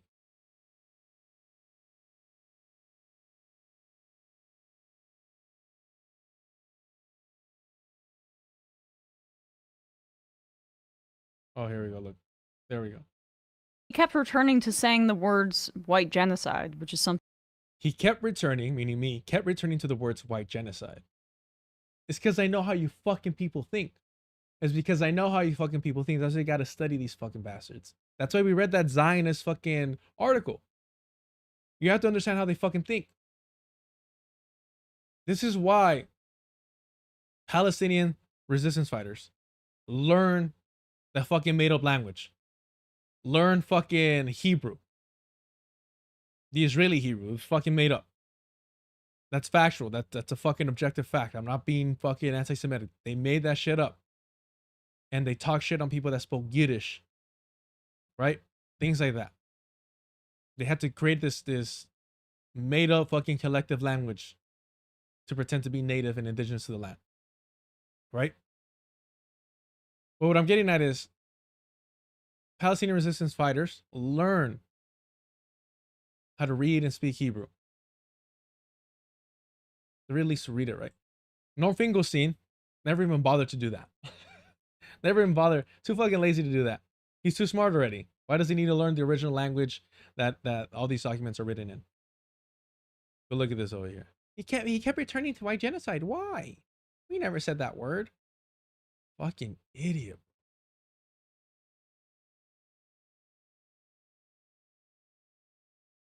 Happening is not that that's ultimately their goal. It is something that is more about self-satisfying themselves. Yeah. Well, yeah. The one thing fucking liberals don't know how to do is self-satisfy and pretend to be the smartest person in the room.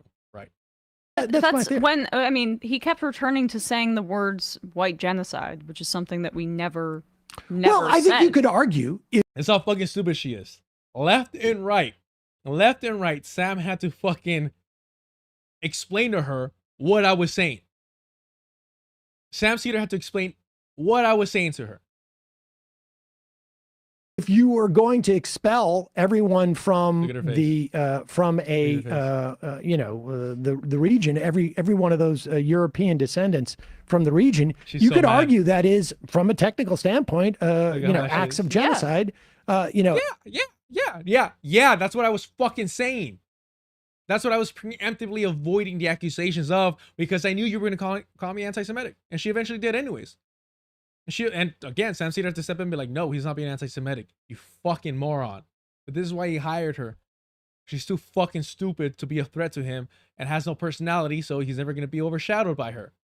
Ethnic cleansing, look at South Africa. They don't say, oh yeah, we're going to do violence against these remaining whites. It's even Malema is land reclamation without compensation. Yeah, I agree with that. Do that. I'm sorry that it's not. Let's start like macheting people. I'm sorry. And again, Matt, like, let's start.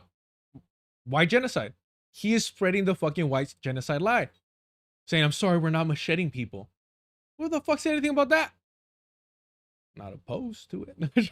Sorry that our position on this program is that we do not believe that thousands, if not millions, of Israelis should be slaughtered in a way. Well, you're not.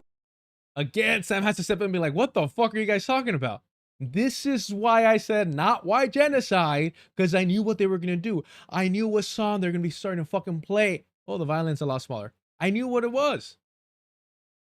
I know I always go over this, but it's too fucking irritating. I'm not saying slaughtered, but he just believes that he just believes that she's so fucking stupid. Okay, not slaughtered, killed. So fucking stupid, bro. She's so fucking stupid. And that includes Matt Legg. It makes me look like a sexist just for calling her fucking stupid, but that's why you put her front and center. He said it would be violent. Well, I mean, I said it would be violent.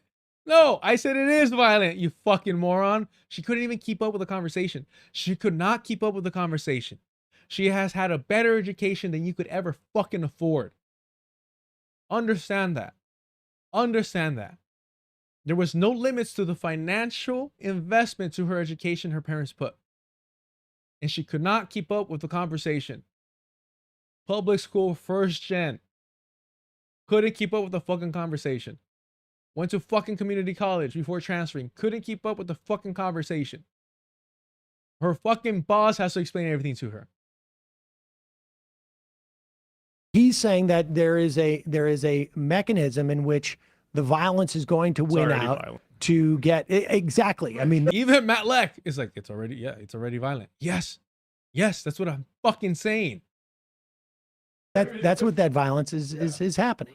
We already see it. But the Look at idea her, that there is someone who's in. Bro, she's so fucking stupid. And then he's gonna do the Rabbi Shmuley. Somebody who's that far to the left, why would you be paying attention to me? Same reason you pay attention to fucking Steven Crowder. Same reason you pay attention to Ben Shapiro. Same reason you pay attention to the people to your right. So do I, you dumb fuck. 229.17. Look at her reaction. 229.17. Then we'll move on. Okay, look at her reaction. Look at her reaction. There is a mechanism in which the violence is going to win out to get exactly. I mean, that's so what that lost. She's so violence is happening. We already see it. But the idea that she was gonna say something. She's gonna fucking pathetic, bro. All right. Too much fun. Where are these morons? Here we are. What should I do? Maybe I'll do some keyword searching and see about relative areas. Huh. Oh shit. That's kind of interesting, right, Matt? This note here. Big pull quote. None of this works without him speaking up on Gaza.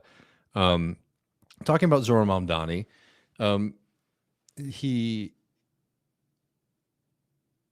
We have it, coming up right next.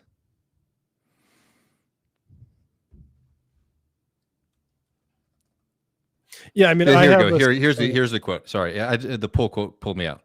None of this works without him speaking up on Gaza, and pull quotes, said Gaspard, the former Obama administration aide who likened it to Barack Obama's opposition to the Iraq War. Gaspard has been a key figure connecting Mamdani with many of the city's power players in the months. For the average person on the ground, and this is important, okay, so maybe he is vacillating on this. Maybe what he's saying is like his timidness on Gaza is important. No, for the average person on the ground having conversations in their barbecues or on their stoops, there's a way that this issue of Gaza is a gateway to whether or not you can invite this political figure into your living room for a conversation about affordability or education or healthcare. Gaspard said, citing new polling that shows growing disapproval of Israel's actions among Democrats. Quote, you don't get to first base on the other things if you haven't come out against in the batter's box against Gaza. Okay, so the major quote here on Gaza that we're seeing in this piece is about how much it matters to the success of Zohran, right? Not really oh man, he's kind of betrayed his politics here, right, Matt? Yeah, and even the sort of New York Times summary of this here cites this oh crap, where did I just lost it? I can zoom in. Oh yes, Mamdani's own allies. Okay, here we go. The issue which he's most steadfast on has been the central to his political identity support for Palestinian causes. In our interviews, Mamdani reaffirmed his commitment to one of his most controversial campaign promises, that he would order the police department to arrest Prime Minister Benjamin Netanyahu if we were to come to New York City. I mean, yeah, this line is, yeah, go ahead. The first line, Mamdani has said he would be honoring the warrant issued by the International Criminal Court charging Netanyahu with crimes against humanity in Gaza. Well, this is interesting for a couple reasons. I just want to take a moment and kind of marinate on this for a second, Matt. This is interesting because, just a couple days ago, what did we learn from all the fucking leftists on Twitter about Mamdani and arresting Netanyahu? That he didn't want to do it, that he backed away from it, right? And here it is in this big New York Times piece that is also now telling us that he's turned his back on fighting for Palestinian rights and has become a Zionist, right? I mean, pick a fucking lane. And if you're going to cite something and try to use it to justify your argument, do the basic due diligence of checking it out. And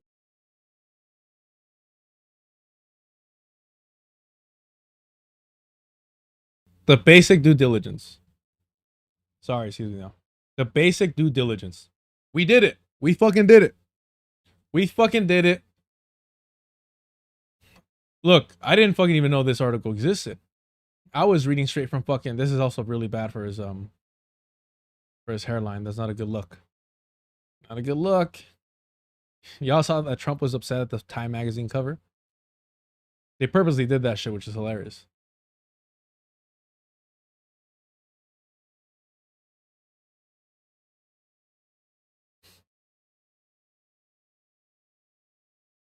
Did I click on it 2 times?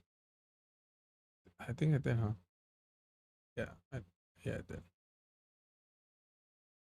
This is fucking hilarious.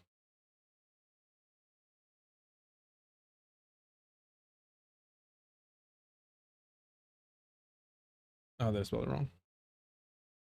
So here, we're in the same area that they are.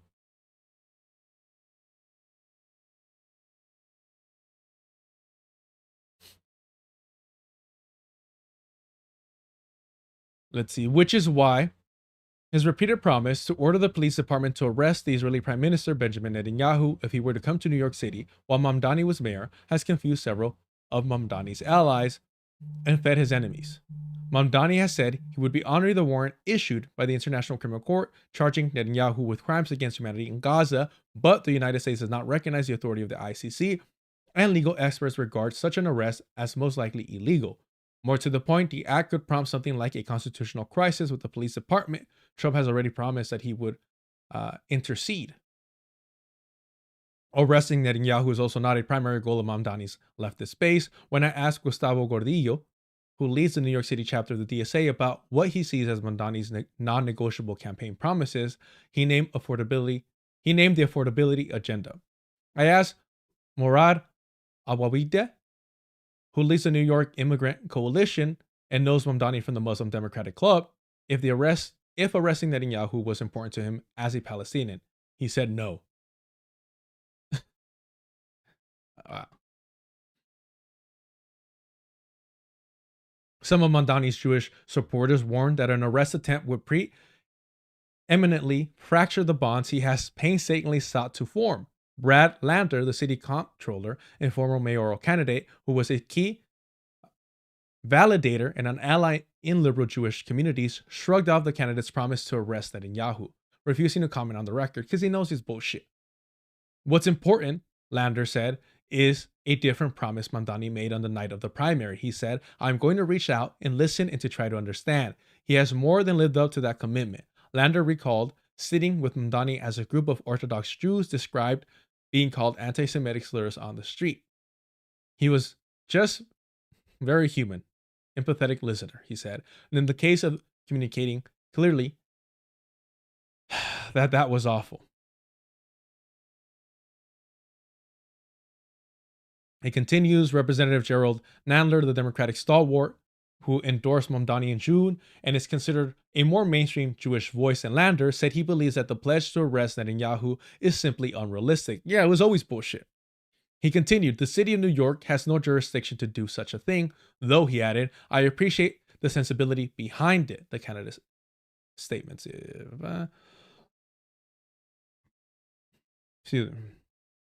Still, Mamdani is resolute, even though it's a campaign promise that is likely to be tested. Netanyahu, like Trump, is prone to provocation and could very well arrive in New York next year simply to call the new mayor's bluff. On our walk back from the luncheon, Mamdani stood by his promise. Again, quote, it is important that New York City is in compliance with international criminal law. I asked how this stance fits alongside the other things he has said to me. That his only goal was to deliver on buses and rent, and that he knew his administration would be judged at a higher standard, and that it bothered him when politicians did not focus on policies that affect material change. But by now, we were approaching his campaign office, stuck in a cramped Manhattan service elevator with a very large security guard. With my time running out, the candidate made his response quick signaling that his interview was now over, that this interview was now over. Quote, is this a campaign promise that's compatible with governing? I asked. Quote, we're going to show how it is. The fuck? We're going to show how it is? For better or for worse, a remarkable number of Democratic Party influential figures currently live in New York City. Schumer and Jeffries, both of Brooklyn, lead the representative caucus in Congress. Representative Mamdani has already positioned himself among his echelon, pushing away his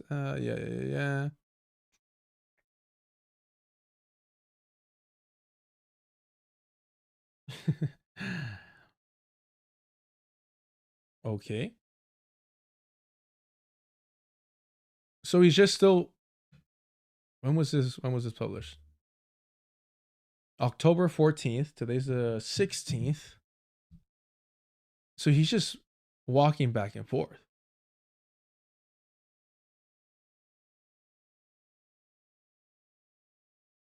The reason that this exists, I mean, we can go through the rest of the piece before I make my final spiel about it.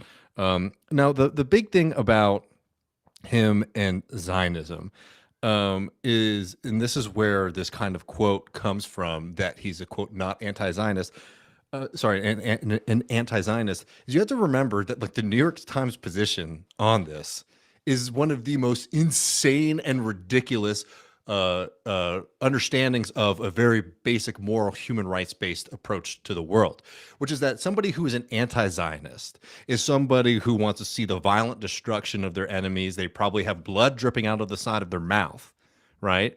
And when Zohran, with his human-based politics, with his human rights-based politics, is understanding and kind of, I guess I gotta keep saying it. Kwame Ture, how liberals use humanism to bamboozle us. to folks who say like, whoa, that's what he can't be an anti-Zionist because an anti-Zionist, has to act in this kind of absurd and cartoonish and outlandish way that we expect him to. This is the sourcing for the anti-Zionism. Ready? Brad Lander, the city comptroller and the former mayoral candidate, was a key validator and ally in liberal Jewish communities, shrugged off the candidate's promise to arrest Netanyahu, refusing to comment on the record. What's important, Lander said, is a different promise Mamdani made on the night of the primary when he said, quote, I'm going to reach out and listen and try to understand. And he has more than lived up to that commitment. Lander recalled sitting with Mamdani as a group of Orthodox Jews described being called anti-Semitic slurs on the street, and he said, quote, he was just very human, empathetic listener, he said. And in that case, he just communicated clearly that he thought that was awful. Great. And I think that's a wonderful thing, and I think it's a great thing to include in the piece. Do they have the "we're going to show how it is" quote in this? Yeah. There it is. Yeah. Yeah, at the end. So you wanted to take us through that? Which means nothing. Yeah, by now. Which means nothing. What the fuck does that mean? What the fuck does that mean? How we are approaching his campaign office, stuck in a crammed Manhattan service elevator with a very large security guard. With my time running out, the candidate made his response quick, signaling that this interview was now over. Quote, is this a campaign promise that's compatible with governing, per those contradictions there? And his response was, we're going to show how it is. That is to me not like I would frankly on this sort of promise, not expect such a clear doubling down on a huge something that's going to, if he does, I mean, he's not going to arrest Netanyahu. What will happen is Netanyahu just doesn't make an attempt to appear in the city. Whoa. Matt Legg just admitted he's not going to arrest Netanyahu. Netanyahu is just not going to show up. But the question is, if he were to, would he arrest him? And so empty fucking Obama platitudes like this, they're going to see, we're going to show them. Better not try it. Dumbass shit like that. They'll see what it is. Fuck does that mean? Fuck, bro. Mm-hmm.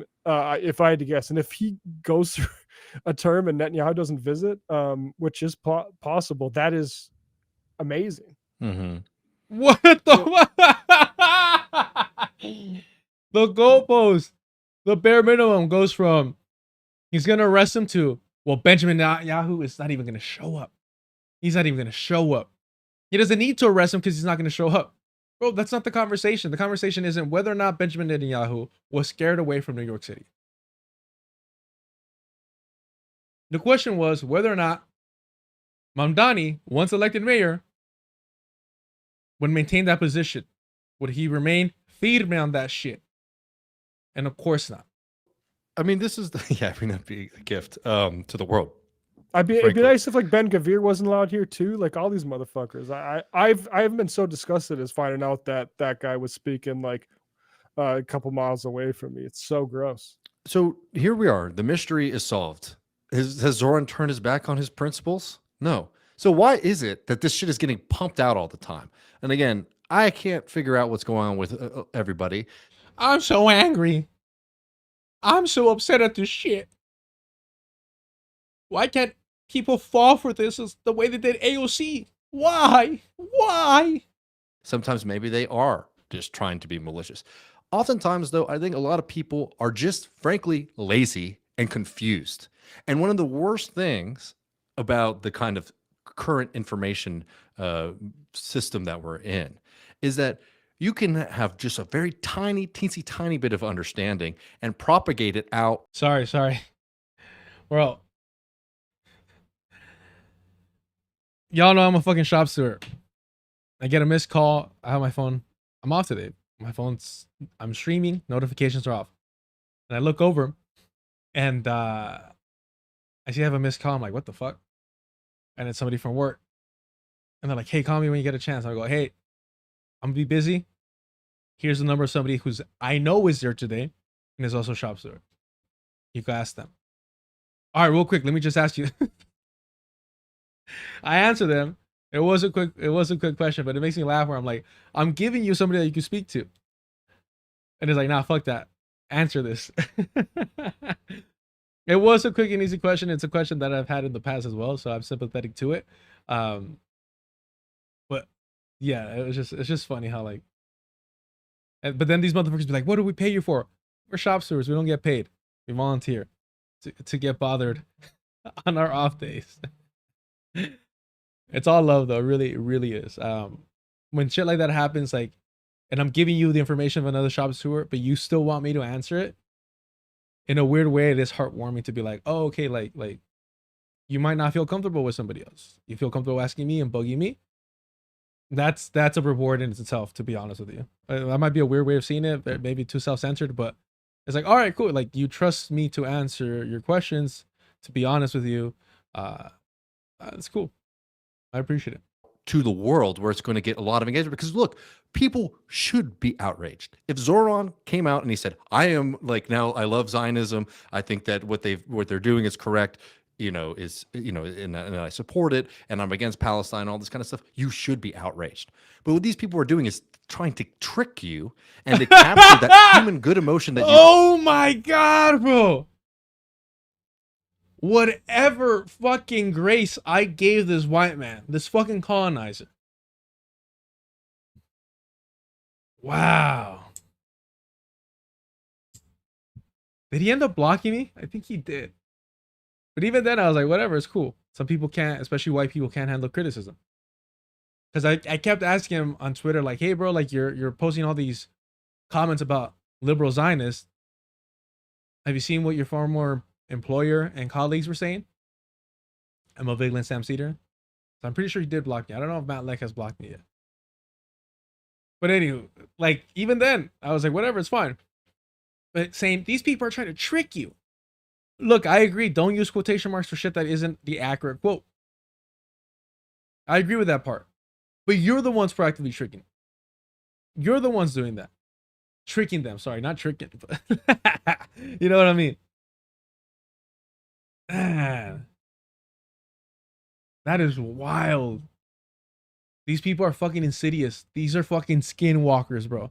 These people are fucking sick. They're sick in the fucking head. They're fucking sick to my stomach, fam.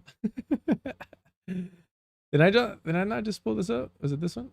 Yeah. Oh, what's still here? Bro, look. Is he trying to claim that this quote is made up then? Because they said that they gave them, and I believe it because who was it? The rabbi that invited them. The name of the rabbi. We're seeing that here. No person, American Jewish. Joe Rubin. No. Synagogues. Where was it not a rabbi that invited him? Huh.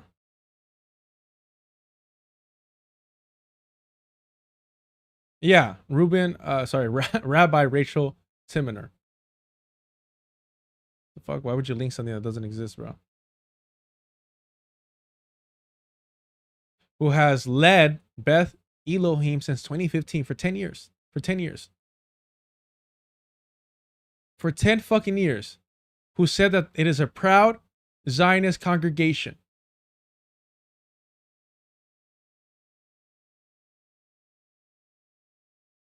Damn. Where does it say?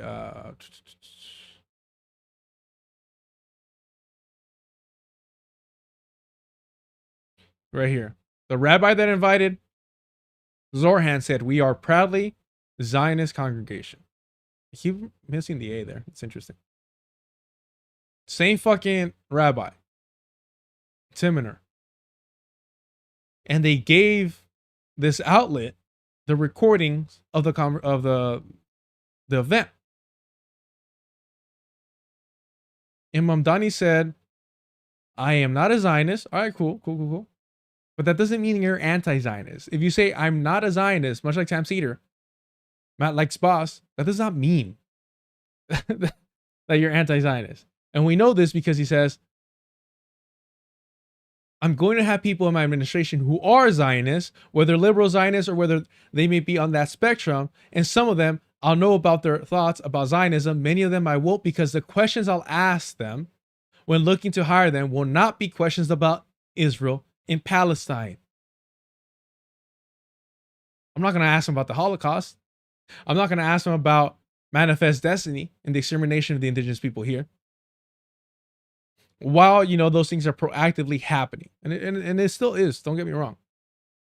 But not in the rabid way that was previously. What do they have to say about this, bro? Let's see.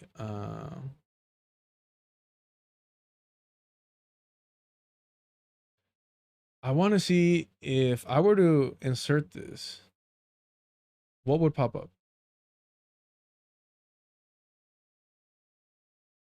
Okay, so the article we just read pops up 8 hours ago. Also from the New York Times. Also, you think they're going to cover this on Left Reckoning? Matt Leck? You think they're going to cover that? Oh, it's not here yet. Okay, well, it was just 8 hours ago. What was the trick that they're so dumb. They're like, okay, copy. Why do you talk that way? What was the trick that Merrick said? Open the article, hit Control, then Control C. Let's see. Control plus. Sorry.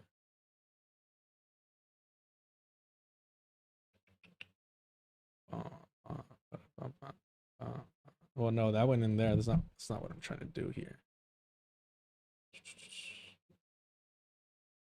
God damn it.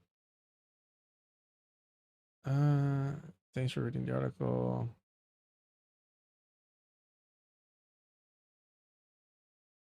Okay, so I don't have to pay. We gotta read this. Fuck, we gotta read this.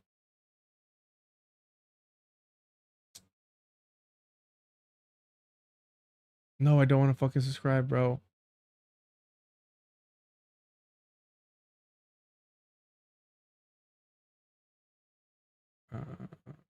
Does anyone? Fuck it, I'm not subscribing to the New York Times. You know what? There's another one called. Let me see. Does anybody have something that I could use? The wall.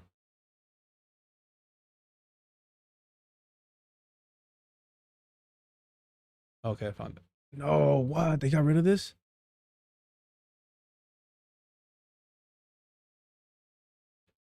I did the Control A, then Control C thing. Oh, you know what? Hold on. Let me try it again. Let me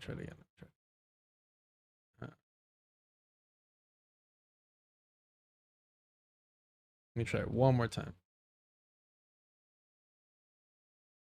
No.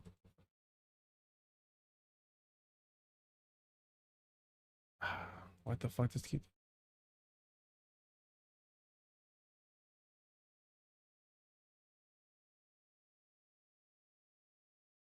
No, what if I do no,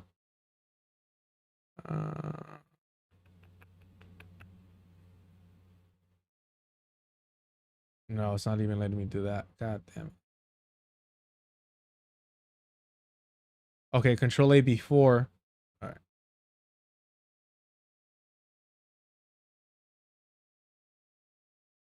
Well, that just happened.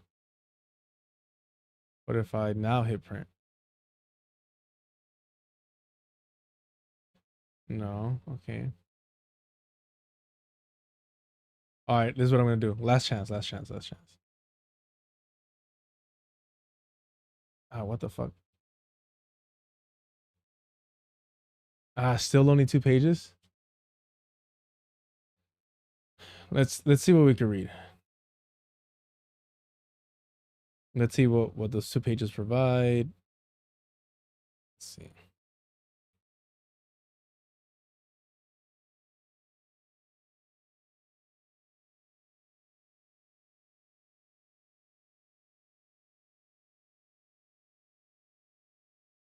I think this might be enough. Let me see real quick.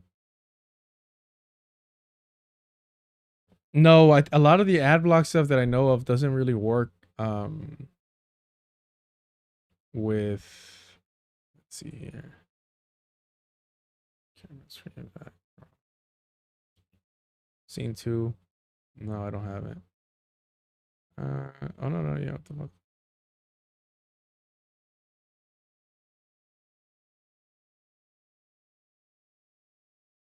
Bruh. That's weird.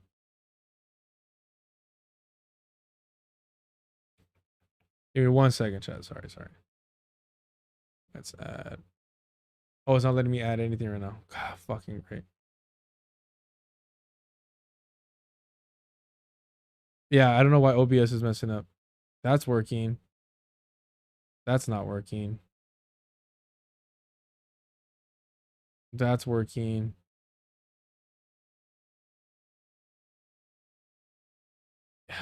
Shit, fuck, shit.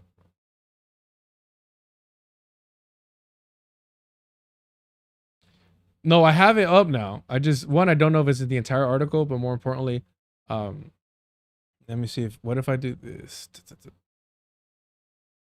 It's OBS isn't letting me add shit right now. It's pissing me off. So I can't even change my screen thing. Let me see if I share it with what can I share it with?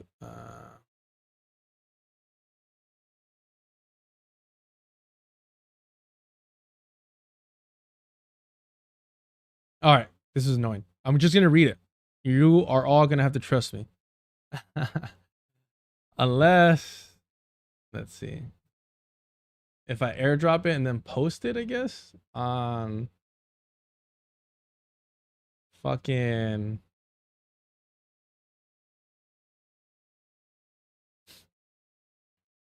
Twitter, I guess. Let's see. I'll do that. We'll do that. Thank y'all for your patience. Appreciate it. Thank y'all for sticking around. Now, I don't think this is the entire article, but it's something. Let's see. Zohran, Mamdani will have Zionist in his administration.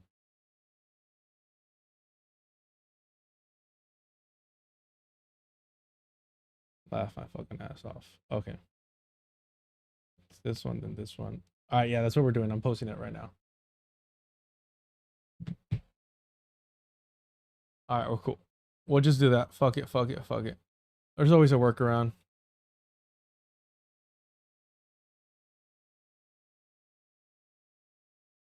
Here we go. Boom. Source, trust me. Yeah, see, I don't like that. I don't do that, right? You already know. I could close this one out. Mamdani is making overtures in Jewish leaders. Some are listening. Zohran Mamdani is stepping up his Jewish outreach as he holds private meetings with rabbis and other leaders across New York City who oppose his stance on Israel. I mean, we're assuming that the private meetings are going the same fucking way that his private meetings with the NYPD is going, where he's begging and groveling. Fucking pathetic.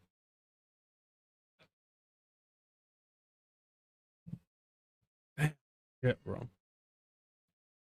The tension spilled out of the synagogue onto the sidewalk.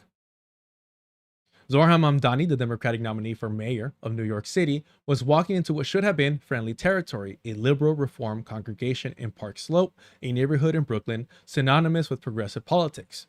But for the moment he arrived last Sunday afternoon, it was clear that even here, Mr. Mamdani would face skepticism and anxiety about some of his fundamental beliefs.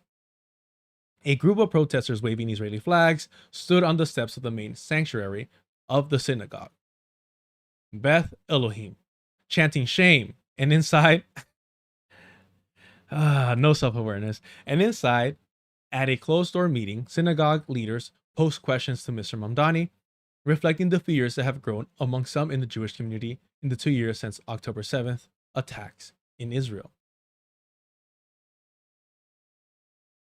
Many of us are afraid that your words and your silence, excuse me, what the fuck?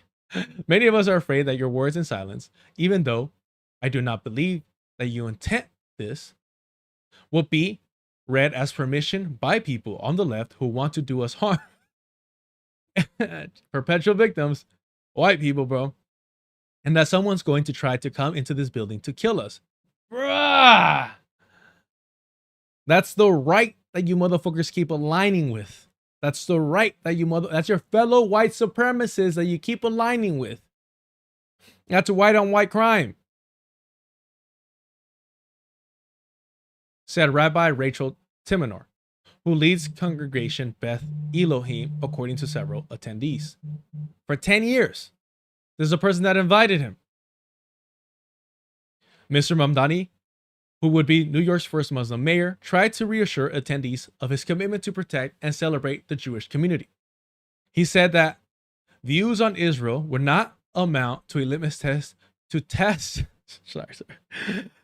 Having read this already, but by a Zionist perspective, a more Zionist perspective, I should say, it's so fucking exhausting. Said that views on Israel would not amount to a litmus test to serve in his administration. Quote, I am not a Zionist. All right, cool. We're safe. We're fine. We're good. All right. Turns out Matt Leck was correct. Turns out Matt Leck, Left Reckoning, they were right. David Grissom, you were correct. My apologies. Let's just finish this up just in case. But they were right. They were right. And I'm also not looking to create a city hall or city in my image, he told the 380 members who attended the hour-long gathering, some of whom greeted him with cheers and applauses.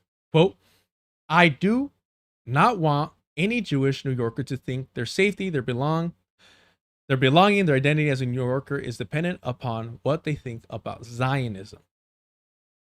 Fuck.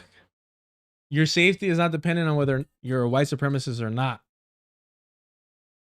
I wish I had access to this whole article because it's reflecting what we read over here. It's reflecting that the New York Times is regurgitating what this fucking press thing was talking about that we already read. Where is it at? Come on now. It's confirming this. It's confirming this. These quotes. That I am not a Zionist. Damn. I'm not looking to create a city hall or a city in my image. It leaves out this part so far, in as far as we could get into that article, because it's paywalled. I'm not going to give the New York Times money. So there's no reason for me to believe that this is inaccurate as well. They align. I'm not a Zionist, but I will have Zionists in my cabinet. Kamala Harris, baby. Democrat who has Republicans in their cabinet. Wild ass fucking shit. But like I said, you know, these people want to pretend to be the smartest fuckers in the room. You have, which is support for Palestinian people, the belief in a better world, and a correct suspicion of people who are pursuing positions of power. And they're trying to utilize that for their own ends. Literally finger wagging. Literally finger wagging at the left. White people, bro. White fucking people. And what's truly amazing about this kind of thing is that there isn't even, oh, this is like out of context. It's like, you didn't even go and do the smallest amount of investigation to even be able to pick up a position, right? Because last week it was that Zohran is not going to arrest Netanyahu. Now, bro, I was planning. Let me show you. This is what I was planning to cover today. Boom, boom. JD Vance coping. Another about JD Vance. Fucking Tim Kennedy. This hood communist, which I think we might just wrap up with that instead. We're listening to this bullshit. We're going to read that. We're going to be that. All this I was going to go over. That was the goal. Sudan, I have not covered enough. I think we will go over that before the end of the stream. Ecuador, what's happening there? The FBI aligning with fucking ICE. Tom Homan from ICE cashing in on Trump's deportation campaign. The US finally admits they did not need to drop Hiroshima and Nagasaki, which used to be considered conspiracy theory, anti-American before, about the false flag of Maduro and just breaking everything down with the CIA. The alleged drug cartels, supposedly the New York Times saying that Maduro tried to sell Vichela, the Bolivian revolution, going into details how Venezuela is not part of this fucking triangle like that.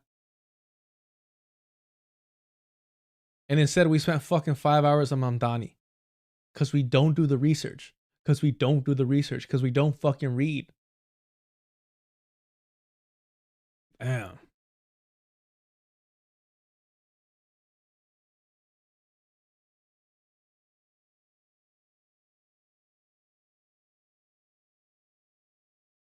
All right.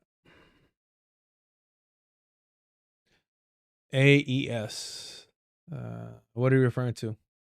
now it's that he is, and that might be a big problem. That's what's in the pieces that you're engaging with. So, you know, you're not even doing the basic amount of like diligence, research, engagement to be able to say these kind of things. Now, you might disagree with me, and you might not think that Zoran's position is strong enough. I would disagree. I think that there's a reason that the Zionist lobby in this country has been fighting tooth and nail to defeat this person, that they would want nothing more than to see him defeated, right? But you may disagree. But you got to go and you got to click through. And even if you don't have the time to read the long piece, just do Control F and check out Israel, Gaza, these words, and you will have a deeper understanding. Just come on, guys. Spark notes, please. Fucking idiot. Then raging on fucking Twitter, like people have been doing for the past couple days. So this is just one example of many, but I want people to be very, very careful about this, because this is something that I think has gotten worse in the past few years, and I think has particularly gotten worse among the left. I don't spend a lot of time on right-wing parts of the internet, so who knows there. I care about our side, and I care about people. We're not on the same side, you fucking colonizer. We're not on the same fucking side, clearly. Not trying to misdirect the rage and frustration and energy that people have around this issue towards some kind of dead-end politics that is against actually achieving a lot of the things that we've been setting out to do. For Yeah, trust in the Democratic Party. Otherwise, you're supporting dead-end politics. Let's see.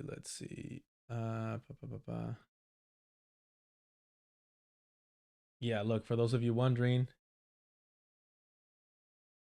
Oh shit, I can't even share this? That's fucking funny. Hold on.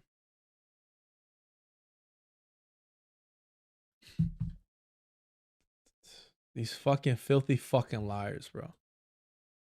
A goddamn liar.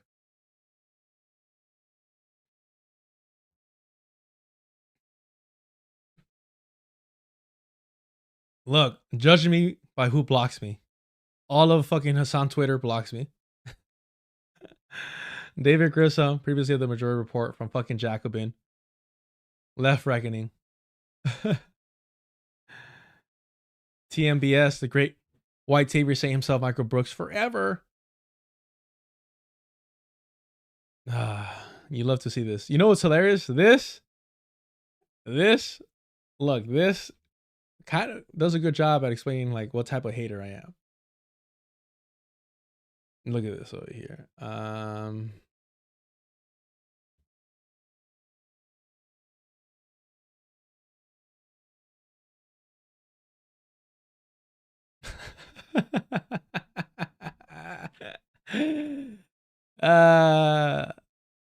This is the type of hater that I am. That's who's struggling right there. From the Majority Report to Revolutionary Blackout. Thin-skinned motherfuckers, both of them. Thin-skinned motherfuckers, both of them. So fucking good. That's so fucking good. God damn, man. I can't stand these fucking people. Ah, fuck. We're 5 hours in.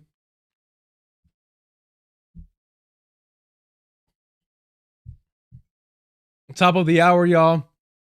Please hit the like if you haven't already. Doesn't cost you a thing. Subscribe if you haven't. Hit the notification bell if you want to know when I go live. Wednesdays, Thursdays, and Fridays. If you want to help support the channel monetarily, super chat, super stickers are turned on. Appreciate y'all. Yeah. RBN blocked me. And it looks like tomorrow's going to be a crazy long stream as well because I do want to go over a bunch of this stuff. I'm not going to add any other articles. I can close that out.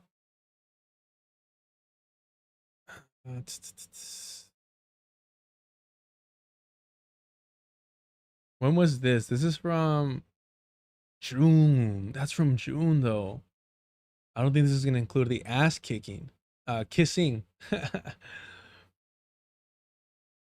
Yeah, it's not. Damn, bro.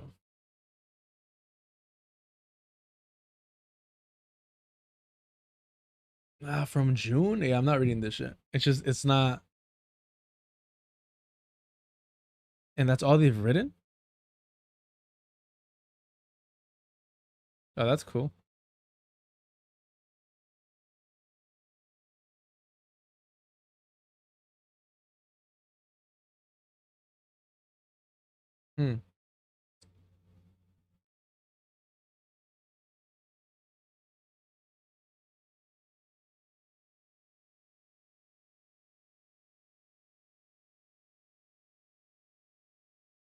That's interesting.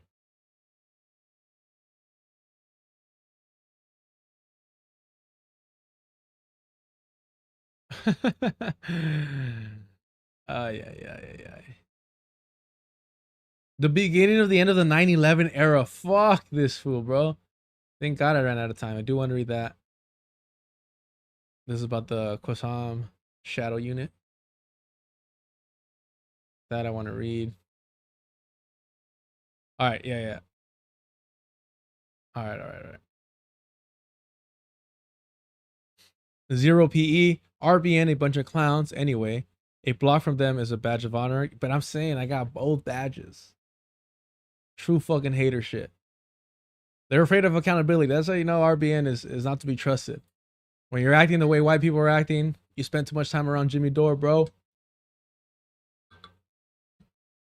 All right.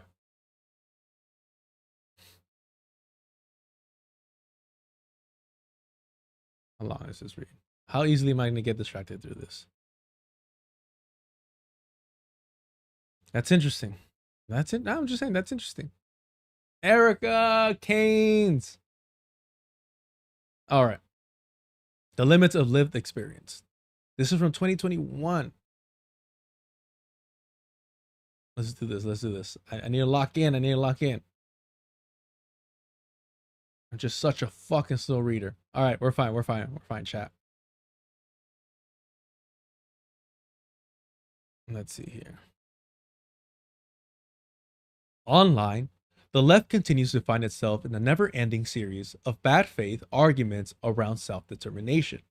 Many terms, frameworks that may have had a subversive character within their original context when first articulated have now been incorporated and distorted by liberalism, encouraging radical individualism and anti-materialism. More and more, analysis that are dependent upon identity and lived experience are propped up, ultimately resulting in ad hominems, mudslinging, intellectual dishonesty, and inevitable, tried and true anti-communism. Inevitable. Again, if you haven't already, you're fucking up. Check out Hood Communist. Now, if anybody's wondering, this, I mean, this was linked, and I saw this because of the whole, I don't need a remarks because I'm black and I've been homeless. Come on now.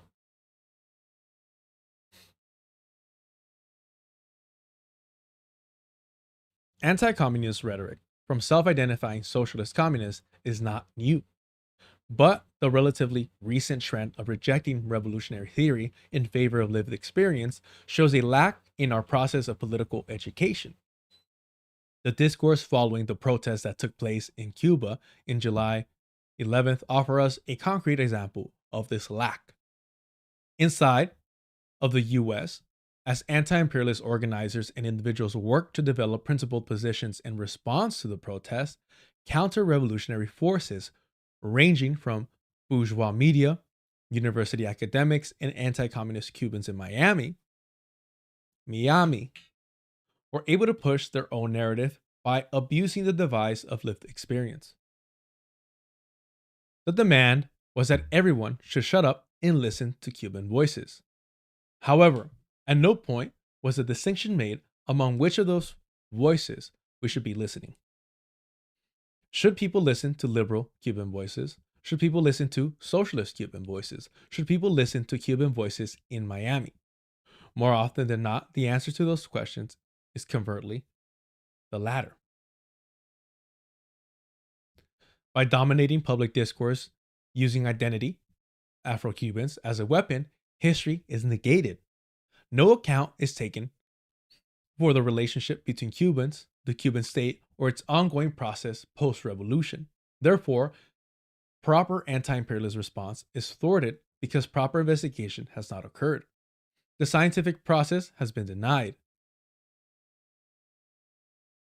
Almacar Cabral, I always want to pronounce it differently, bro.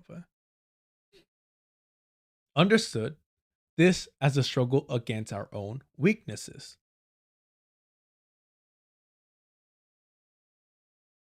Why do I want to say like Amilcar?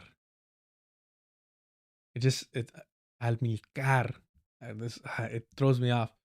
Cabral is what I'm trying to say, and the urge to say it like in English is difficult. All right.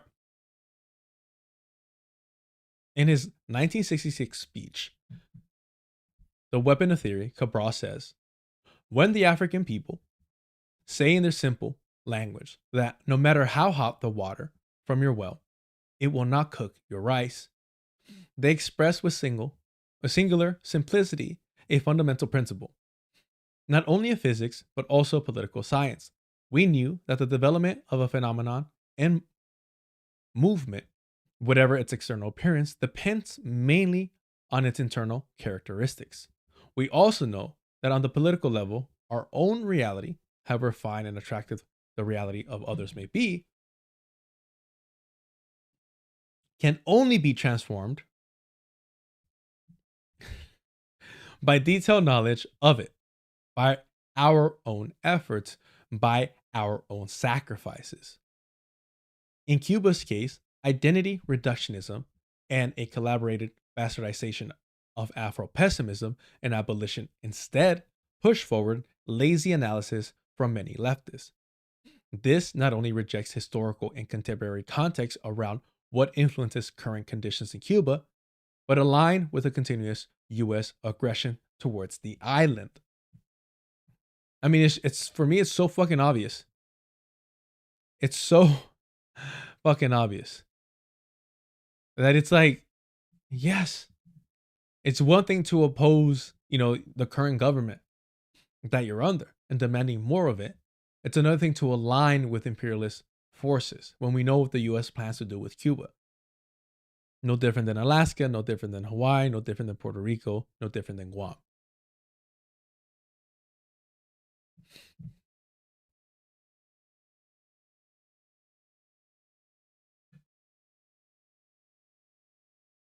Much of this confusion is made possible through a political education process that discourages people from engaging Marxism, negating how African revolutionaries who work we understand are vital, like Castro, Jackson, Bishop, Sankara, Nkrumah, Machel, etc. I'm blanking. I'm not even gonna pretend to know. I tell you when I'm completely a fraud. Let's see.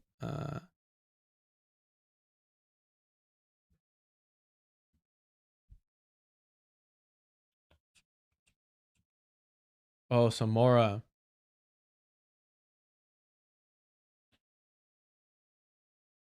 What do you look like though? Yes. Of course I knew who this was. I'm the most communist communist. Moises.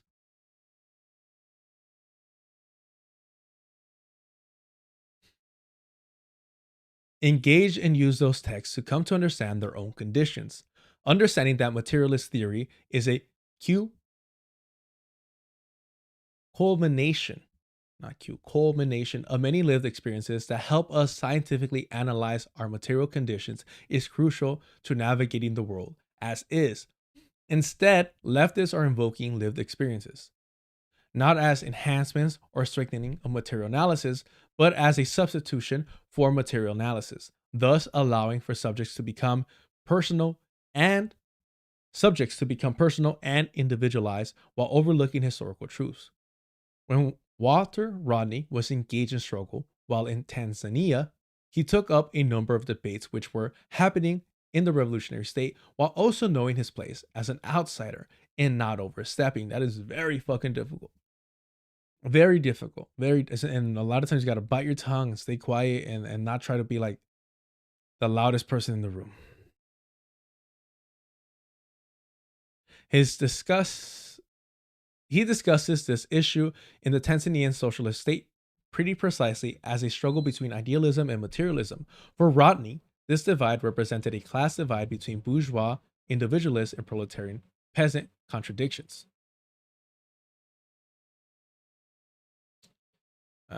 Celia, Escuela de Cuadros. And Nestor Cohen. Why have I seen his face before? That's might be why.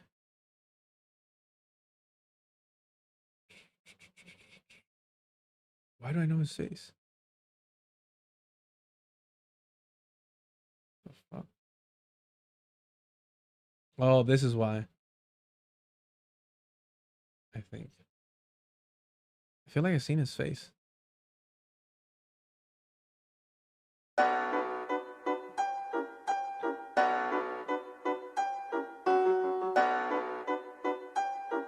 Oof. Thank you. God damn. Soviético, pero también en última instancia para desvirtuar muchos proyectos de izquierda, muchas iniciativas de izquierda. Entonces, sin más, vamos a empezar, vamos a abrir. All right. Super distracted.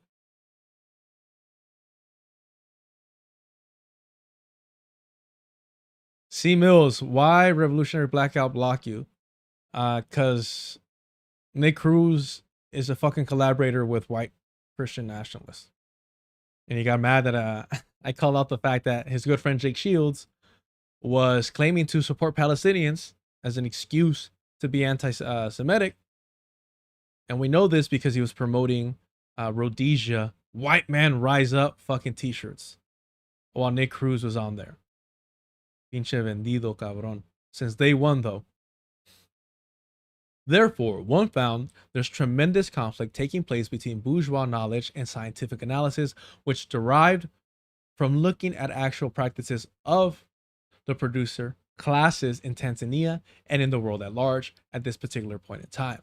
Some of the questions were of theory. They had to address themselves to the whole plethora of bourgeois knowledge and understand its methodology, its perceptions, to understand the struggle between idealism and materialism. Dialectical materialism suggests that human knowledge can in no way be abstracted from practice if there is an understanding that the material basis of a reality is constantly changing. Undoubtedly, one's impressions of society are intricately linked to society itself. That's a good one, yeah. One's impressions of society are intricate. Wow. Intricately. Pronounce it like a K. One's impression of society are intricately linked to society itself. Analysis and abstractions are interwoven, and that must be taken into context. Lived experience, however, is flawed because non-materialist attitudes have formed opinions based on first-hand accounts around issues like patriarchy and racism, but not from the point of view of global movement. Moreover, a rejection of scientific approaches, rigorous analytical tools, and abandonment of returning to the source, i.e., traditional methods, has bore outright anti-materialist sentiment. At best, lived experiences can serve as anecdotal. I don't know why there's a, I guess anecdotal, there's a C. I guess the C makes sense there. Anecdotal impressions of what it's like to be a member of an oppressed group, but they are not inherently true, ethical, moral, or correct simply because they come from a member of a colonized/oppressed group. Furthermore, there are outright reactionary lived experiences being pushed forward, serving as antidotes.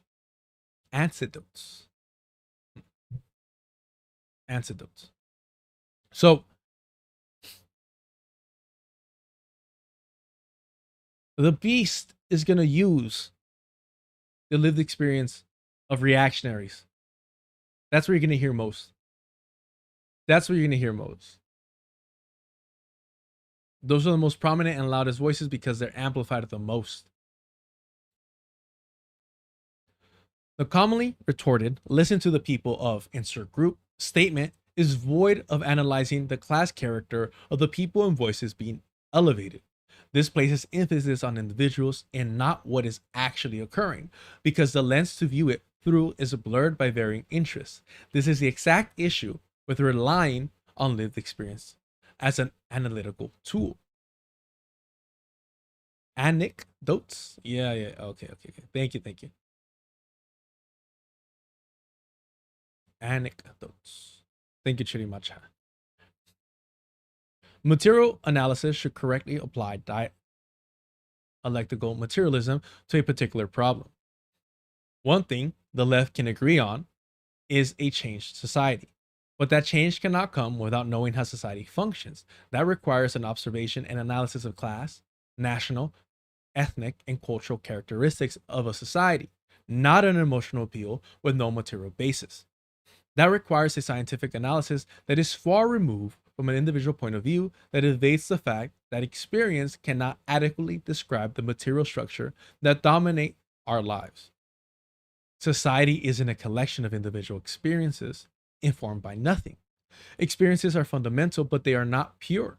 Outside factors always mediate the lived experience. The best way to begin to understand this is an emphasis on fundamental political education that emphasizes a material basis of a reality in constant change. Dope. Thank you so much, Erica Keynes, for that. been wanting me to read this for a little bit. And that's why it's important to fucking read theory, as boring, as tedious as it can be. Preferably you could do it with a group. But if not, take a lot of notes, watch videos, do your best. I struggle with it, but I understand that it's essential. It's necessary. I lean a little bit more into that's why I really, really enjoyed Stalin's work, because I don't know, like the way that Stalin writes is very basic. So I was able to feel like I was understanding it. Maria Sinson, the way that he writes, I felt like I was able to understand it. And or a lot of theory, I struggle with. And like I said, I'm a slow reader. I probably have some form of dyslexia, if y'all seen. So, but again, nothing that comes easy. You know what I mean? Like, it's just, we got to put in that work. And sometimes it's intimidating, it's exhausting to engage in that intellectual struggle, right? To push yourself to crack open that book, to put down the control, to put down the phone, and to read. Believe me, I download more fucking PDFs than I actually fucking read. I own more books than I've actually read, and it's fucking embarrassing. And I feel guilty over it. What's the solution? Fucking read, motherfucker, read. And that's what I tell myself. And, reading fucking a long thread on Twitter, reading a long post on Instagram, reading through the comment section does not fucking count. And there's a lot of great books that, unfortunately, as good as they are, as informative as they can be, are not replacements to read actual theory. I hate that. Some of you might too. That might be a little disappointing. But it's necessary to actually engage with theory. I think for the most part, on my end, personally, it's just oftentimes like we think about shit and it feels like, oh yeah, like that lines up. But it could possibly be something in the right direction or with the right intent. But until you start engaging with theory and reading these fucking arguments that have already been had,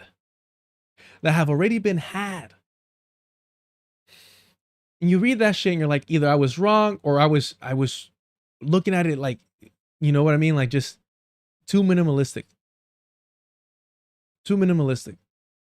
So, that's the reason why I'm like, nah, you got to read theory. So it sucks, The homework is never ending. The homework is fucking never ending. You will always be behind in your readings. You will always lack some understanding of theory, is what I tell myself to feel better. And to encourage myself to say, hey, this is part of the learning process. And hopefully you have people to lean on that are more well-read, more intelligent than you, more disciplined than you. I got a few of those people in my life, and I'm grateful for them. And I bug the shit out of them. And like I said, like if you can find a study group, a book club, do it. The ones that I found were too white, so I'm kind of like still looking around. And yeah, like está difícil, but it's gotta be.